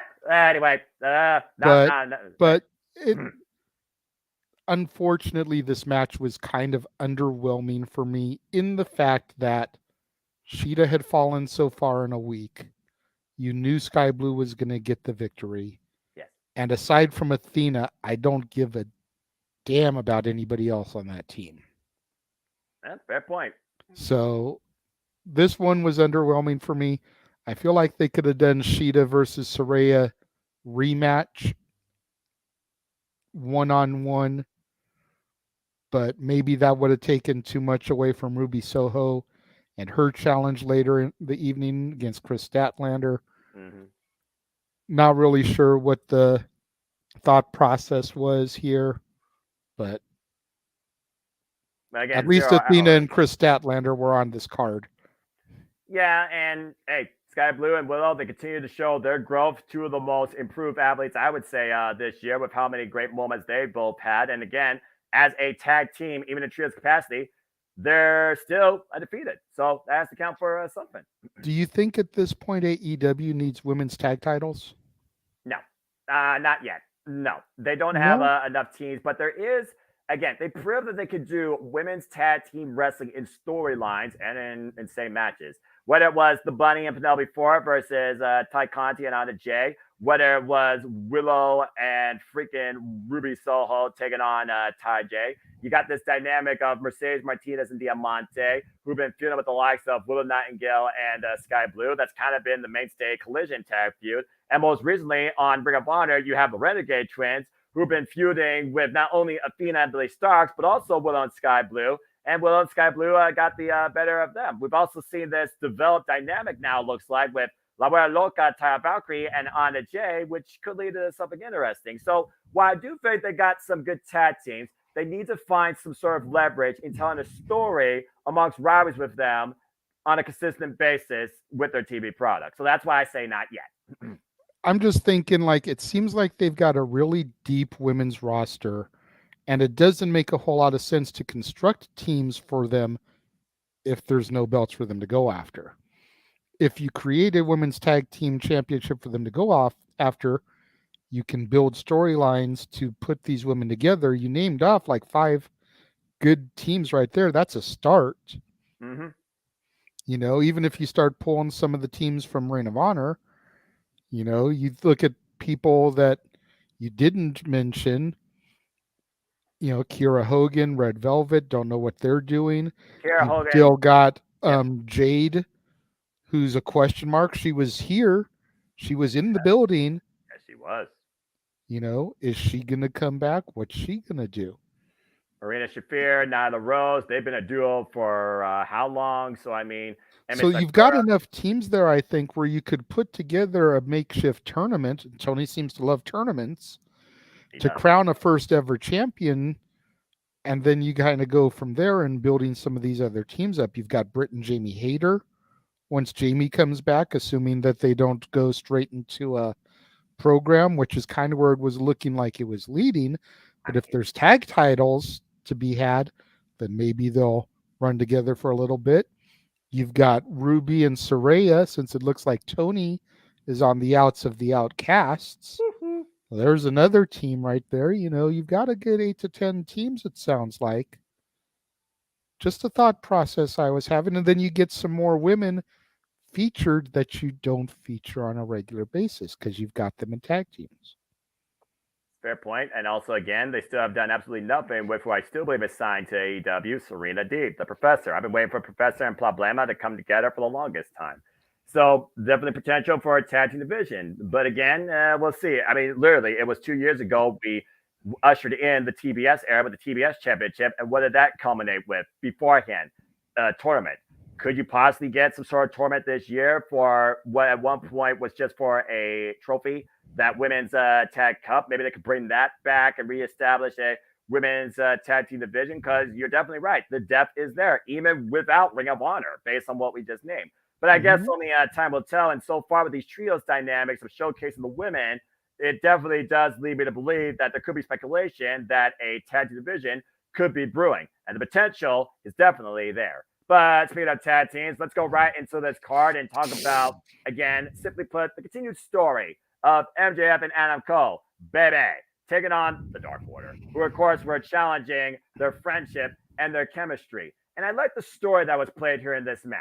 MJF's neck, because again, Adam Cole dropped him on his neck like 7 times. And at one point, John Silver, Alex Reynolds, and Evil Uno exploited that, turning into a handicap as MJF was dragged back to the back, quite literally. And for the most part, Adam Cole was fine by himself. At one point, what I like to call perpetual synergy, that sequence by the Dark Order with the freaking rolling elbow, the enziguri, the stunner, the freaking float over in the jackknife cover for the nearest fall of the match for the Dark Order.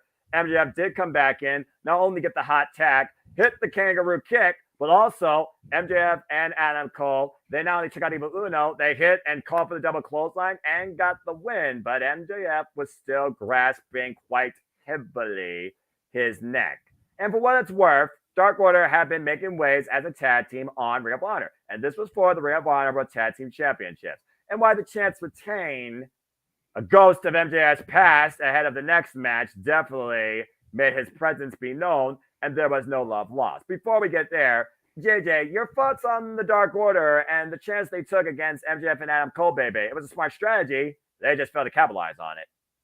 It was a smart strategy, but this is a match again that I felt was way too predictable. I mean, the Dark Order should not have won this match, or should not have won the Battle Royal. I still say Best Friends should have, because Best Friends deserve an opportunity more than anybody in the tag team division at Tag Team Gold. At least a run. And again, working on the neck, thinking about the neck angle. That could have been a great way to oust the Ring of Honor Tag Team Championships, because while it's a nice little thing to be part of Adam Cole's honor in Ring of Honor, I don't think MJF and Adam Cole need the Ring of Honor World Tag Team Championships for a long run. No, I don't think they need him for a long run, and I don't know if I would have gone with the Best Friends. I think I would have booked the Hardy Boys. Oh. Because you think about everywhere they've gone, they've been champions. Would Better Than You, Baby be able to overcome that obstacle? The history, these are legitimate brothers that have been wrestling with each other for 30 years, going to their trampolines and backyards. Exactly. Nobody is going to know you better than your brother. No. If Better Than You, Baby could have gotten over on the Hardys, that would have gone a long way to solidify them as reputable tag champions. Beating, no disrespect, a joke team like the Dark Order that hasn't been relevant since the passing of one Brody Lee, may he rest in peace, is not the way to go for your first title defense. I got you. I'm just saying. Hey, let's fill it for the bigger story as we go into the we don't even go into the next match. We go into the fact that Samoa Joe and MJF once again collided with a subtle shoulder bump that pissed the champion off and risked further injury to his neck after Samoa Joe trapped him in a guillotine or a front headlock. Because for those that don't know, MJF was once the security guard on screen role for escorting the former, at the time, NXT champion out at Ansterer, Brooklyn, Samoa Joe, 7 years ago. And apparently, Samoa Joe never forgot how he took advantage of this kid, or should I say bitch, and MJF didn't forget either, but he's no longer that punk kid anymore. You could literally just, shove into a brick wall. For a moment, I almost shoved him off that ramp, just saying, yeesh. And of course, we saw what that led to in the promo on Dime. I thought was freaking awesome. But that being said, subtle angle. But yes, JJ. How much of that was a throwback to that NXT TakeOver Brooklyn? How much of that was a shot at Punk and the rumor that Jack Perry chest bumped him coming back through the curtain, which is what started the whole thing backstage? Yeah, see, again, I don't follow reports and stuff, so I wasn't aware of that. I just know the NXT callback, long-term storytelling, but you bring that up, because it was Chicago. Wrinkle. Yeah. I felt like it was a little bit of a subtle jab at Punk, who had just been fired the night before. Well, again, considering this roster, trying to prove we can still go all out and believe in AEW, as Bryan Danielson demonstrated in the post-media scrum. We'll talk more about that here later. There's a little bit of symbolism right there in what you just brought forward. Because again, I am a simple man. I don't follow or click or scroll or use this. I simply know stuff because I'm tagged in hashtag everyone in our private chat. Unless it's everyone or me, I know nothing. Period, point blank, simple. So, as I simply protect my mentality, enjoy life, and enjoy wrestling. Go ahead. It's just something I wanted to throw out there, I like that, though, and I'm sure people could probably draw that, too, because I know a lot of people probably fall into all that stuff. And again, I hold that against not you, nor nobody. But there is that phrase about curiosity. I guess I'm just not such a curious peeve. Anyway. Again, I've defended myself with this statement numerous times. It's kind of hard to not scroll and click on those type of things when you moderate an open discussion forum about wrestling once a week. God bless you. Got to find your news somewhere. God bless by you. Scrolling and clicking, that's how I find my stories. Hey, I respect that. Like I said, God bless you and anybody else that's trying to make an honorable living, but also expressing their passion honorably and subjectively in this industry too. That's what we do. That being said, you also, of course, expressed how you weren't really sure who Shane Taylor was, but with how many times he took him off his feet, I gotta ask you, JJ, it's probably the first time you saw the man in action. What's your take on Shane Taylor challenging Samoa Joe for Rave Hearts of the Championship? Shane Taylor impressed me, but I knew that Joe wasn't going to lose. That simple as that. Like, Samoa Joe is that dude, like, for real. And you're not going to job him out to, again, no disrespect to Shane Taylor using this terminology because I was unfamiliar with him. But you're not going to job Joe out to a nobody like Shane Taylor on All Out 1 week after the biggest show in wrestling history. Damn it.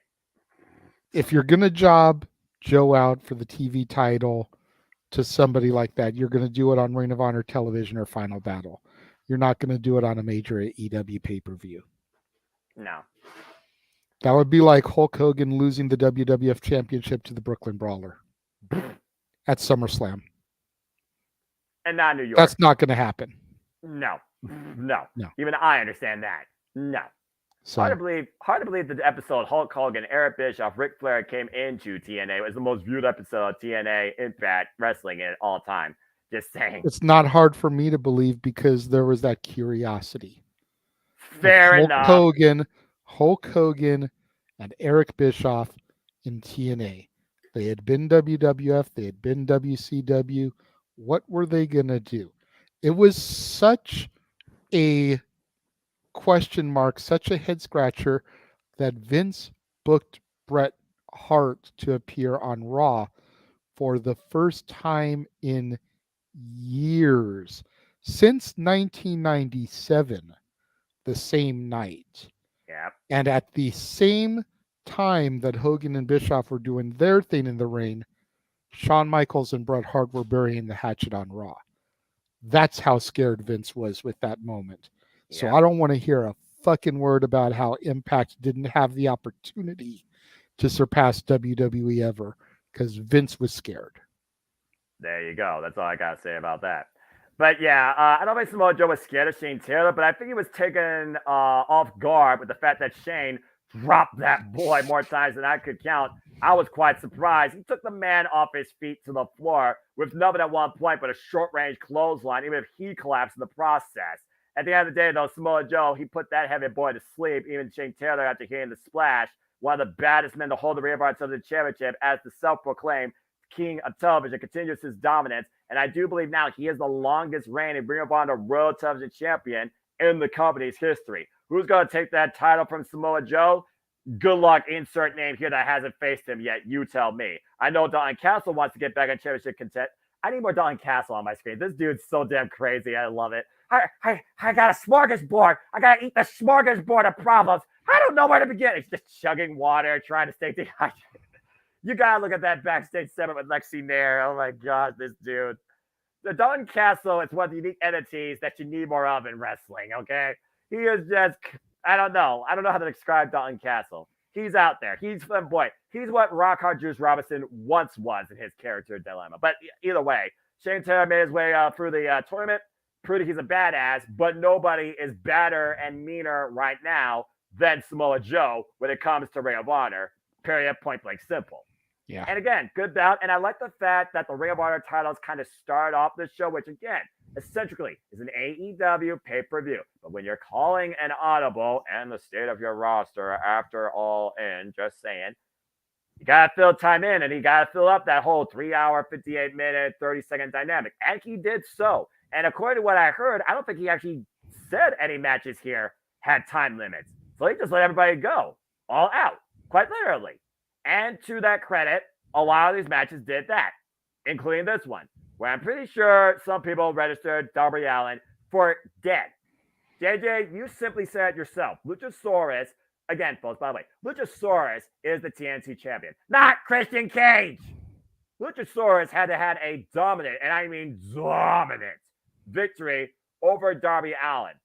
With the physical abuse that he put Darby Allin through, I think he met your status quo. Yeah, definitely think that he met my status quo. Luchasaurus went out there and he wrecked shit. Period. You know, he came in like the Incredible Hulk. He smashed, he destroyed, and Christian just kind of there as the proud papa, watching his charge do his thing. You know, Luchasaurus, the jury is still out for me regarding Luchasaurus. I'm still not entirely sure what to think of him. I think a little bit more dominance like this will really solidify him with me. But Christian at the scrum afterwards was just fucking gold. So, how's everyone's father doing? You dickhead. I was doubled over. I thought that was so great. Like that, for me, that was like Cody coming out. So, what do you want to talk about? Oh, man. It was a great line. Like, I might even use that tonight on open mic night. Like, so, how's everyone's fathers doing? That was too damn good. Continue.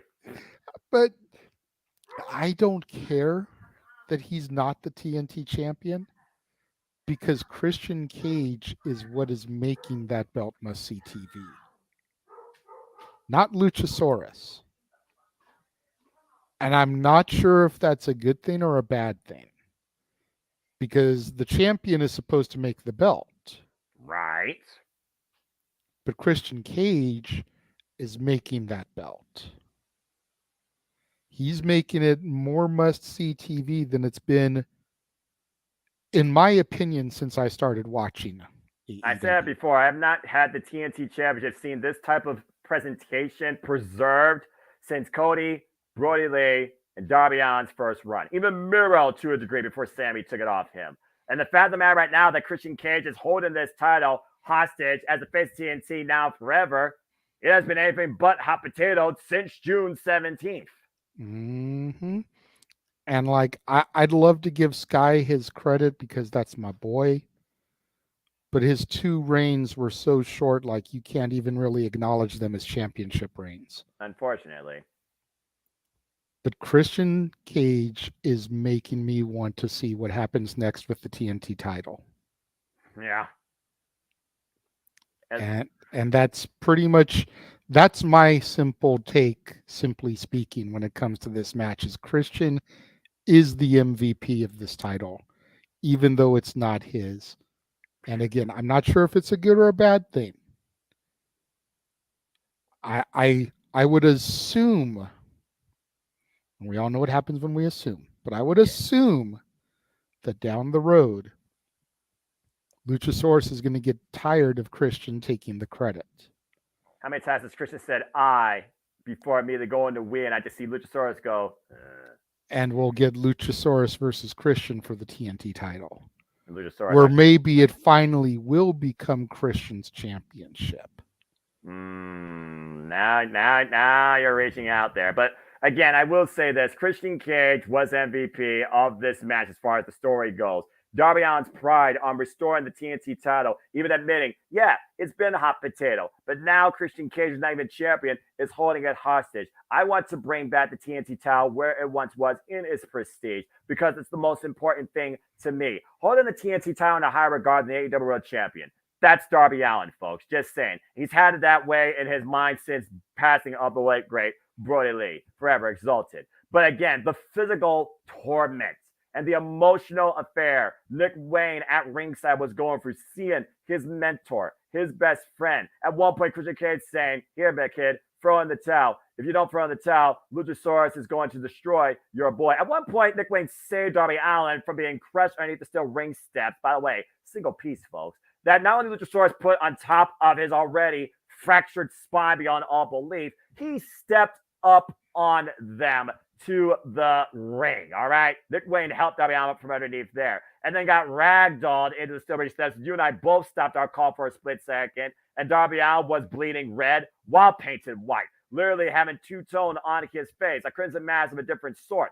And then at the end of the day, after taking out Christian Cage and hitting the most ridiculous sunset flip powerbomb, Cobra, just to try what you ever want to say, for the nearest fall of this match on the big man, still not enough. Probably was his best shot. Looking for the coffin drop. What does Christian Cage do? He gives him a choice.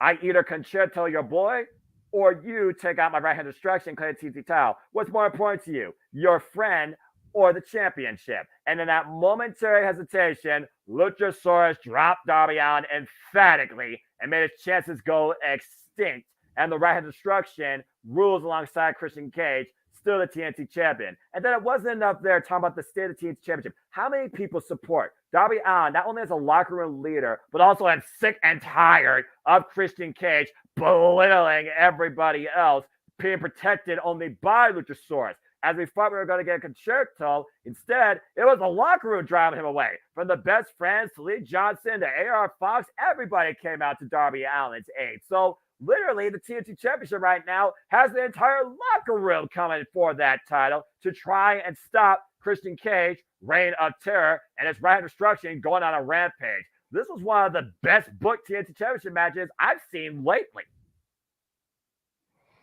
No doubt. And at this point, I just wanted to say of Darby Allin's spine. You want to talk about a men's spine that's wrecked beyond all belief. This guy coming off, like you said, a week, dropping his back on a metal coffin lid twice, and then getting ragdolled all over the place like he was literally just a crash test dummy, quite literally. And then he fights his best friend in the main event to see who's going to go on for the Grand Slam tournament. And spoiler alert, Darby Allin won, but it sure as hell wasn't easy. And again, Nick Wayne, that guy's got a very bright future. Definitely very bright future. I like his upside so far. And so far now, we got to see, and we'll know tonight, if Darby Allin will advance to the finals as the finals will occur next week Wednesday on Dynamite to see who faces MJF for the Triple B at Grand Slam. It's down to Samoa Joe and freaking Penta Ciampa. That's going to be a war. And Roderick Strong, might I add, the Messiah of the Backbreaker, and Darby Allin. I'm just saying. Good boy. But anyway, this was a great TNT title match. And once again, the face of TNT remains to be Christian Cage. Now and possibly forever at this point. Good grief. And by the way, he is not Father of the Year. As somebody who's been about a father for over 12 years, I didn't need to answer your question, dick. Anyway, what a freaking jerk. What's the next thing on this card? Oh, yeah. Meat. Big meaty men slapping meat. I love meat. I'm not a vegetarian, and this might be one of the biggest big men matches I've ever seen done right. This was a battle of titans.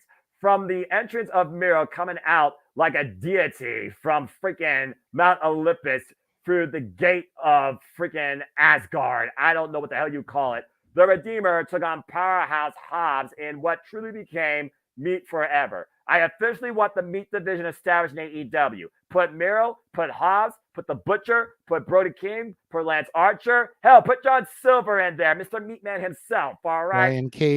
Brian Cage, thank you. Look at how many massively awesome competitors AEW has. Keith Lee! I don't know about you, JJ, but I think these two men set a precedent for big, meaty, epic classics. This was a sleeper match on this card. This was tremendous. I completely agree. And Miro's a guy, the former Rusev, who I kind of missed out on his best days in WWE. I've been thoroughly impressed with Powerhouse Hobbs from the jump, but this impressed me because it truly was one of those irresistible force meeting a movable object type of matches, and which one was going to crack and crumble first. Even CJ Perry coming out, the wife of Rusev, Miro, trying to get involved, couldn't really sway the decision. He was telling her to leave. And it was kind of crazy to me to see, because normally you would think that someone would welcome assistance from their significant other. Right. And he had cut that promo about, not needing his hot wife or whatever it was. I forget the exact wording. I am godless. I do not look towards a god because he looks at me. I do not look towards my hot wife. I have sacrificed everything because I am Miro. There you go. Again, he even said that as he left. You're not Miro. You're not Miro. You're not real. And just the fact that she just stood there kerfuffled. By the way, good gosh, she is hot. Hello. What the hell was she not wearing? Anyway, post even Lexi Nair tried to get a word, and CJ's like, I don't know. I thought, honestly, there was a guardian angel coming to the Redeemer's aid, and apparently that wasn't the case, or a welcome case. So I'm not really sure what to make of the whole CJ Perry Miro dynamic, but I do know this. In the book of Hobbs trying to write the chapter of redemption, that chapter has yet to be written. And so now we have to wonder what's next for Powerhouse Hobbs. What we thought was a no-win scenario for both.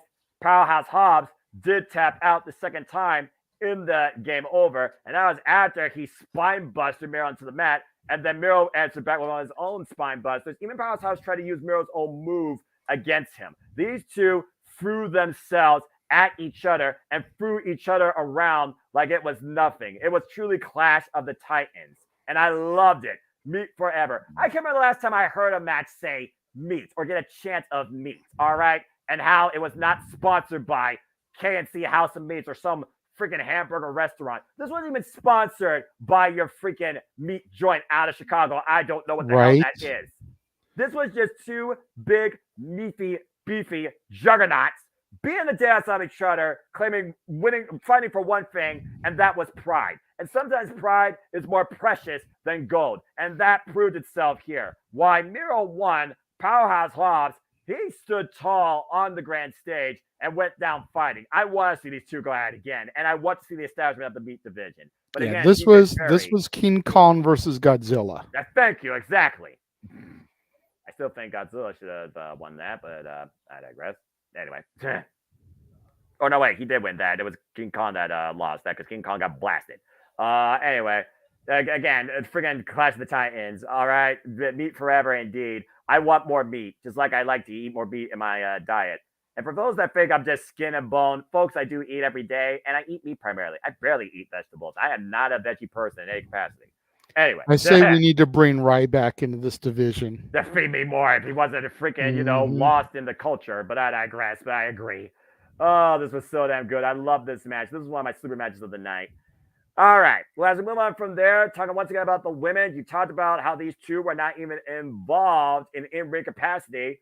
But honestly, it might have been these two strongest singles encounter and one of the stronger presentations of the TBS Championship on pay-per-view since Chris Statlander has won. Like I said, why Chris Statlander might have been underneath people's radar, being involved more in tag and trios with mixed results. She has been undefeated in singles action, defending this championship, including in the main event of Dynamite. Now defended successfully against Anna Jay, against Mercedes Martinez, against Taya Valkyrie, the woman that wanted to dethrone that bitch in the first place and was unable to, and unable to beat Chris Statlander, which she gave her one of her rematch in the main event of Dynamite. And now Ruby Soho, the one win that has eluded her, Chris Statlander, she stepped forward. She showed how much she has evolved, why she is more than woman, and retained the title. But I will also say this. Amanda Monroe, green spray paint is not hairspray. Toni Storm has lost her damn ever-living marbles, especially after Saraya nearly helped Ruby Soho win the title, getting that avalanche, though no future, off the top rope and hitting destination known. I thought we were going to have a new champion. But Stat proves once again that Stat is where it's at. From Revolution 2020, coming in sick as challenger against Nyla Rose for the AEW Women's World Champion, coming in at 100% as champion, defending the TBS Championship successfully. Great contest by the women. This was... I don't want to sound like I'm being a Chris Statlander hater just because I'm still kind of mad that she took the belt off of Jade. I really don't want it to come off as that, but like, they haven't booked Chris right. And I think they missed the boat on further sending Tony into chaos and insanity by not having Ruby dethrone her tonight on this show, because Saraya with the world title, Ruby with the TBS title, and Tony with nothing would really make her degenerate into insanity, in my personal opinion. And again, like, you look at Chris Statlander, and I don't think she's lived up to the hype and the bar and the standard that was set by that bitch Jade Cargill. There's no way in hell Jade would have been left off of All In as the TBS champion. And the biggest event in the year, and they couldn't have her on that show.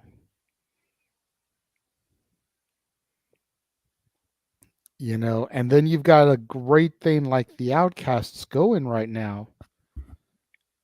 And Ruby, poor Ruby, like every twist and turn, she's been shut down.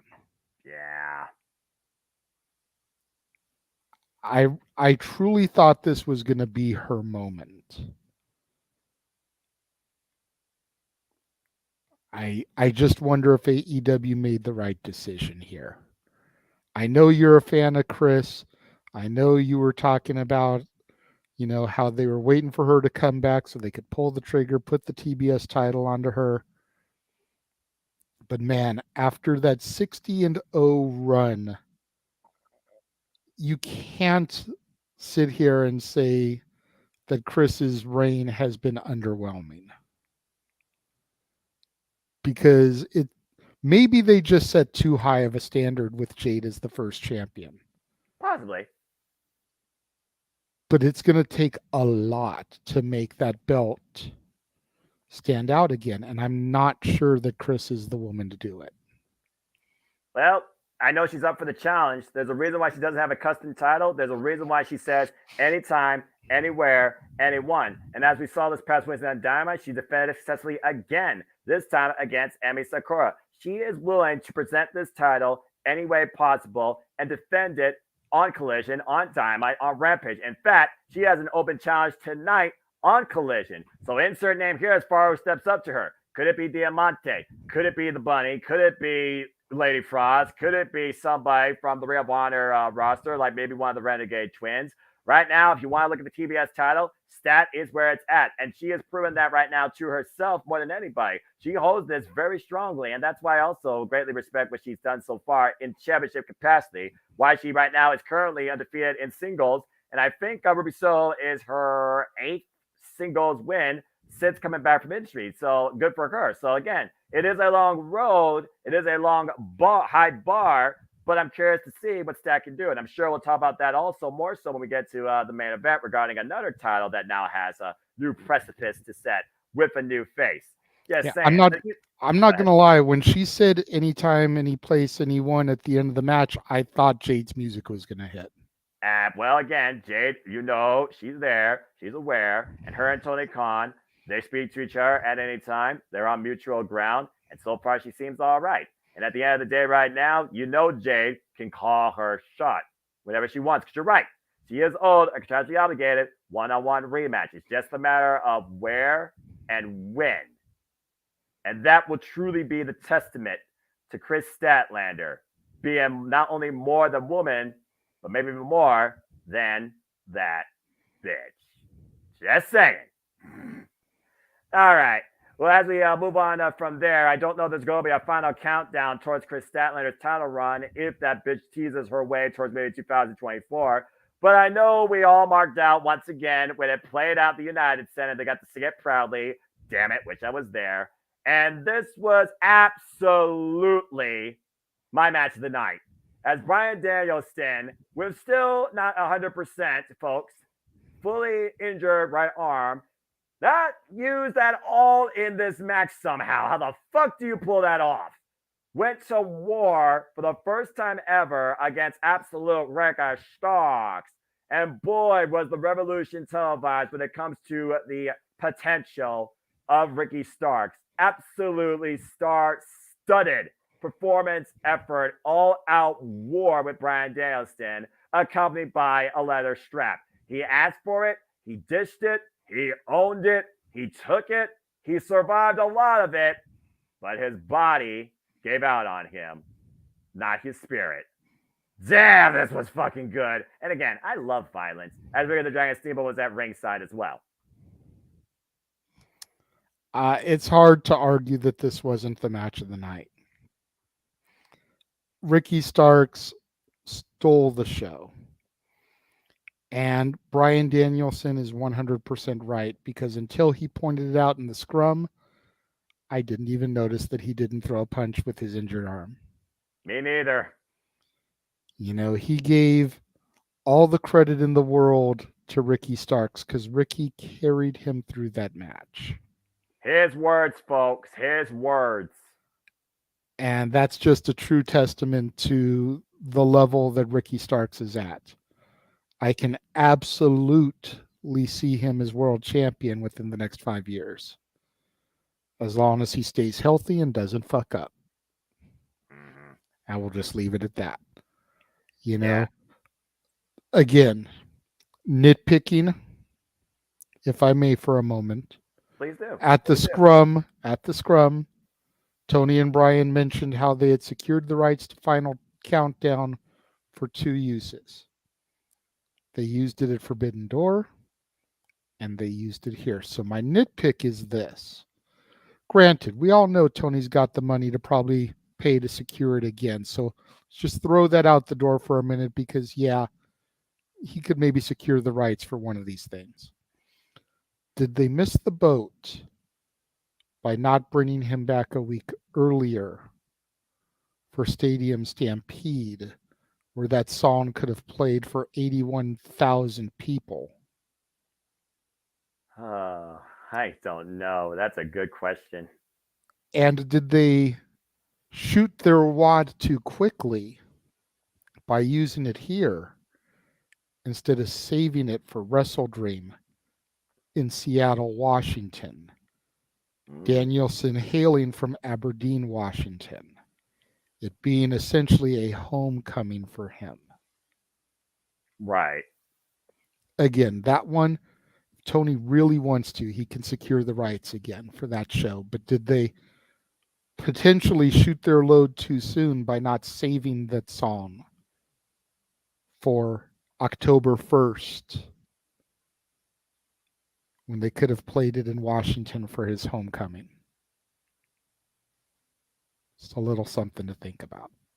It's also the first time I think Brian Danielson even said he ever wrestled also in that building. So it was kind of cool to hear that music as well in that same place. Again, immortalized by the GOAT, Michael Jordan. And Ricky the Dragon Steamboat did get involved, neutralizing Big Bills. Again, this is about respect. And Brian Danielson wanted Ricky Starks to show him the fire of the dragon. Show me what you got. Show me what you're made of. The pre-match assault before they even were strapped together by that strap. How the strap told the story with every freaking lash that we heard out loud. These guys jacked each other's jaws, backs, arms, and everything in between. At one point, Ricky Starks unleashed absolute hell on Brian Danielson. Spilled blood on that strap. Also with a loaded fist with a weight belt and that buckle hitting Brian Danielson in the head. Then Ricky Starks, of course, went into the turnbuckle pad. How blood tells such a poetic story of violence in a match like that was beautiful as the strap was drenched in both men's blood.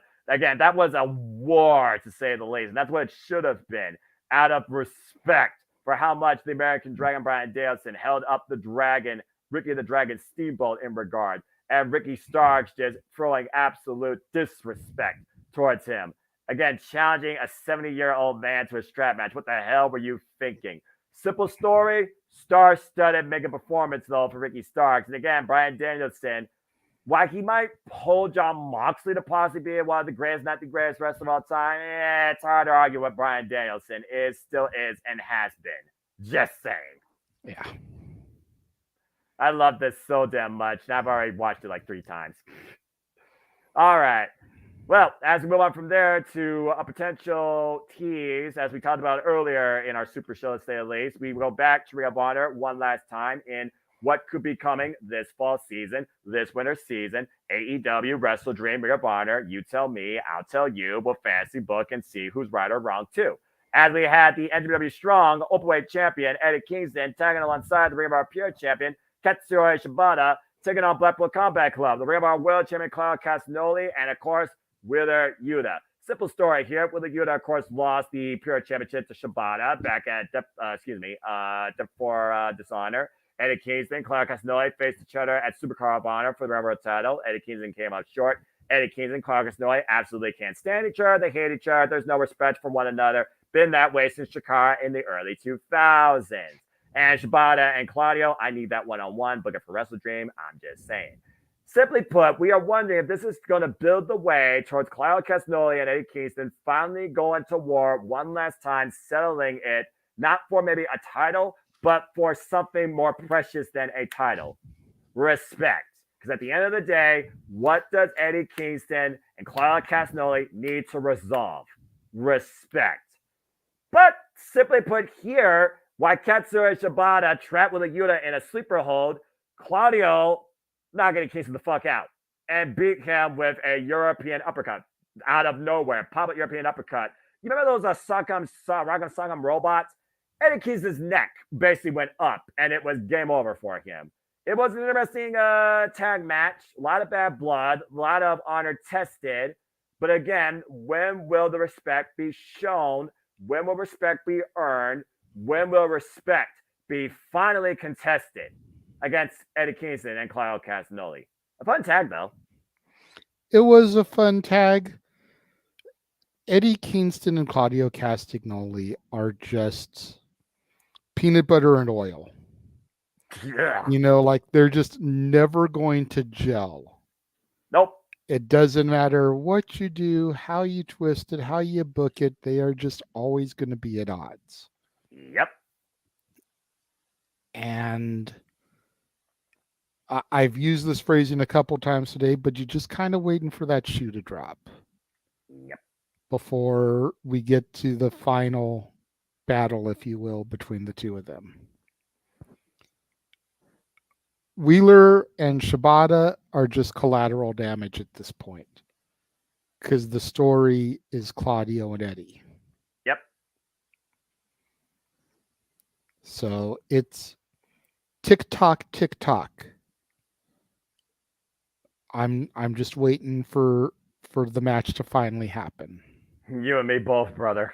I can't wait for this war. I want this war. I want them to go 60 minutes because with how much bad blood is between these two, they will literally fight forever until the other one can't fight no more. And Claudio has said, being Ring of Honor World Champion, it's not about passion. It is simply a job. For I am that good because this is a business. And until somebody is a better worker than me, I will always be the Ring of Honor World Champion because that's my job. Can Eddie Kingston finally all up to what many believe is his missed potential and not only beat Claudio, but become the Ring of Honor World Champion? Now, that just be an extra amount of interest on top of this battle for respect. I mean, if Eddie Kingston wins the Ring of Honor World Championship against Claudio, what more respect does Eddie Kingston need to earn from Claudio Castagnoli?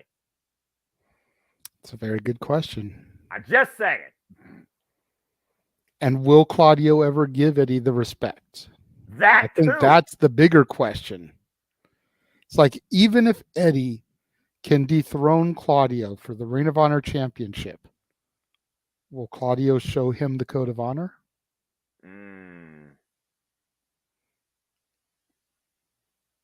Will the hatchet finally be buried? Is honor real? Dun, dun, dun. Dramatic Reaver. Again, we got a lot of time, but it all comes down to when you execute. And again, it's not necessarily about the title, but how much longer does the disrespect need to be amongst these two men? And whose fault is it for this disrespect more so? Is it Eddie Kingston or is it Claudio Castagnoli? If you look at the story, both sides have a mutual point. Yeah. Which also makes this quite interesting. Again, will the final chapter drop at Final Battle, if not beforehand? Will a nightmare amongst these two, with the fact that at this point, are they ever going to respect one another? Maybe culminate at Wrestle Dream, or could I get Katsuyori Shibata versus Claudio Castagnoli in Double Jeopardy? Just saying.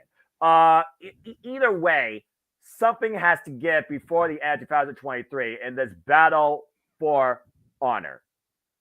And that's really what I think comes down to at the end of the day. Yep. Just saying.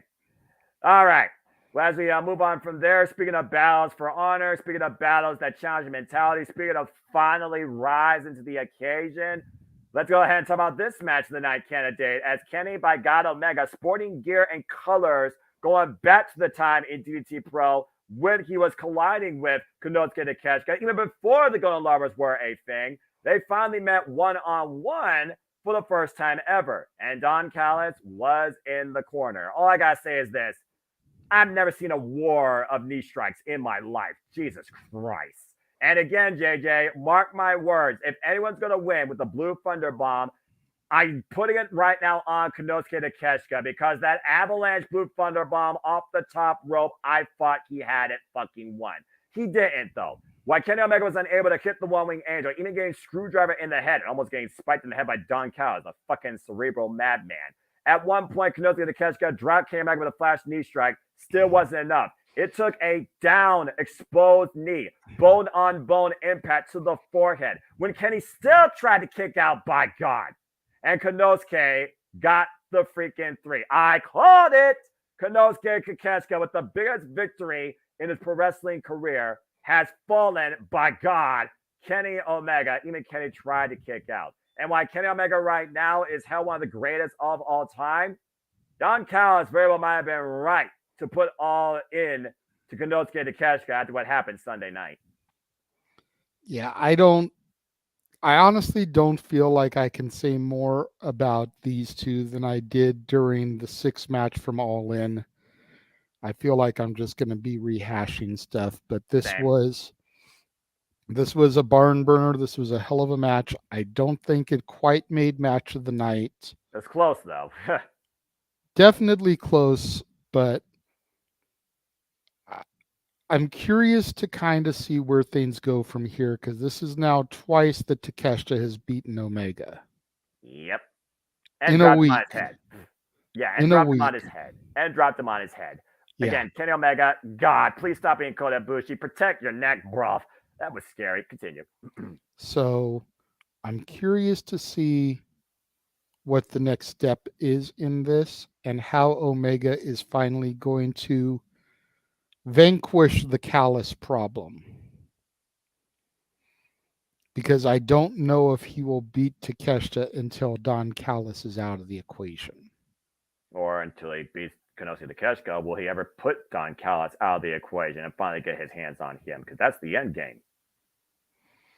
Just saying. Yep. And as we know, this week on Dynamite, Don Callis will reveal their next target. Now, is that target for recruitment or a target for destruction?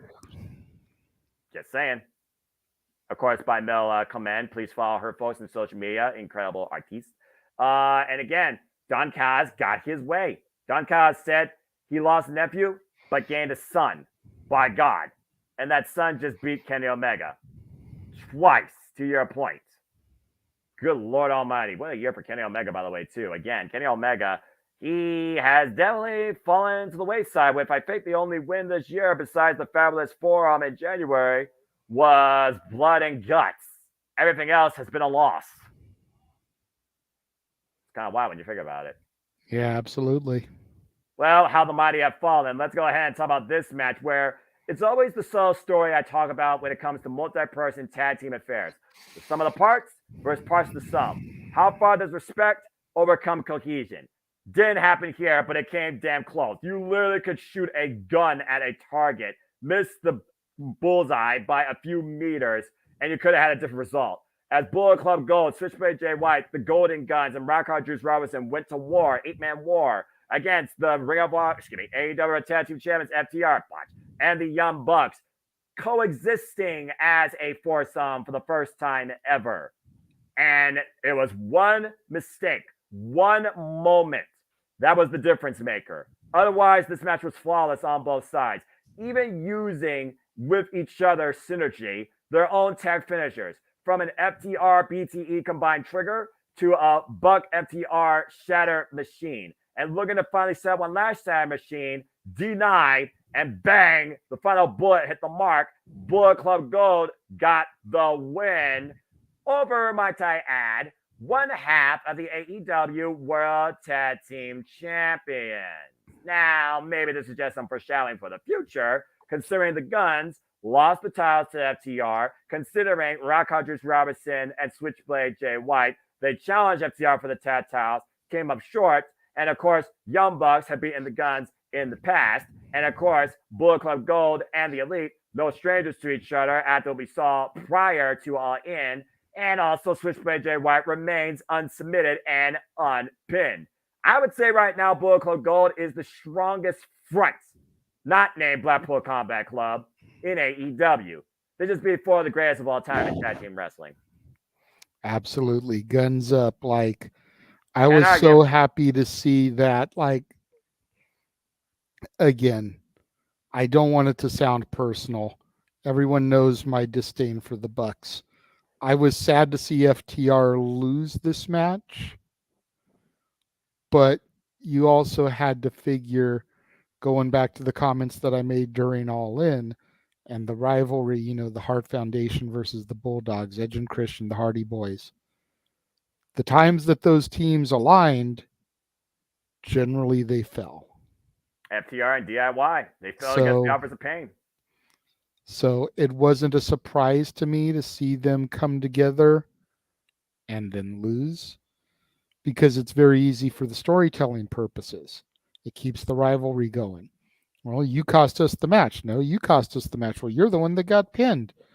You're the one that was supposed to have our backs. And they were suddenly talking about that afterwards. You could see him distraught. I think it was Nick Jackson and Dax. They were like, "What the bleep?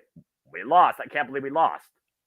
But also, who's to blame? Because at the end of the day, it was just one moment. It wasn't like there was a mistake. It was just one moment. Bullet Club 3 Gold seconds. found. It was 3 seconds. That's all it takes. That's all it takes. Blade Runner and Colton fell in the cover. That's all it takes. I mean, I just love the dynamic of the Bullet Club Gold and the Guns. Like the whole faction of them is so good to me. Like something about it that just seems very organic. Bullet Club, the Gun Club. Guns shoot bullets. What better way to kind of come together? Seriously, like it feels like it's supposed to be. Mm-hmm. I want to like the Guns. I really enjoy watching the one, and I want to say it's Colton, the one who looks the most like his daddy, the one with the braids. That's Colton. He can be a single star. I'm not sure about Austin, but Colton can definitely be a single star. You can see it in him, much like his daddy was able to break off from the Outlaws and be that single star over the Road Dog. Same thing when it comes to the club. You've got freaking Switchblade Jay White and Juice Robinson. Juice Robinson is weird to me. He reminds me of the mascot for AMPM. Accurate. But Jay White, there's something special about him. He's cerebral. There's something very special about him. So watching Jay and Colton is what I really like to focus on in their unit.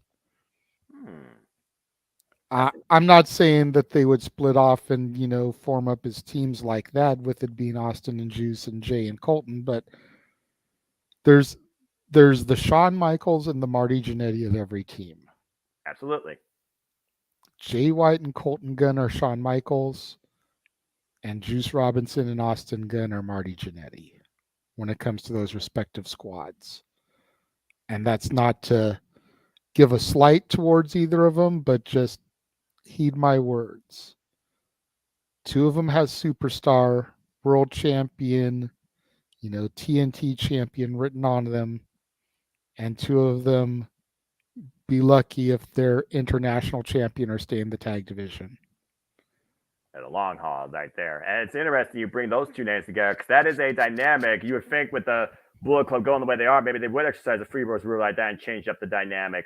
Since Juice Robinson and Jay White fell short, again, just short, against FTR in the 2-out-3 falls for the AEW Tag Team titles, maybe change it up to Cole and Jay White or Austin and Juice, seeing a different dynamic challenge for those titles would actually bring the gold to Bullet Club Gold. And it might be something to think about. And for the most part, Dax Harwood was definitely worked over on the other side. So he might be the most vulnerable case to go after in this picture. And again, we still have not really seen that handshake by the Bucks and by FTR post-match or even in the locker room or when the Young Bucks made their presence known on Collision for the first time ever and came to FTR's aid against Bullet Club Gold in that post-match beatdown. So again, there definitely is probably some unsettledness when it comes to FTR and the Young Bucks. They might be the definition of fight forever for tag team wrestling. But I do think there is definitely more of a dynamic in Bullet Club Gold and maybe taking the titles off FTR if they could find an equal. And again, Jay White and Juice Robinson came super close. But Jay White also right now, currently on pin, unsubmitted, and Bullet Club Gold as a faction is working on all cylinders. And shooting too. I think they need to not worry about FTR. And I think they need to worry about the Acclaimed and Daddy Ass. Because if they go after FTR, they've got to contend with the Bucks too, because the Bucks want those belts for themselves. Of course. If they go after the Acclaimed and Daddy Ass, it's 4 against 3. The numbers advantage works in their favor. That's fair. That's absolutely fair. Well, I guess we'll just And have to wait and again, see. like I mentioned earlier, it was the Gun Club that defeated the Acclaimed for the AEW tag titles. So there's already that mental game if they decide to go after the trios belts. We dethroned you once before. We can do it again. And with Juice Robinson or Jay White on the outside as the extra man, Carblade. you've always got to watch your back. And always Carblade will be in the corner. Still a stupid name. I say Switchboard is better, but I digress. For those that don't know, that's the literal cutout that you see in the audience and that they always carry with Okay. them to the ring. It's dumb, but it's humorous as all get out. I agree. Everything about Bullet Club Gold just works. I agree. And All now, right. Noah, we've Well, had enough talk. It's time for the main event. for 31 successful defenses in less than a year, this anomaly, and I mean that quite literally and politely, of professional wrestling gave the people what they want as the second ever AEW International Champion. But what we witnessed in the United Center in freshly squeezed Orange Cassidy's first ever pay per view main event of All Elite Wrestling was a paradigm shift at the hands of the bringer of Death Jitsu, John Moxley. JJ, Orange Cassidy didn't try. He fucking fought and went out emphatically. What a run for Freshly Squeezed. Finally beaten to a pulp, and the juice was literally squeezed out of him. John Moxley is the new AEW International Champion. Thank you, Orange Cassidy. Good God Almighty. And I never thought that I would be pissed that Orange Cassidy lost the belt. You know, first getting into it and watching this dude who seemed to take his matches as a joke, putting his hands in his pockets. What the fuck are you doing? You're in the ring with a guy that can cripple you. You're 150 pounds soaking wet with cement boots on. You've got your hands in your pocket. But you talk about a man with the heart of a champion. And you watch him week in and week out. And you see the athleticism and the things that he can do, whether he's using his hands or he's not. And you end up coming around to the athleticism of one Orange Cassidy. Then you just want him to keep going. You want the train to never stop. All right, we're pulling into this station. Keep on moving. Don't get derailed. John Moxley did not need to win this title.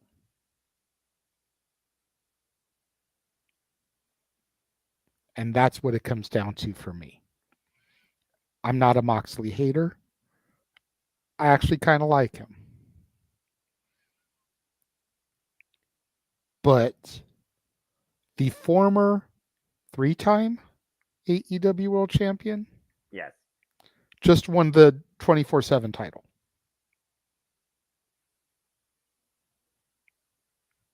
Just to say that he got it. He didn't need this belt. Orange Cassidy defeating Mox, even if he lost the belt at Grand Slam,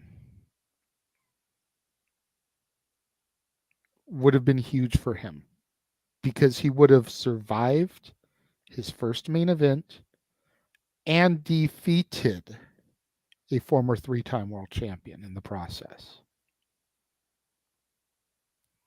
More upside would have come out of Cassidy winning than will come out of Mox winning.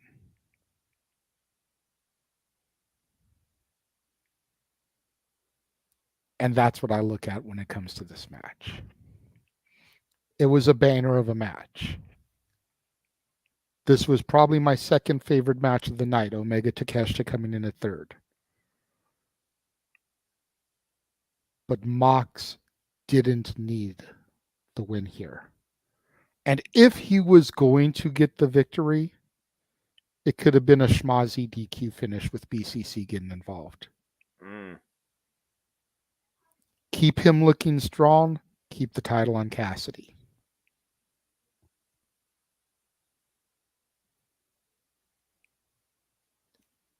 I'm low-key pissed that Moxley won this match. And I never thought I would feel that way when I first started watching Orange Cassidy. Wow. All right. Well, again, we saw Orange Cassidy. He definitely was pushed beyond his character dynamic. At one point, you thought he was going to do the lazy kicks, and then he continued to turn up the velocity. He got busted. By the way, he got busted over before Jon Moxley, folks. Jon Moxley didn't get busted at all in this match. Just going to put that out there for perspective. We saw him thrown across the announce table. Jeff Jushu on full display. We saw him taken in and out around the ring. At one point, Orange Cassidy getting better. Jon Moxley, nasty beach break splat thud on the concrete as the padding was removed. And Orange Cassidy survived a Death Rider. And then before the second Death Rider, as he did clock him with the Orange Punch. By the way, I love the initial camera shot of like Wild West Shootout. Orange Cassidy's fist right there. Jon Moxley right there in the corner. That was one of the best camera shots I've ever seen in wrestling. They need to do more of that when it matters. Just saying. And both men, big time entrances. Jon Moxley coming out. Entire Blackpool Combat Club escorting him inside the arena. Orange Cassidy coming out. Best friends and the successful Chris Statlander until Chris Statlander emotionally coming out on the screen. I'm talking about the influence and the impact Orange Cassidy has had on her as a professional wrestler, encouraging her, you can do this, you can be a part of this. I would say that Orange Cassidy has been Chris Statler's biggest support system next to the best friends. They are literal best friends. And then Orange Cassidy comes out here, of course, the chain, and then literally you have the Bat Pack. You have Orange Cassidy coming out. The match begins. Jon Moxley bludgeons and bruises this man, who's already bruised and broken beyond all belief. Survives submission holds. The way that Jon Moxley used techers at one point, from the Bulldog choke to the rear naked choke to the side choke, Orange Cassidy finds his way to the ropes. Orange Cassidy with at least a couple of moments where you thought he could put down Jon Moxley, then gets clotheslined to oblivion, inside, upside down, turn all around. And then after surviving the one paradigm shift, the Death Rider, he goes, wait. Didn't put the hands in the pockets. He was like, you're going to beat me? Then do it. Prove it to me. Destroy me. And Jon Moxley, he answered in kind after praying for divine intervention at one point. A second emphatic, and I do mean emphatic, Death Rider. And Jon Moxley ends the run of freshly squeezed Orange Cassidy, but still gives the man the ring. As we go off the air, Orange Cassidy gets a standing ovation. You fast forward to the fallout, Orange Cassidy, and I never thought I'd see this, on air, opening promo, says he gave it his all. That meant everything to him because this means everything to him. And he will continue to keep fighting because he does love this. And I will always be here because you all were here for me. As we usher in a paradigm shift for the National Championship and the open challenges begin under the age of Jiu-Jitsu. Jon Moxley has defended so far against AR Fox and now will defend the title tonight against Action Andretti. Soft brand split be damned, you will see their national championship on both Dynamite and Collision, as alluded to. So again, is it a completely different dynamic for AEW? Possibly. Doesn't mean that Jon Moxley will raise the international championship based on the fact he's a former world champion. Possibly. Finally keeps Jon Moxley away from the world championship picture. Doesn't mean Orange Cassidy could move forward towards the world championship picture at some point. Possibly. But does he want to maybe go back after the national championship? Or will the man finally take something that we thought Jon Moxley was going to take at one point? And that is a long overdue, well-deserved vacation with the extent of injuries that Fresh Orange Cassidy has probably put his body through during his incredible run as the AEW International Champion. All these questions are all possibly. They are not yes, they are not no. They are uncertain, to say the least. That's so good to see you, by the way, my friend. Always appreciate you. Stay tuned, folks, for her, of course, on Open Mic Night, and please follow her at Rangers of Wrestling. It's one of those things where, again, all good things must come to an end. Nothing lasts forever. I look at it two ways. If, keyword if. And we see how many ways Orange Cassidy has picked up wins against the likes of Penta, against the likes of Buddy Matthews, against the likes of Big Bill, against the likes of 20 men in a battle royal, against Shane's First Dragon, against Triple Threats, against Preston and Rouge, against Ray Phoenix, against Luchasaurus, against Kip Sabian, against Trent Seven, against Zack Sabre Jr., against Daniel Garcia, against Katsuyori Shibata, shall I continue? Against Jeff Jarrett. He has won Trap Pin. Yeah, ain't he great? He has one trap pen. He has one crucifix. He has one beach break. He has one orange punch. He has one count out against the likes of Lance Archer. Orange Cassidy is one of the most dynamic professional wrestlers we have seen ever in AEW and in the industry. I don't know what the future holds for him, but we know truly he's going to do whatever, and we're going to be impressed by him. We're going to follow because of what he did with this championship. So does he need this championship again? I don't know. But I do go back to your point of what you said earlier when we did this call initially. If there's one thing Orange Cassidy proved to us being in that main event and what he did as the second ever national champion, he is a future AEW world champion. Got to give the people what they want.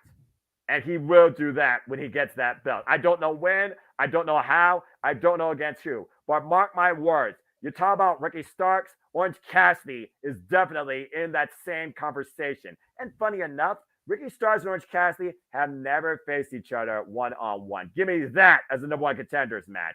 Thank you, Orange Cassidy. What a champion. Casino ladder match next year. Orange Cassidy wins.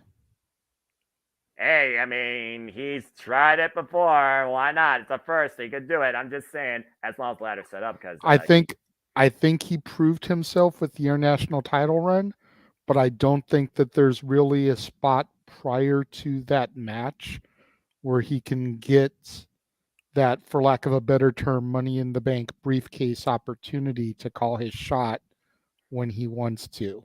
Yeah. And so that's my pegging on that. And I would honestly also give him a few months, kind of recuperate, kind of build his health bar back up.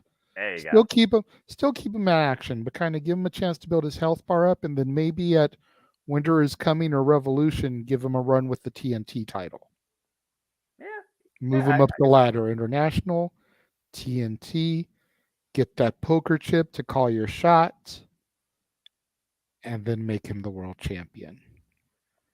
It's funny you look at the titles in that hierarchy because my friend King, for example, he has put the international championship in higher regard than the TNT title based on the run Orange Cassidy. And keep in mind, this title was established later after the TNT championship, of course. I mean, it literally was established a year ago at Forbidden Door. But there's only been two champions with it, and one champion held it for nearly a whole year against 31 defenses of different capacities. And truth be told, you look at the entire scope of his run from the two triple threats to the 20-man. Technically speaking, he's beaten almost 60 opponents. Yeah, I only put him in that hierarchy because of order of created. I figured. That's fair. I look at the TNT title, even though it's named after a television network, I look at it as the Intercontinental title. And I look at the international title as your European championship type of belt, your third tier there.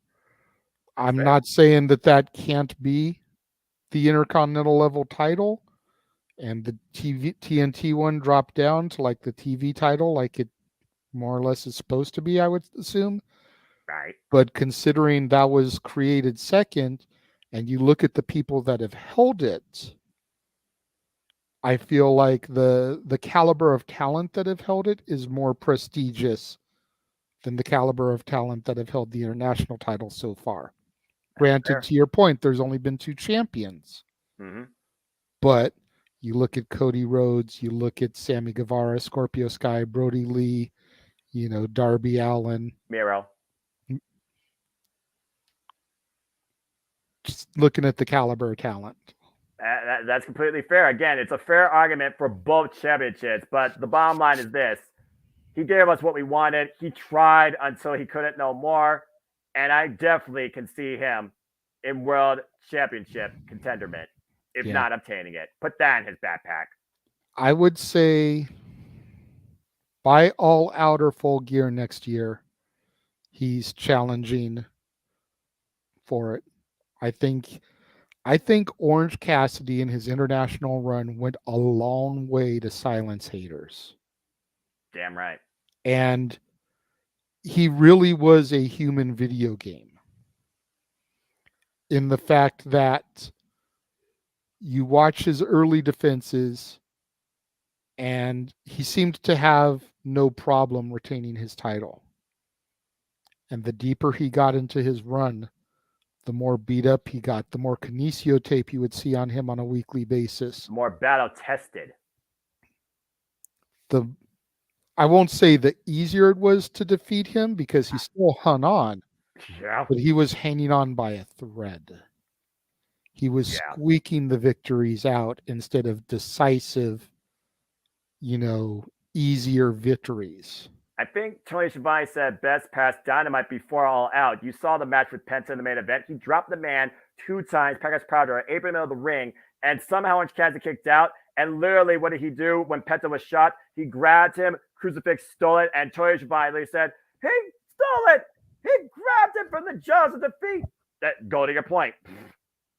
So there you go. Well, I think that's a great touch too. If that was story told on purpose, or if it was just sheer coincidence, that I'm not sure. But if the thread was told over his title run like that on purpose, kudos to whoever came up with the fucking idea.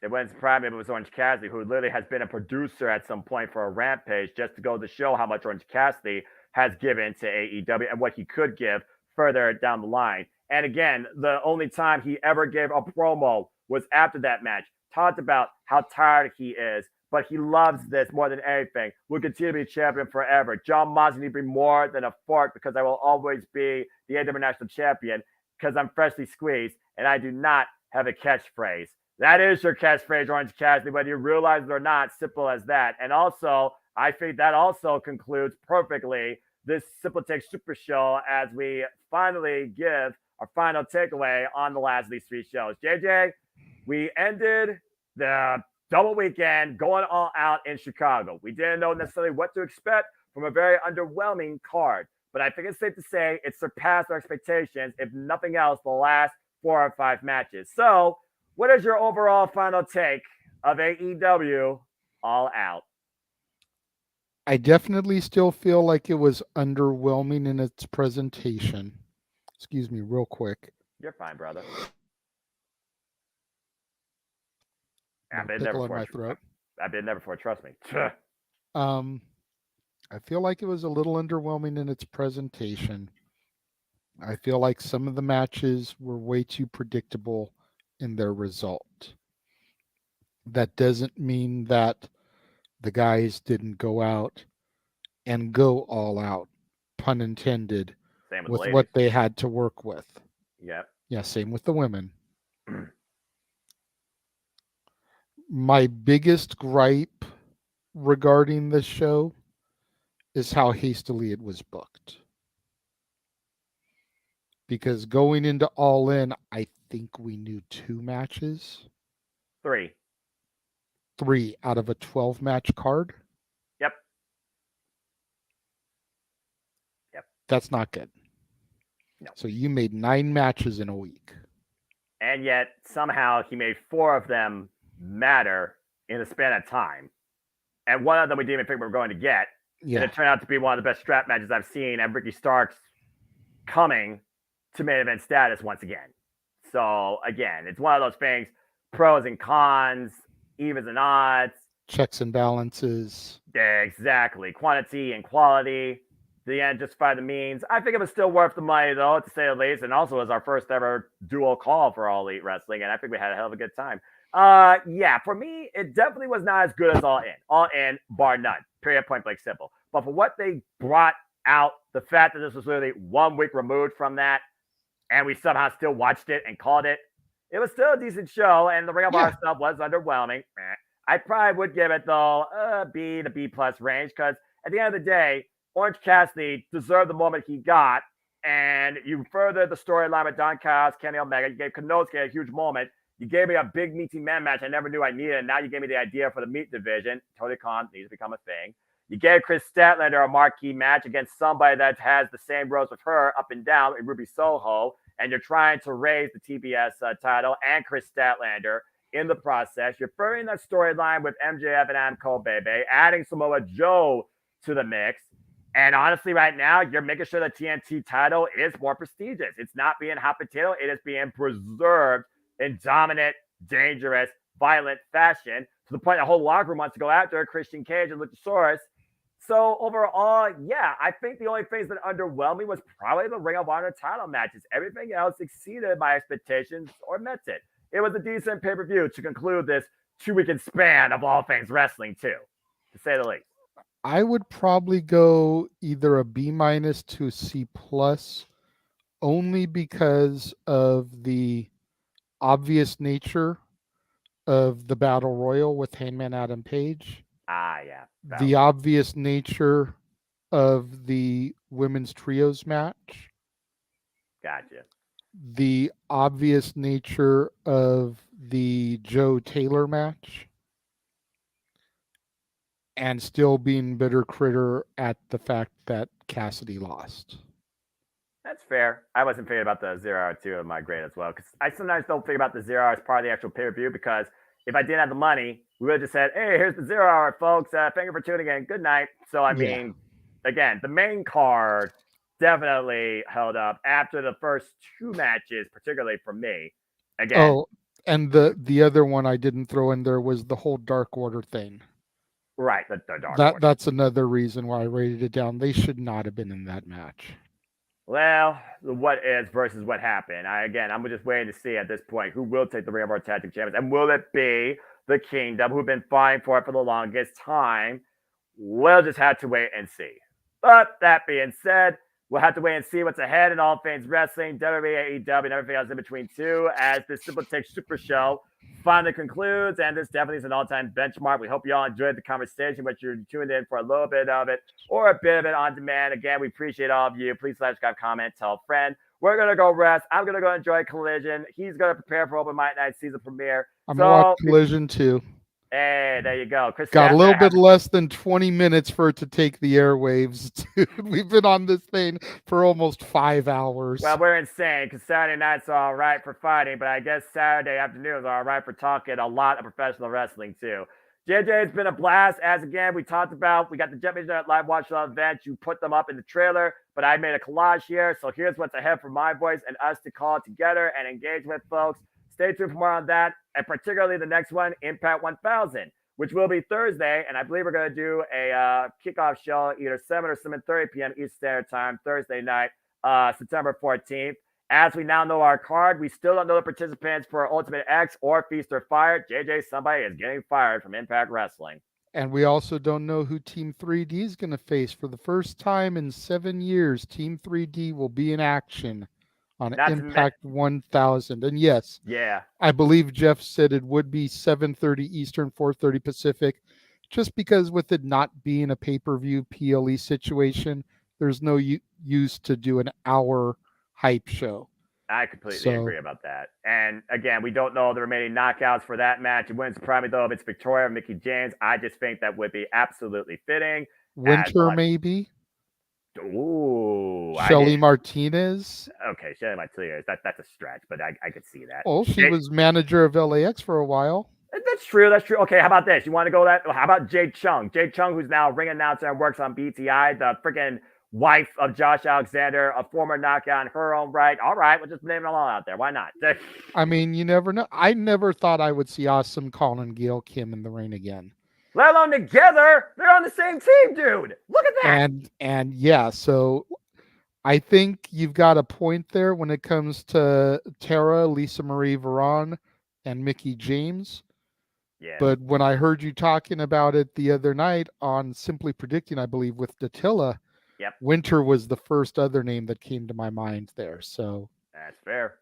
Absolutely. and then this is a complete shot in the dark. I know that. Go for it. But considering she was considered one of the original women of NWA TNA, Goldilocks. I know, Oh, but wow. I you love it. go for that throwback, man. Yeah.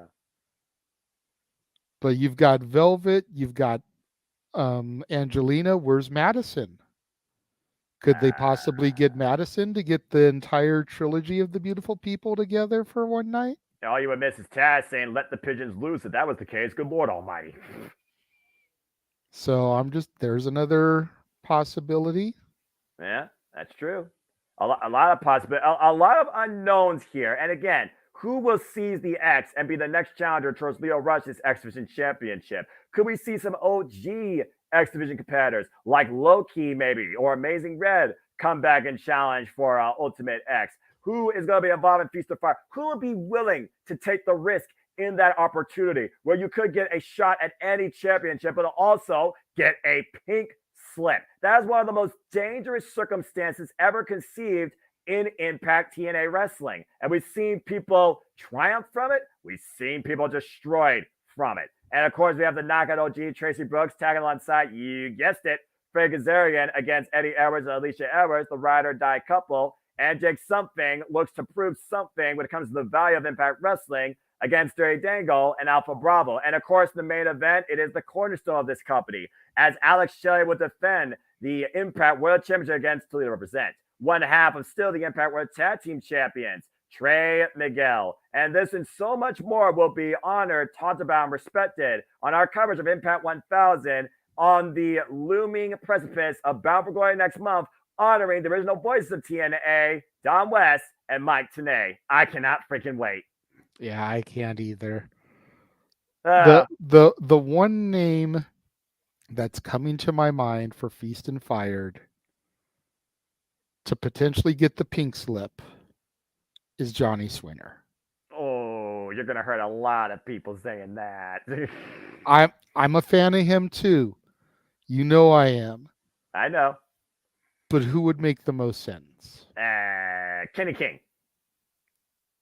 Nah. Kenny King just Kenny King's going to be an Ultimate X, try to get his shot back. You know what? That's fair. That's absolutely fair. Shout out to Josh Mansfield. But that being said, again, I hope, like you're saying, man, that we get some X Division legends in Ultimate X match, dude. I don't know their wrestling ability at this point, and when I say that, I mean how healthy they are, their bump cards, whatnot. Right. But I'd love to see Christopher Daniels, Elix Skipper, Loki, throw Triple X in there. There you go. Like you said, Amazing Red was always awesome. Petey Williams, I don't think you'd be able to get on loan from WWE, nor AJ Styles, unfortunately. No, you wouldn't. Damn it. I still think WWE owes Impact a little pay it forward after the Mickie James Rumble thing. Agree. So you never know. Maybe we could see a one-night return of the Good Brothers, a one-night return of Abyss. Please, Abyss, please. Can we get Abyss versus PCO? Yes! I need that. Just make that happen. That should be the last match of PCO's career. That should be the last match. That's how you put out PCO. At Bound for Glory. Exactly.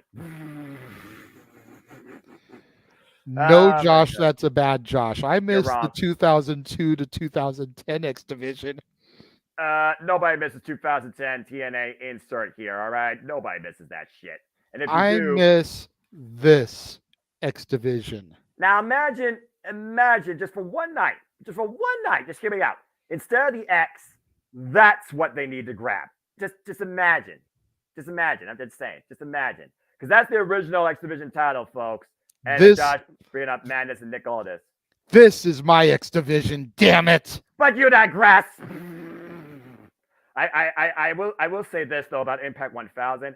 I'm glad there's one thing they're not bringing back here, and that is Elevation X. Because I always thought that was one of the damnedest match gimmicks ever. That thing was freaking scary, all right? And freaking people falling off that structure unwillingly, by the way, sometimes, dadgummit.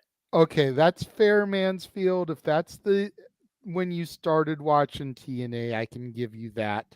But I started watching on the 1 year anniversary when they offered it for 1 penny, and it was still a weekly pay-per-view.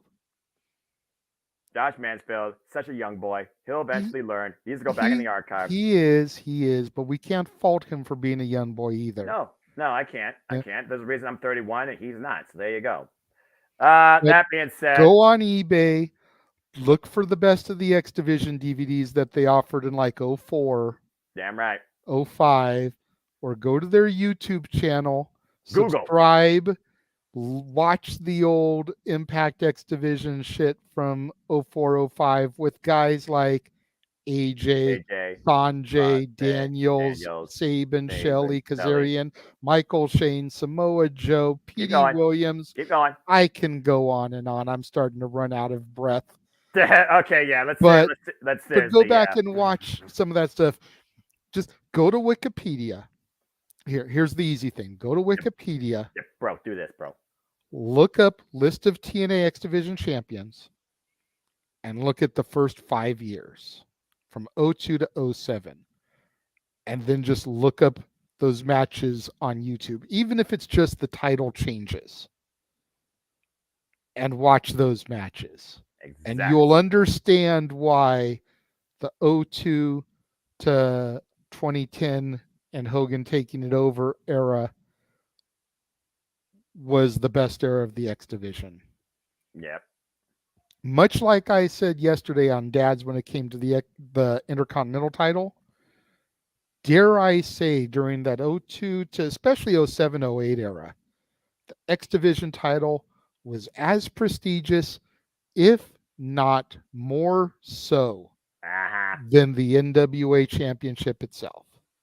And I agree, as somebody who was learning the history of NWA courtesy of Jeff beyond that point, as I, of course, was brought into NWA by Power, and why Power has evolved and recharged itself to be pretty empowered, led, of course, by Kenzie Page, now holding the Burke, alongside her younger sister, Kylie Page, and Ella Envy holding the NWA Women's Tag Team Championships. Congrats to them. We'll see what's ahead for the knockouts. We'll also see what's ahead tonight for the TBS Champion and Open Challenge, and so much more. And we'll also see what's ahead and give our thoughts towards the state of the industry and what could be ahead, or what we hope could be ahead, on the premiere of Open Mic Night. That, of course, will be tonight at 11 p.m. Eastern Standard Time. Stay tuned for more on that as Season 3 of Open Mic Night premieres live across the Jet Region at Multiverse Media, hosted by the Renegade, JJ Williams, who, of course, you can follow, of course, on the social medias, the Twitter, the YouTube, the Instagram, at the following: Casting Studios, Road JJ Williams, and the Renegade JJ Williams.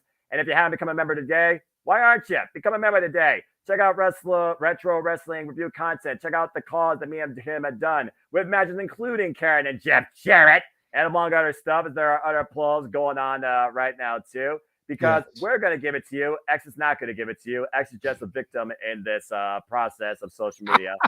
Poor letter. I feel so bad for it sometimes.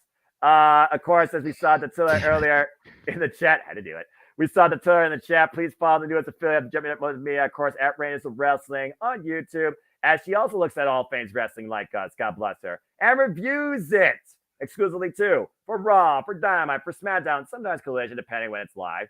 As, of course, the man behind No DQ also does as well, Bossman Aaron Riff, say yes to No DQ.